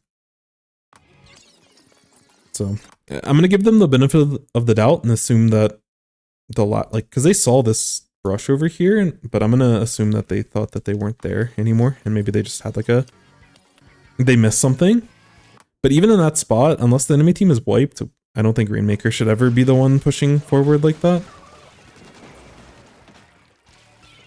Yeah, and same thing goes for you in this situation. So hard to try and move Rainmaker forward when there's no ink. Yeah, 100%. But yeah, in this spot, instead of you being the one to go pick up the Rainmaker, I want us to be moving forward instead. Let someone else pick this up. Let your other, or sorry, I guess it would be this one. Let your other Ttek pick it up. Let this blaster pick it up. But we're the farthest forward, and we already have our advantage. I was saying in the 4v4 when we're like fully set up that like blaster can be good with these, or like hitting over and around this area and hitting over and around this area. But we already got our picks and we already have this inkjet ready. So whoever's farthest forward, just immediately start taking that space. Once you get up toward the podium, we still have to be careful because we don't fully know where these people are at this point. But you know, we can start painting this if there isn't a lot of paint when we move forward. So like there is someone over here. So I'd probably like stick to the sledge and like move around. But you know, as we move forward, we can like paint this area. We can throw a bomb as we start moving forward. There's a lot of ways that we can play this, but we don't have to fully push either. I would because of the numbers, but you know, if we just wanted to move forward and just get good paint up here and start building for our tri-strike again, that is another option. But with the way that the numbers are, I think we can be a lot more aggressive. You know, find these people, potentially look to get picks, and have, you know, this person jumps in, picks up Rainmaker, and we're good. But I don't like the farthest forward person to be the one to do the objective. Because what it does, when you pick up objective, it creates a situation where you lose out on that small timing window when the enemy team was down to be able to take space and move forward. But your ballpoint plays it perfectly. They have inkjet ready for this push. Their timing is like impeccable and catches them off and makes like a huge play here. So definitely like kudos to your ballpoint. But if you didn't have this inkjet ready, like this push stalls, and it doesn't need to stall because we had a 4v2 advantage because of the picks that we got in mid with that awesome reef slider. But you know, two of your teammates go down here. I like that we back up in this spot. I like that we don't try to force and potentially wipe and give up mid for free. So I like the discipline here. We can maybe go for pop. This is scary though, yeah. Honestly, and the other problem with this is that it makes your teammates' jumps very awkward. Oh, is your teammate going for points? Yeah.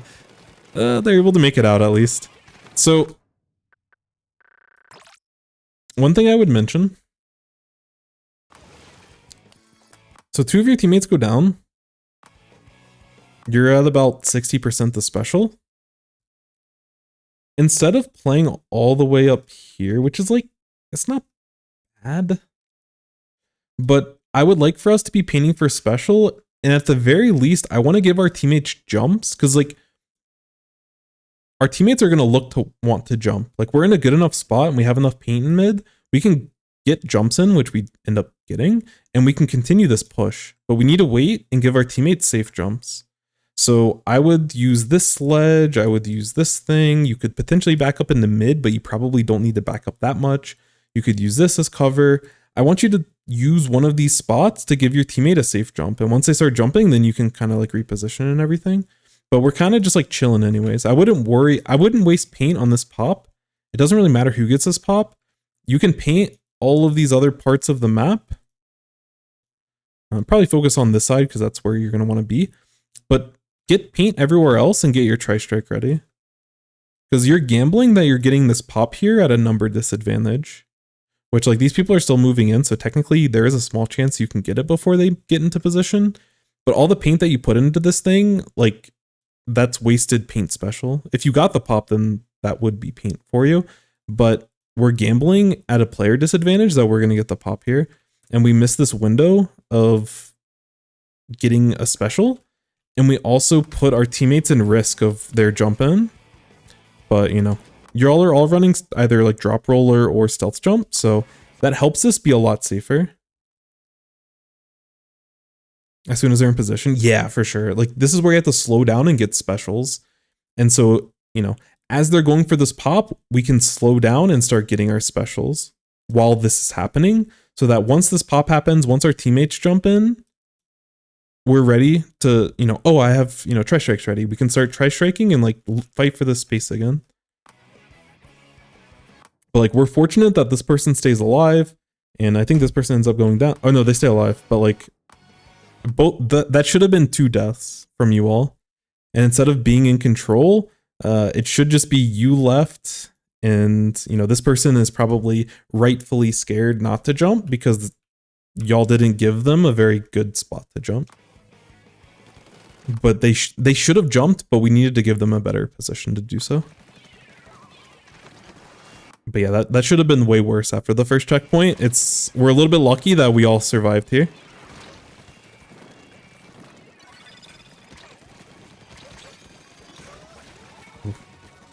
As a little bit unfortunate. Again, I think we're getting a lot of hesitation in like what we're trying to do. And we're just like a little bit too scared. Like getting behind cover is good. But like in the spot, like we throw the bomb, we get a couple of shots, which is like cool. But I want us to be getting like,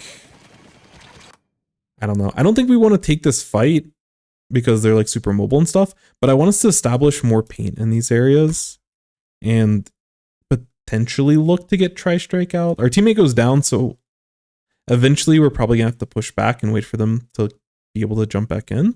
But you know, I actually really like that you swing out wide here, but we don't want to move forward. We just want to like hold space.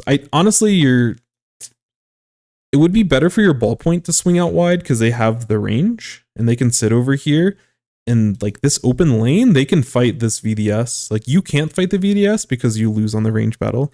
This ballpoint, if they're the one swinging out right and you're painting their feet behind them and you're throwing this bomb at this person, you give a bunch of opportunity and a lot of space for your ballpoint to be able to do stuff.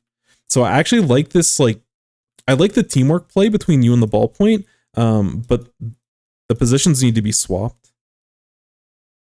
You can play better.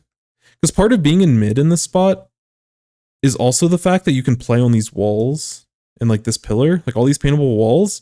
It's something that's very awkward for a ballpoint, but it's something as a Ttek that you can do very well because you can climb and you don't have to charge up your stuff. So if you see an opportunity, like it doesn't mean you have to play on walls at this point, but the option's there. And I'd rather your ballpoint use the open space in this type of spot. Unfortunate with the way break and everything, but the idea there I like. We just have to change a little bit on like who's playing what role. Yeah, and your teammates are able to give you jumps, which is awesome. Someone popped off. I don't know how we got those picks. I know Ttek I think got the initial pick, but I don't know what happened after that. Oh, they got like a triple bomb? Holy. Well, respect. Yeah. And this is another spot. 3 of them just went down and it's just Rainmaker. We don't have to play here. We can start moving toward mid and just getting good paint. Like we can also push the Rainmaker. Depending on the timing, if their teammates are already able to jump in, then we probably want to give them the space. But either way, either we run at the Rainmaker or we get paint all in these areas in mid that we need to get paint. Because we're bunching up and we're leaving mid the enemy team color. But with the way they're positioning, you probably could have just like kind of ran at them and stopped them. But I'm okay with the discipline if instead of being here, we're positioned over here and we're positioned right here. You know, someone still wants to watch this area, but it probably can be like your ballpoint or something that has like good range and can actually get value out of this open lane over here.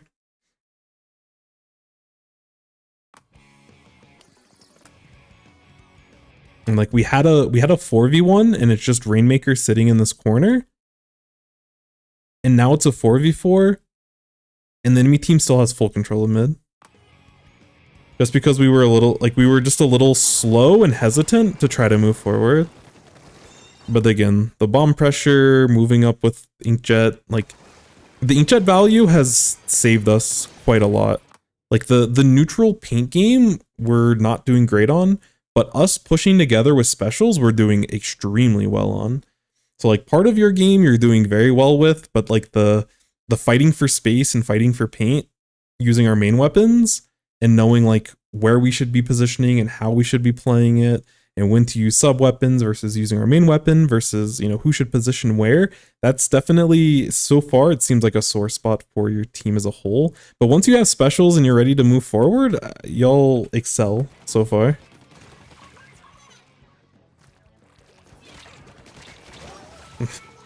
Rush jump scare. But yeah, this is the other, like, one of the consequences of not fighting for that mid paint is that this brush can start sharking basically anywhere in mid, and now mid is, like, very scary. You had an opportunity to make it less scary, but we chose not to paint for it, and now it's still pretty scary. But fortunately, your teammates are able to win fights, so I would like to see you start painting as we move forward. Okay, this is good.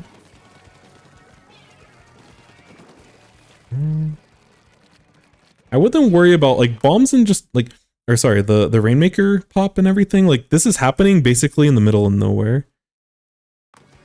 It doesn't matter who gets this pop. It doesn't matter, like, the paint situation. We don't need to fight for this. This thing is, like, deliberately just in the middle of nowhere, which their team doesn't have a lead, so they probably shouldn't push it here. But this is where y'all got to pick with the inkjet, so it makes sense. But we don't need to fight for this. Instead of, like, taking this type of play, I want to be working with the rest of our team. Like, again, you can have a ballpoint sitting here and just, like, holding this while also watching the rest of mid. But I want you to be with your other Ttek, and we need to be fighting for this paint. We need to get paint up here. We can potentially get paint, you know, I wouldn't worry about the pits too much, but we need to fight for the central paint. And we had an advantage before, but then we wasted our time and rotated toward this Rainmaker pop all the way in this corner that we're basically never going to go in for the rest of the match, unless we're jumping out. And we're leaving our teammate in a really poor position. Because I like their idea, but they need your help. And they go down because they're having to take this, you know. Technically it's a 1v2, but, like, you know, the 1v1. Yo, what's up, Narclub? See? I think we even debated whether we just leave the Rainmaker alone entirely. Yeah, for sure. Like, your whole team, like, sounds obvious, but, like, all four of you can't push this way while the Rainmaker's still over here because you leave it wide open for them to score. I think that goes without saying, but, you know, as long as you just have ballpoint here, we don't care about this that much. Because realistically, they're going to fight for mid, and they're going to let this thing reset. Because if they drop, like, one or two people into this pit to, like, pick up this Rainmaker, it's a liability. And they don't want to do that. They just want this thing popped, they want it reset, and then they're happy. So I would be surprised if they actually, like, tried to go for that.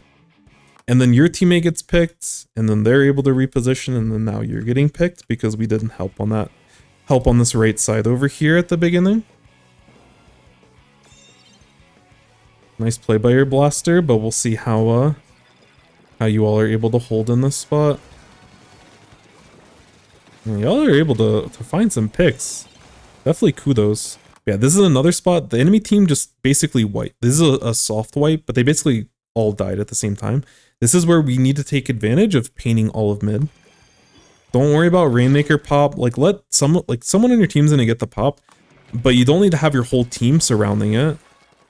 We need to get paint over in this area because eventually we have to push over toward this side, and we should get this paint instead of hovering around the Rainmaker. Have, you know, we only need one person going for the pop. As long as it's not the blaster, like, they should be able to pop it reasonably by themselves. As you're moving this way, if you want to throw a bomb over at it to, like, help speed up the process, or, like, take a couple of shots as you're moving to paint over here, that's fine. You know, it's a little bit of min-maxing. I'm okay with that. But at the end of the day, there's these giant areas of the map that we need to get painted. And we're very slow for it. we've had control of mid for a while, but we haven't painted top mid at all. Which like that paint isn't like the most important, but this being the enemy color makes it so they don't have to worry about any of those potential threats. Because another thing about this map, which I'm not going to get too much into, but these grates over here are really good for splotlings to like look to cross with. And if you never paint this area, then you're not threatening people crossing through it. And yes, they can technically like climb up this wall. Like you don't have to get paint in order to cross the grate. And you don't even necessarily need to, but it just, again, there's just like a lot of areas that we just forget the paint. And, you know, we know that no one's sharking over here, but like this area over here is like, this is Octobrush heaven. If you forget to paint these areas and this person's able to like drop through and like, you know, end up getting into this type of position, they can just sit here and this is how they get these like massive plays. Again, we have enough information. We know that they're not here this instance, but if we don't get into good habits of painting all of these areas, we leave ourselves vulnerable to those types of plays. Oops. Sorry, I went a little bit too fast there. I didn't see what happened.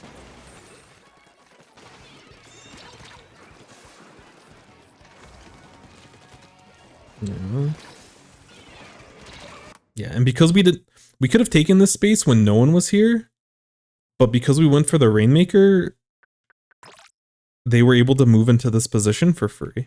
And that's why being fast and fighting for space is so important. Because right now, you could be where this blaster is and you're moving forward. And if I'm you in this spot, I'm just holding this area. I'm just like getting some paint over here, moving this way, getting some paint over here, moving up to this pillow, and just getting general paint in front of the Rainmaker. And I just want to hold this area. Like, you know, we can't paint everything, but the little spots that I scribbled is generally roughly what I would do, with the intention that our Rainmaker is going to push behind where I painted. And as a team, we can start holding and stalling in this area. We don't need another push because we technically have lead, but obviously we haven't gotten past the checkpoint, so it's not a great lead.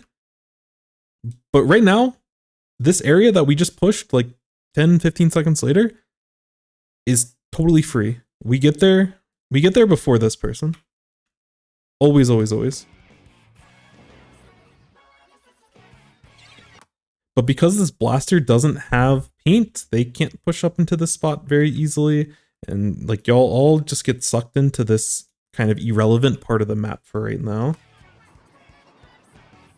And while we slowly rotate into this position, the VDS has time to swim in all the way over here and beat you all to this spot. And because they beat you to this spot, you have to fight this downhill battle. You don't even know they're there because we haven't painted for it.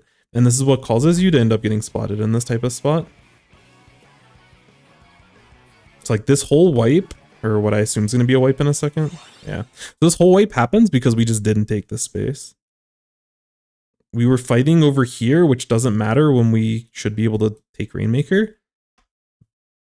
And we were just really slow to rotate. And that lack of speed, we missed out on the timing window to take over this area, and that causes us to get wiped.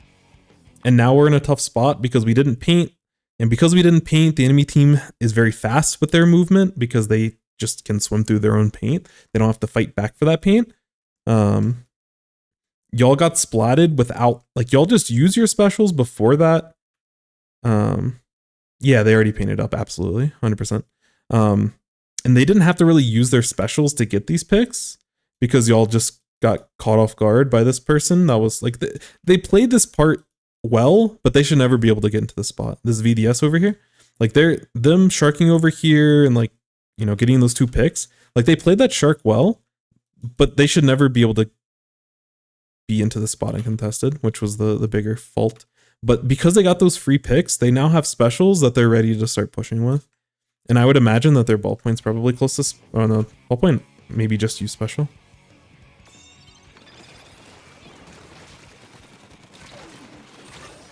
So now y'all are, yeah. Now y'all are stuck fighting this very, very awkward situation.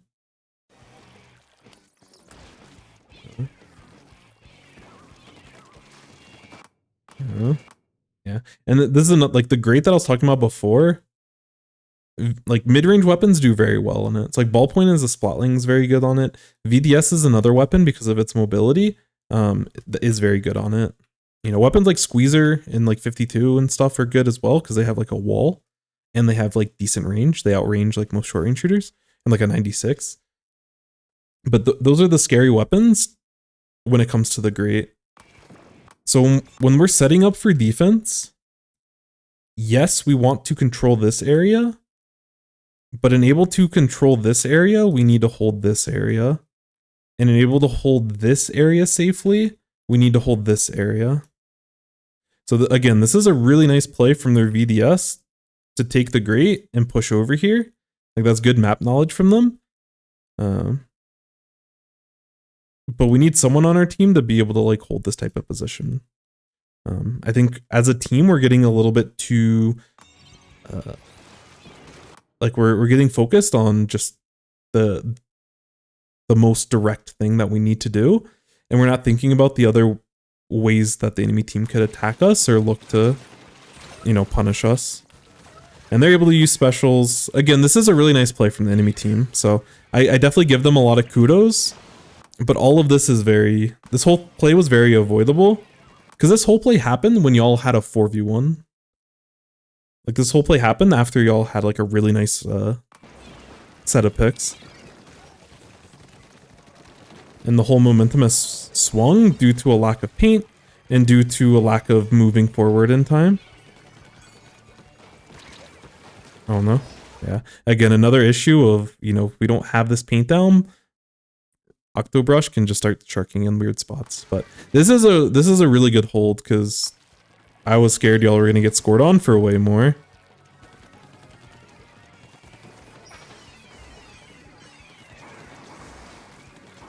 Yeah. Oof. This VDS has been a thorn in your team's side.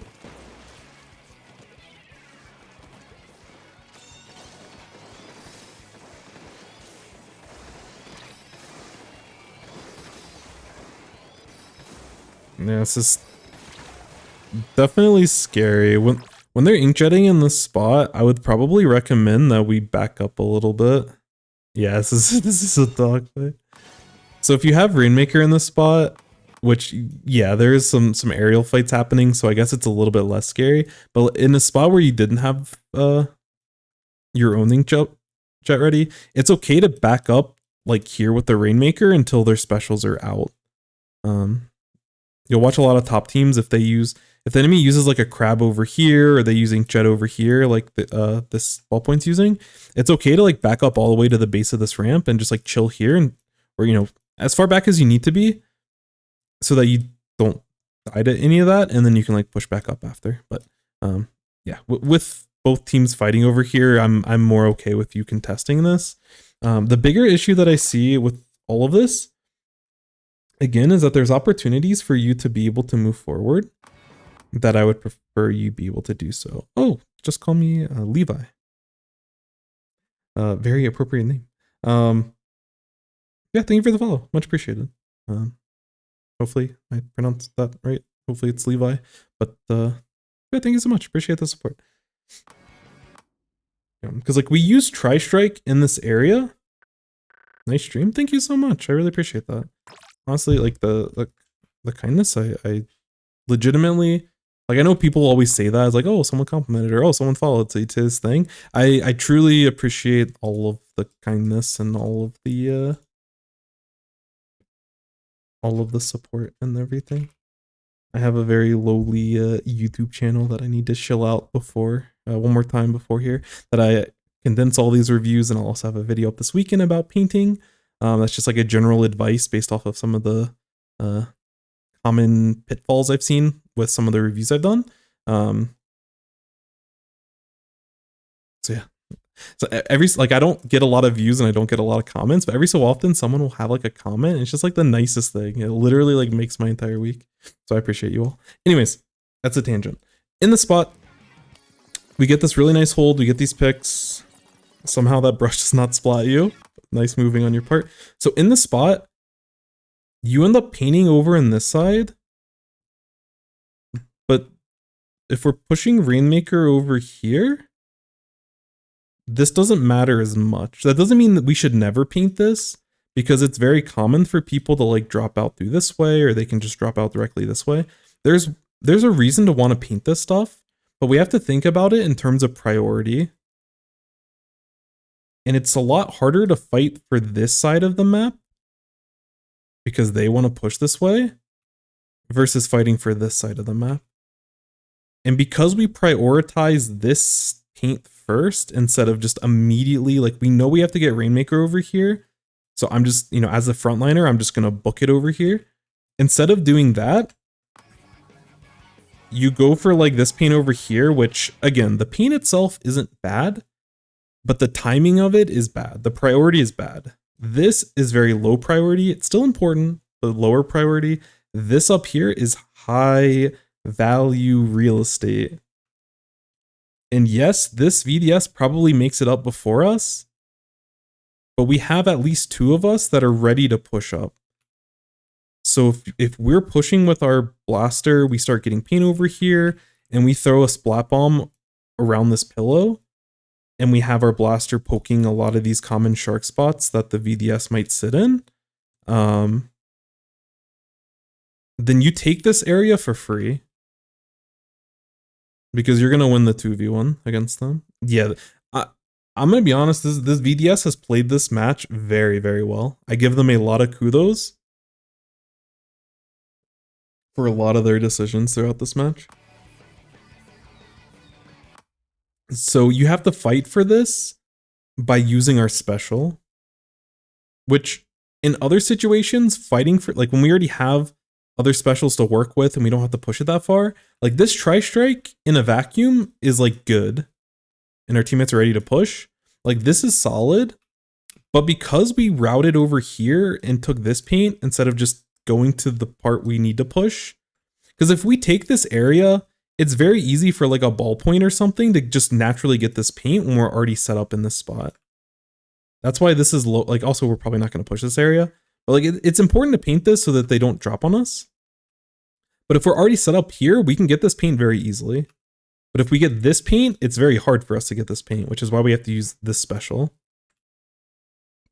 But if we're faster and we're deliberate with our movement and we know where we want to move, just our main weapon and sub-weapons between us and the blaster allows us to take this area for free. And so we lose, like, because we're slow and we don't prioritize the correct part of the map in this circumstance, we have to wait, like we're -1 special. We have to waste a special to get this area. Again, I love that we use the special, but we did, like, if we play back, like, at 52 seconds, this is a good special. But at 54 seconds, this is an unneeded special.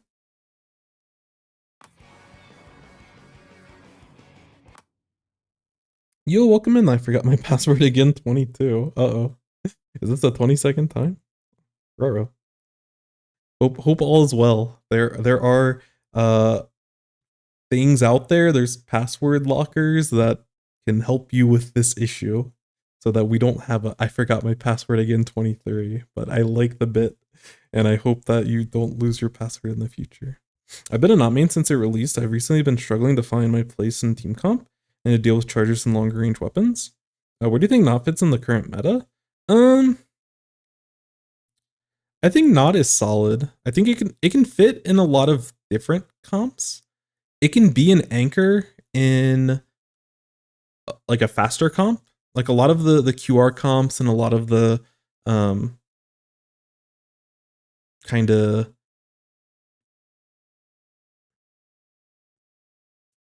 like zap comps with like tactical and everything. Not does really well against like a lot of the shorter range shooters. So I think not in a lot of cases has an ability with a fast range comp to still play fast, but also be able to provide that extra range in a lot of spots. We played sometime, like we had like Daybreak or Daybrim has they're like a not main as well, and they're like a very high level competitive player. I think they're on like a Div probably 2 team, I would say. Either like super high Div 3, but likely at this point with their results probably around like Div 2 type team. And they subbed in a couple of times for SOS with us. None of this matters. The bigger part is that our team plays with a charger, and playing with like 2 like painters with a charger and a Nautilus is actually an interesting comp. It's probably less interesting since because this was before Inkjet got like as strong as it is. Now that maybe there's an option, but sometimes like Nautilus can fit as a slower midline with if you already play with like a back line. Like it's not a comp that I've played with too much, so it's hard to fully say, but it felt really good because obviously it super outranges any splashes, it outranges any machines. Like there's a lot of weapons in the current meta that it just blows through. One thing, and I'm not sure if it was us outskilling our opponents, but it seemed pretty consistent. Nautilus did a really good job of handling a lot of the Splatanas, which Stamper outranges Nautilus, but like we were playing Nautilus on like Mako Mart, for example, and there's like certain parts of the map that Nautilus was able to like fight super well. It can handle the wipers very well, but Stamper on paper should be able to like outrange it and deal with it. So it might have just been like us outskilling those opponents. But there were some teams that were like our level slightly better that we were able to shut down because Nautilus was able to deal with the Stamper specifically. But that, again, that might have been more credit to the Stamper player and less to the matchup itself in theory. But Nautilus has a very it's very well rounded. It can do a good job of holding space if you're playing in a slower comp with a backline, but it also can play obviously super fast. And like in Splatoon 2, like Leafy was like, she was like the god. Not I came in late into competitive, so I don't know the full history, but based off of like clips that I've seen and like tournaments that I watch, like her not was like, it was like one of the few things that like the Western scene brought into like Splatoon, like as a whole, is that like Leafy's not was able to like, and some other players in the West playing it, but they were actually able to like have an interesting niche in the overall meta, which being able to bring that into like, a meta against like Japan and stuff is like super, super impressive. That's Splatoon 2, but I definitely think it has a lot of uses. I like its kit quite a lot in this game. I think Rain is a very awesome kit, but yeah, I don't know. Does Stamper have enough range for it to make a difference, or can not get close enough to use the? Yeah, I mean, that's where it like depends. Like you have to choose fights properly. Like range only matters where you can take advantage of range. And if you know that you're playing against a weapon that outranges you, you just have to play it smarter. Like find ways to take, don't take, if you get outrange, if you're playing against a charger, like don't try to fight the charger in open spaces because you're just never going to win that. But if you're not playing against a bunch of splashes, then you should, you should take fights out in the open because you outrange everyone. But yeah, when it comes to Stamper, it's tough. I haven't seen it enough. There's not a lot of people that play Not right now that I see consistently, so it's hard for me to say. But I definitely like Not because of its fast kill time. There's definitely a lot of good opportunities for it, but it's an interesting part of the weapon that I don't think sees a lot of play. But I don't know. Do you think the meta will be reshaping soon, or kind of stay the same with the splash and special pushing comps? It just depends. I think my honest answer is that our community, at least in the West, I can't say for Japan, but at least in the West, we're bad at experimenting with different comps, and we're bad as a community about collaborating together on why certain things work. There's an interesting kind of discussion that was happening about like, and it crops up every so often, of like, you know, Japan's the best region, so like, you know, we shouldn't copy what Japan does because they'll do it better than us. Where I don't necessarily think that's true. Like, I do think that like if we try to copy them and just copy what they're doing and just play their comps, that they'll play it better than us. But it's good to mimic their ideas if we're able to extract like why it makes sense and like why it works. And I think as a community, we don't do that. I'm sure high level teams and like, you know, all the top players, I'm sure they like kind of have these discussions. But as a community as a whole, we don't talk about these things. So my honest answer is that the meta is going to be stagnant because we are very poor collaborators as a Splatoon community, which the Splatoon community is on average very, very, very, very casual. So it makes sense. I think Splash and Crab, like Crab especially right now, is honestly, it's pretty mid. Like it's strong when it's strong, but on average, especially with Ballpoint and Inkjet where it's at, it's a pretty mid special. Part of the reason why it's still very heavy in the meta is because it's easy to use. It has a lot of inertia because people have played it for so many months. That's part of the reason why I probably use it so much. And it Splash is such a great special.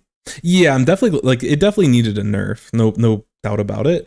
But is by far like not like the best special by, you know. I think it's in a lot of cases like kind of weak in certain spots. It's still strong enough on the average to be able to get a lot of value, but yeah,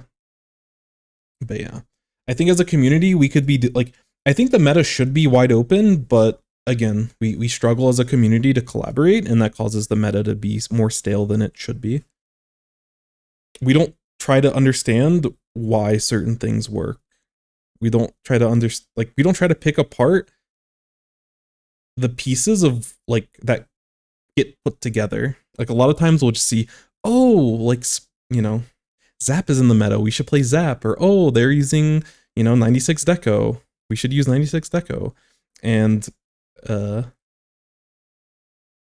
as a community, we're not learning the important lessons. We're just trying to like copy their work and be like, oh, well, they played these 4 weapons, so we should play these 4 weapons. Or, oh, everyone's using Zap, so I'll just start playing Zap because, you know, tactical. And we don't really understand the intricacy of why they use what they use, and that causes us to fall behind because we're not learning the lessons that they experiment with, and we don't do enough experimentation because, again, we don't collaborate about these things. And that's something I wish we did better. It's something that I don't fully feel comfortable enough to talk about a lot of meta stuff.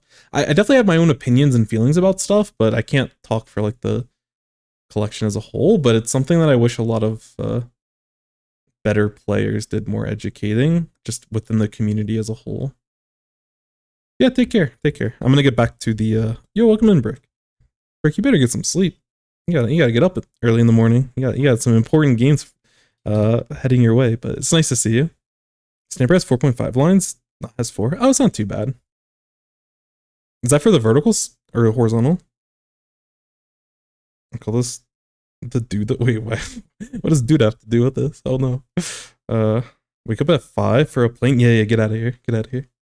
For vertical? Okay, interesting. That makes a lot more sense then. Yeah, I think Not has an interesting matchup against Splatlings that, or not Splatlings, sorry, against Splatanas that I think is actually pretty solid. Anyways, I'm gonna keep going.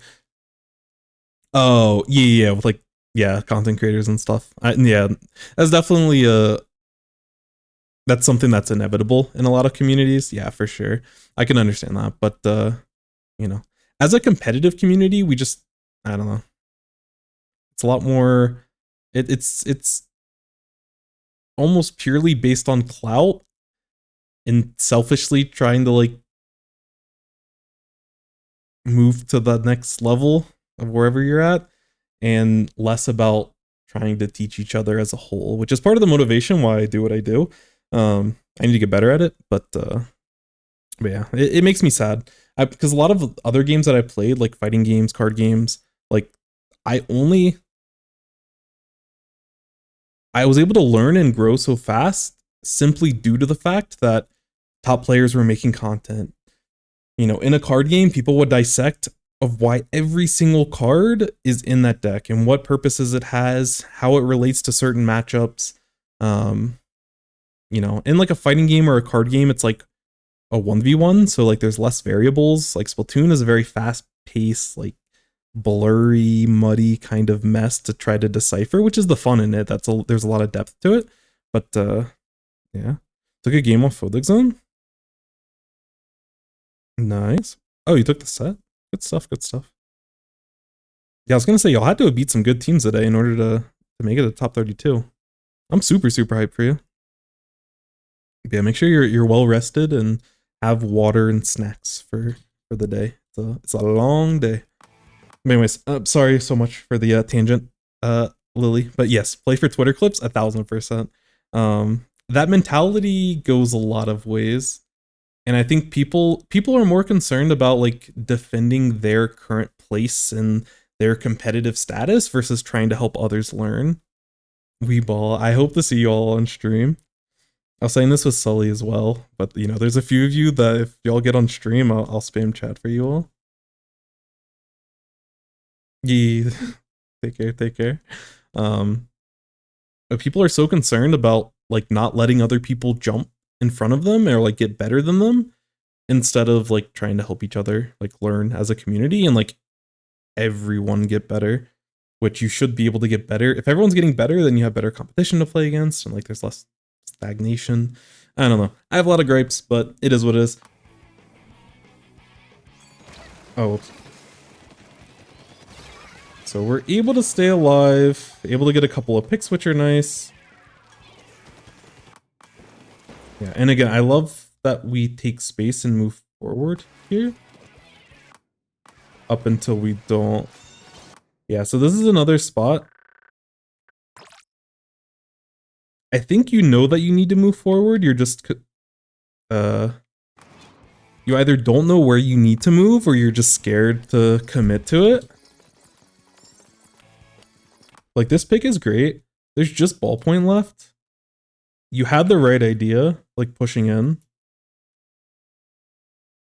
And, like, obviously we don't want to take a fight against the ballpoint because they'll outrange us. But we need to start moving forward, and we should have someone else with us. Again, one person picks up Rainmaker, but you and the Blaster should be able to move forward. Yeah, scared to commit. But this is the perfect time. Like, y'all did the hard work with these picks. Now you just, you know, use your quick movement as a short range shooter to be able to start taking space. You can, you know, back these people. You can throw a nice bomb at this person's feet to like back them up. But your ideal goal, because you really like, you only need to get past like here for like lead basically. So you just need to create that space. Again, if you can hold this left side, it's great. But I would just keep trying to like poke at this person and just keep forcing them back. Because we just want to create like, if we create a little bit of a buffer so our Rainmaker can just pop it and hold forward, then we're chilling. But because we don't create that buffer, we have to fight. Like, we get cold feet, and then now we have to fight against basically their entire team now. And so we make our life a lot harder. Oh, shoot. Yeah, we were the farthest forward, and then we end up doing objective, which I don't love. I do like the picks that you all get, and I like the lead that you're able to get. The biggest thing here is for you all to take the lead, so I'm glad that you take lead. One thing I will say, I think we can be a little bit more careful. So we get 3 down here. We can be a little bit more careful with taking more points. Because just getting past the lead here, like getting to like 55 or 50, it's still not a great push. And we have a great push opportunity with just the brush left. And so realistically on this map, like the most common spot is going to be like them dropping from here. Like this is the most common area for their last person to be sharking. So realistically, especially since it's short range like a brush, I would probably path a little bit wider to avoid, like if they drop on you or they try to drop on you, like your teammates should be able to help. Also your teammates, like this is just map knowledge, but someone on your team should be like just pre-firing this area. Like as you're moving forward, probably your Ttek can just pre-fire like underneath the grate and just hit this area and just make sure they don't drop on you. But you can also slow it down a little bit. You can get a shot, like you can get a Rainmaker shot here and then move. But, you know, with 3 picks, I understand we really want lead. And I don't blame you for just wanting to hold forward to make sure that happens. But there should be, like, this is a decent KO chance. But there should, if you play this properly, there should be basically no reason why you don't push at least to like 25-20, if not to the, like you should realistically be able to get it to like up here, but there's no reason you can't make it to here. You notice watching their perspective, yeah. Like this is the desperate, I need to try to save lead type of play, and we can, like every map has this, especially like, you know, for all the modes honestly. But like for Rainmaker, you'll notice this on every single map, that there's like one of these types of spots that people are going to drop on. It's the same thing as like, you know, for the first checkpoint, people love sitting on the very corner, or it's this front corner on top of snipe, and they'll drop and try to get the pick.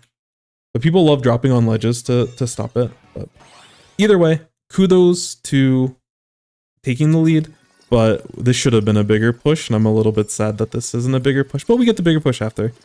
So that's okay. I don't think we take this fight though.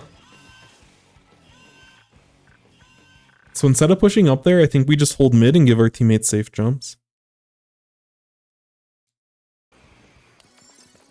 I don't hate this idea. But like once both teammates are down, we just back up this way. We just get out of here. We're chilling. We're happy. We have like a solid push now. After we take lead, we had a bigger push after. Like we're chilling. Like unless you're looking to get like a, you know, a clean 1v3 or 1v4, just live the fight another day. Give your teammates jumps. Be able to get paint all around mid. Be able to build your special. Like I'm sure there's enough paint. Like if you dropped into mid, there's enough paint for you to be able to, like, you know, this area. You can build your tri-strike and have it ready for the final defense, which is what I'm more concerned about. But with this amount of space, if you back out, you can also do like some cute plays. You can shark right here. You can shark under the ledge. You can shark on this block. You can shark in this random spot. You know, you can shark on this ledge. Like there's a lot of places. You can even shark all the way down here. You can shark all the way in this corner. Like this is why having a lot of paint is really important. Like there's so many like cute little shark areas that you can sit for various reasons. And the enemy team has to like have this giant push. So we can also play it very patient. But us taking this initial fight, which they didn't even pick up Rainmaker at this point, so like the value of this fight is like, it's not very good for us. Like we don't get a lot of value for winning it, and we lose a lot of value for not having it. Because after this play, we want to hold mid and we want to get our specials. That's like the 2 win conditions. But again, when we have this much paint and this much space, that's where you can go for all those cute sharks toward like their side of the map that I was talking about.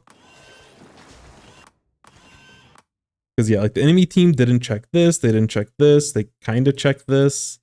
But like there's a lot of these like really awkward spots that you could potentially just like end the game with one of these plays.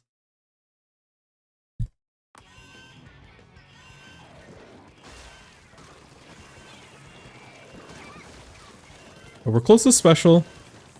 I would be careful about pushing, okay?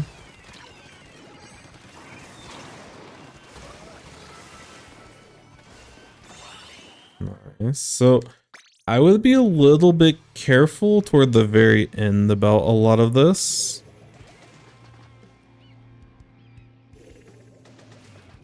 Like when you end up coming back in, I think we just want to make sure we're safely painting for special and we're just like stalling them. Especially when our teammates start getting splatted, this is more and more dangerous. Like poking bombs with that and stuff is totally fine. This type of paint and backing up is totally fine. Using Tri-Strike in this spot is very scary. Because if this person gets a pick on your ballpoint for some reason, you're stuck in Tri-Strike and you're basically like forced to get picks with your actual Tri-Strike when this person has, like the Rainmaker has infinite space. Basically, they have a ton of paint so they can move anywhere. There's a good chance that like when you're playing defense, you don't have to get this pick as much as possible. Like the obvious way to end this game is to splat the Rainmaker. And if you like, you're in a spot, you were in a 3v2. This brush is like jumping in here, but like with these numbers, it's okay to like look to use a special to end the game faster. But the way that we go about it leaves us open to this type of play. Or if this BDS that has been a thorn in our side, if they make one more hero play, there's a chance they actually just win the game on the spot. And part of playing defense is, you know, if there's an opportunity to move forward, go for it. But we want to shore up and make sure that there's no opportunities. I think shore up's probably the right way to say it. We want to close any gaps that may cause us to lose this game. So like popping out in the open when there's an enemy VDS over here is one of those ways that we could potentially throw this game. Oh yeah, the other important thing that I wanted to mention with the Rainmaker is that this timer on top is generally how the Rainmaker match is gonna end. You know, if Ballpoint gets their inkjet and they want to go for this play, and then you want to support that play, then I'm here for it. But I don't want you to support the play with your like support the play with paint and bombs. Or if you're gonna Tri-Strike, try to do it in a safer spot. But we just need to stall this person. We don't have to like run at them, because if we run at them, we risk this, like whoever's supporting the Rainmaker to keep the match going and getting those picks. But we just need to prevent them. Like instead of thinking about this as like, oh, we need to splat this person, think about like, okay, there's 31 more seconds that we need to hold this control. You know, we have special advantage. We have inkjet. We're gonna have Tri-Strike soon. All I need to do in this spot is just keep paint, poke, and throw bombs at people in front, and just stall them. Because as this continues to count down, once it gets to like 10 or 15 or 12 or 10 or 8, it depends, varying on the person and the amount that they have to push, which they have to push quite a bit in this spot. Like at a certain point, this person's gonna get desperate. And like, if you can stall with bombs for like 10 seconds here and just paint for 10 seconds, then you can just pop Tri-Strike and use that time to continue stalling. And then, you know, instead of like going for Tri-Strike and going for this splat now where they can move in any direction because they just need to dodge your Tri-Strikes, if you throw your Tri-Strike and there's only like 12 seconds left and you start throwing them and you throw it, you know, to prevent them from moving forward, then this person's going to be very panicked because like after the Tri-Strikes are over, you know, they have to hold forward. And then your bombs are going to be a lot more accurate because they have to go this way. They have to go through this little narrow corridor to like push. And if we just spam this with paint and bombs, you know, we have Fizzy Bomb, we have 2 Splat Bombs, and we have a Blaster, like we can keep stalling this game out. So again, in this spot, this isn't the worst play, but the timing of our Tri-Strike, like we just use Tri-Strike because, oh, it's ready, and Tri-Strike can potentially get a pick, so I'm just going to pop Tri-Strike and just throw it at the Rainmaker and hope for the best. But if you watch like, whenever I watch Kiver play like just solo queue in Rainmaker, and Kiver's in one of these spots where they have a big lead and they're just stalling out the game, it's so fascinating watching them play. They leave basically zero room for the enemy team to take a lead, because Kiver will never put themselves in a scenario to potentially throw the game. Kiver plays super disciplined. It's very fascinating to watch. And I feel like I play pretty, in these types of spots, I can play pretty disciplined. And even when I'm watching Kiver, he's still making plays, and I'm like, oh wow, this is way better than what I would have thought. And this is just a very risky gamble type play when our team's already in a very good spot. I was saying before in one of the previous reviews that the more desperate a situation, the more risk you need to take. But the better lead that you have, the less risk that you need to take. That's kind of like the other side of it. And when you have this 25 is a very nice lead on this map. It's still losable, but in this position, like, you're chilling. Especially with only 30 seconds left on the Rainmaker. And we have 2 specials, like, we're chilling. We just spam bombs, we just hold paint, we're chilling. Obviously, that doesn't mean take no risk. If you take no risk, that's also another way you can throw the game, but that's a whole other tangent. So like, don't play too safe, but there's a way to still, like, you can still fight for this area without putting yourself in a risky situation, is the main point that I'm trying to get across. But we end up putting ourselves in a spot where we're basically stationary, and we leave ourselves open to both the Rainmaker and the VDS. But fortunately, our trusty inkjet, needed in so many of these plays, and they absolutely popped off. But yeah, I don't know. Overall, I think y'all played really well. I can see in the way that you play this game that, like, you know where you want to position, and I think you know where you need to be pushing in a lot of spots. You often seem very adverse to conflict, and a little bit adverse to, like, I don't really know the best way to phrase it.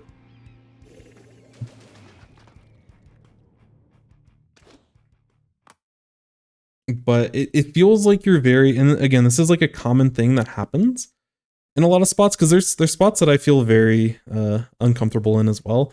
But it's like, it almost feels like you want like an all or nothing kind of thing. Like, I want to use my special and just throw everything at them and just hold forward.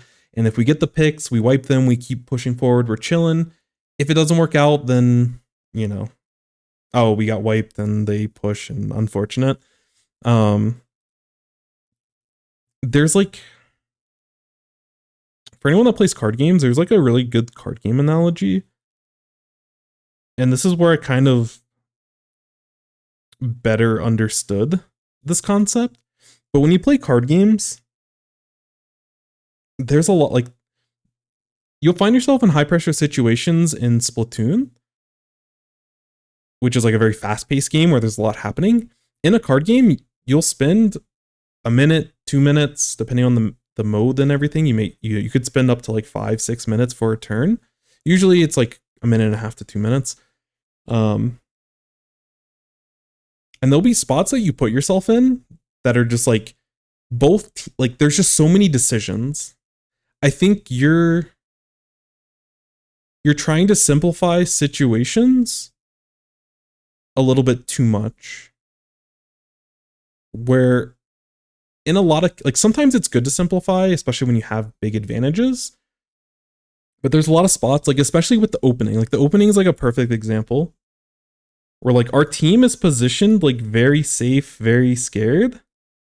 Me IRL, adverse to conflict. I feel that. But, like, we're scared to fight for this space.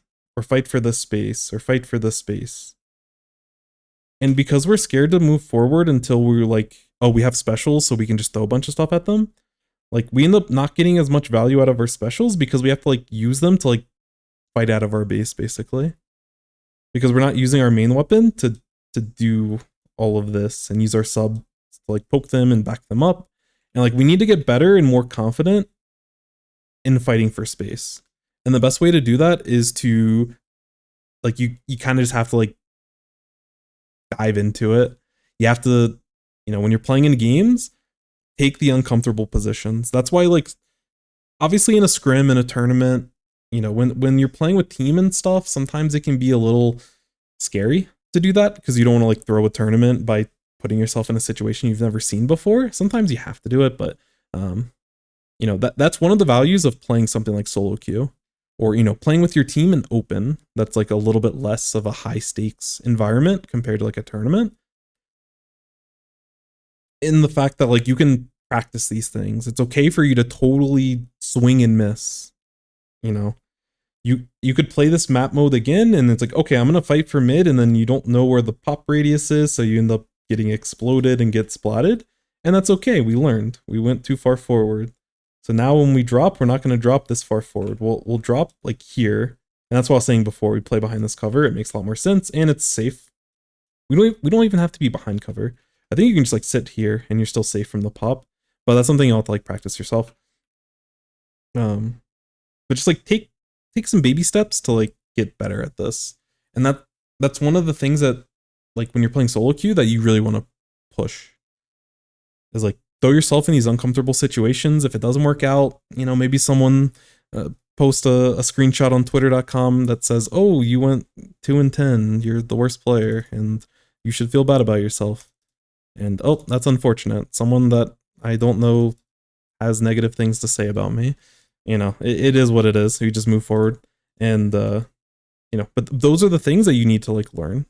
When we started trying to play solo queue more often recently, yeah. When it comes to actually like self-improvement and like trying to get better at the game, solo queue is really important because as wacky and random and as silly and stupid as it gets and like what it devolves to in a lot of situations, those spots, like getting into those spots in an environment that you can just purely experiment will make you a better player if you take advantage of those situations.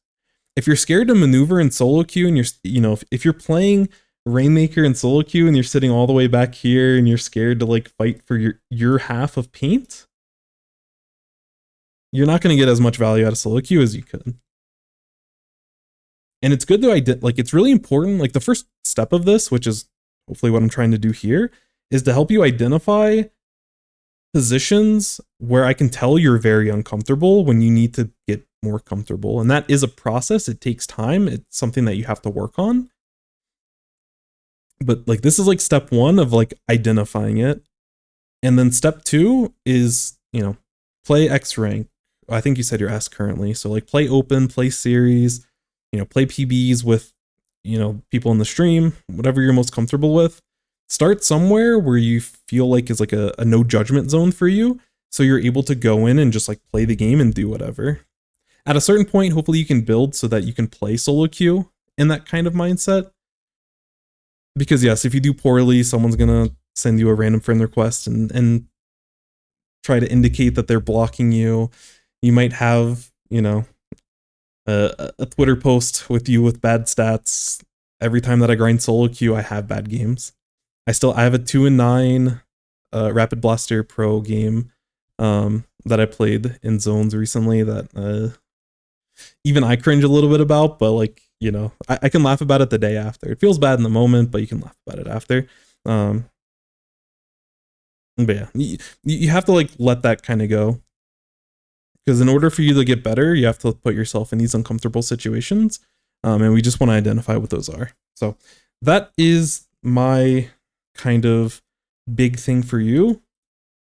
Is one, identify,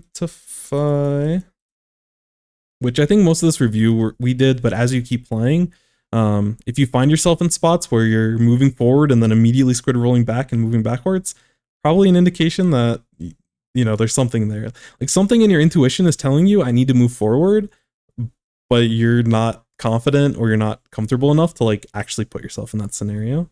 In solo queue, could I approach it by going in with a specific goal concept? Yeah, absolutely. I mean, when I'm learning new weapons, that's what I'm doing all the time. You know, again, when I talk about openings are very deliberate. And, you know, I'm trying to learn Rapid Pro. And so I'll pick certain spots and I'll have a goal in mind. You know, oh, I'm playing Sturgeon, for example. I'm going to go left at the beginning and get on our grates so that I can get a line marker and I can potentially hit someone and get a bunch of vision on people that are pushing toward mid. Is it the best plan? I don't know, but I'll try it for a few games. When you go in, the one thing that I do want to not really warn you about, but just generally talk about. But to answer your question, 1000% yes. The one thing I will say is that sample size matters, variants exist. You know, it's like when you're experimenting in science, for example, you can't just do an experiment once and put all of your trust that that's the right answer. You need to put yourself in a lot of situations. And you might have a good idea that, oh, you know, this is the first time I've done this, so my execution was really bad. Or, oh, this worked out really well because they didn't have a backline. But if I did this exact same thing and they had an E-leader, I probably would have gotten, you know, sniped immediately. And it doesn't mean the play is bad, but it's like, okay, if I see an E-leader, I can't sit out in the open in mid at the beginning of the match because that, you know, puts me vulnerable. Yo, T73 Timmy, welcome in. Thank you so much. Appreciate you. So, but the best way to go about it is identify uncomfort. When we want to avoid conflicts in this game, we need to kind of push ourselves, go be uncomfortable, go feed. Sometimes it helps just to have a couple of bad games. We're always scared of doing bad, losing rank, you know, embarrassing ourselves, having a twit longer created about us on twitter.com about how we're feeding and we're playing awful and this is the worst person in the community. You know, we have to like let that stuff go, all that stuff's pettiness. You know, as long as you know that you're trying your best and you're trying new things, I don't care about other people's ranks. I don't care about other people improving. Solo queue is like your time. That's the time for you to improve. If you want to try something, like I'm not saying throw your games, you know, like have a little bit of respect for your teammates. Like don't go in and go like 0-15 because, oh, I was trying to do something. Like in your heart, if you're actually trying to improve on something, I don't care if you throw 10 games in a row for it. It is what it is. That's just what solo queue is. People's ranks go down, people's ranks go up. It's fine. Don't worry about that. But have some sort of systematic approach, have some way to plan to go about it. So yeah, have a specific goal concept to try. Yes, if you can write that down, even better. Because after you play, you know, 5 games, 10 games, an entire rotation, it helps to reflect back on what you did. And like think about it. What was the initial goal or concept I was trying to work on? You know, what did I do in those situations and like what were the results? And don't get too like being results oriented and just focusing on the results themselves is not a good idea. Because there was a lot of decisions I made as Rapid Blaster that a week and a half ago when I first picked up the weapon failed miserably, but a week and a half later with me more confident mechanically with the weapon still fails sometimes, but are way better than they should be. And if I counted out the weapon altogether because everything was going bad and I queued up in solo queue and I lost 200 points in an X rank rotation because I can't win with the weapon, you know, like if I gave up then I wouldn't be where I'm at now with the knowledge that I have. And now I play in those same rotations, I've climbed back, I've gotten my points back, and I'm able to push even more. And I'll probably go back to feeding once I play against a certain quality of people, but that's the cycle you want to be. You want to keep pushing yourself as much as you can, both in each of the games and the situations you put yourself in, as well as like solo queue as a whole, and finding good competition for it all. So yeah, you want to identify uncomfortable situations. Find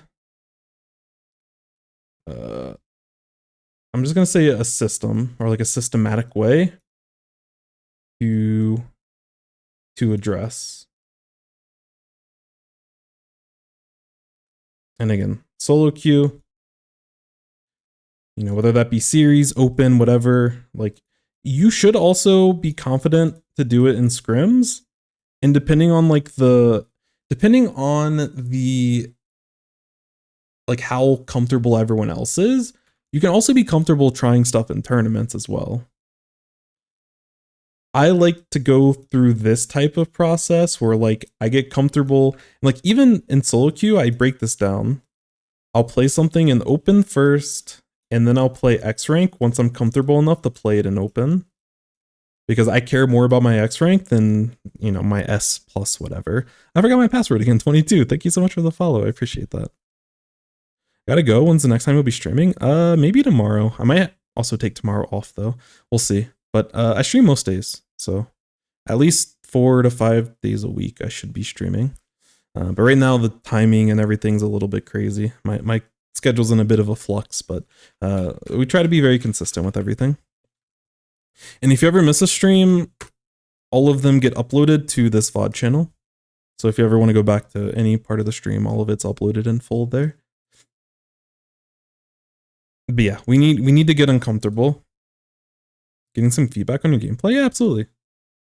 If you want to, if you have a replay, if you join the Discord and create a new post in the replays channel, I can review your game, and like what we're doing here live is accessible to anyone that posts a review code. So if that's something you're interested in to get it reviewed on stream and everything, then you know, post those questions and that feedback that you're looking for. I'll try to make sure I address during the replay.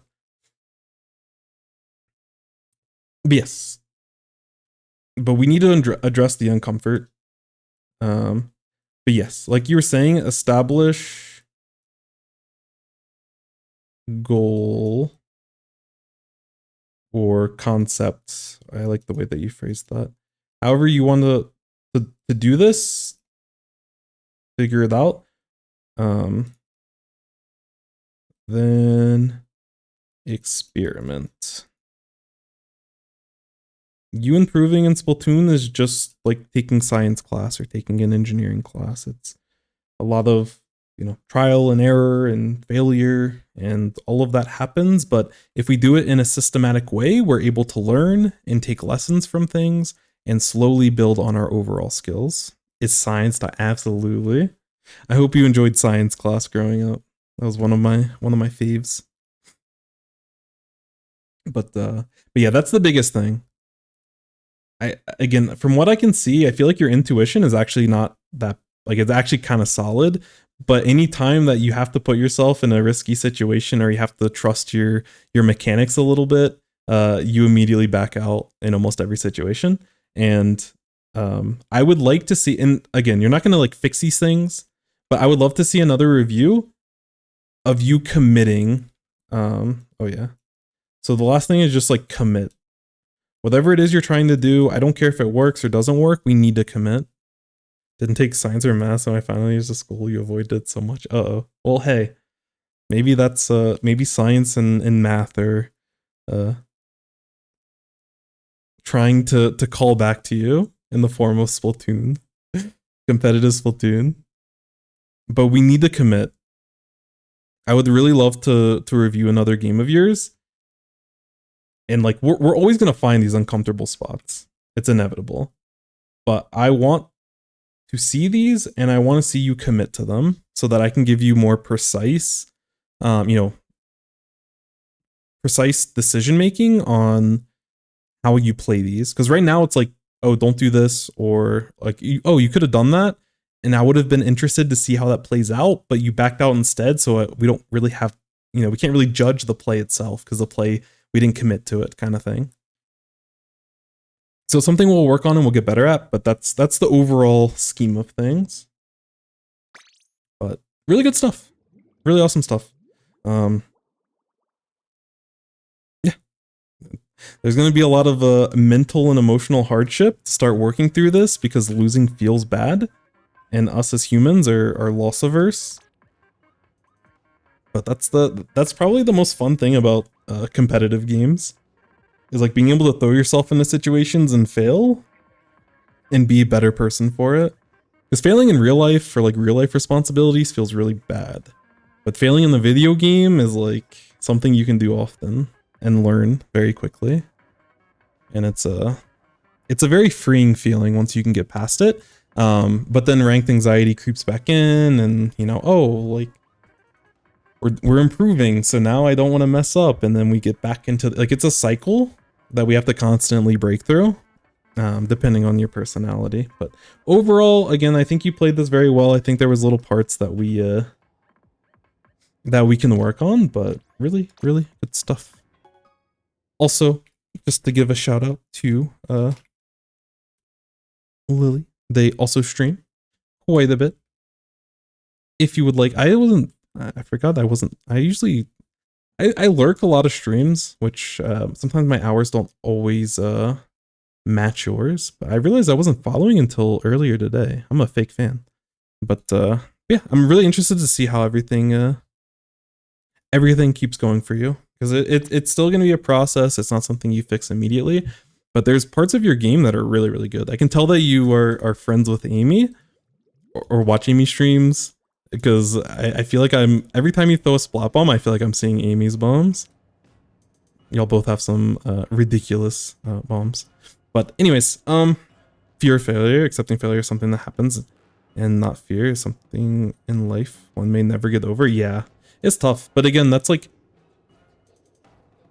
this goes back to like video games and like competing in video games, like actually gives you a lot of real life lessons that you can take with you and make you a better person outside of that specific video game. And that's why I've always been very addicted to competitive games, is because in different ways it makes me a better person outside of the game, or a more well-rounded, or I learn more about myself. And to me, that's always super interesting.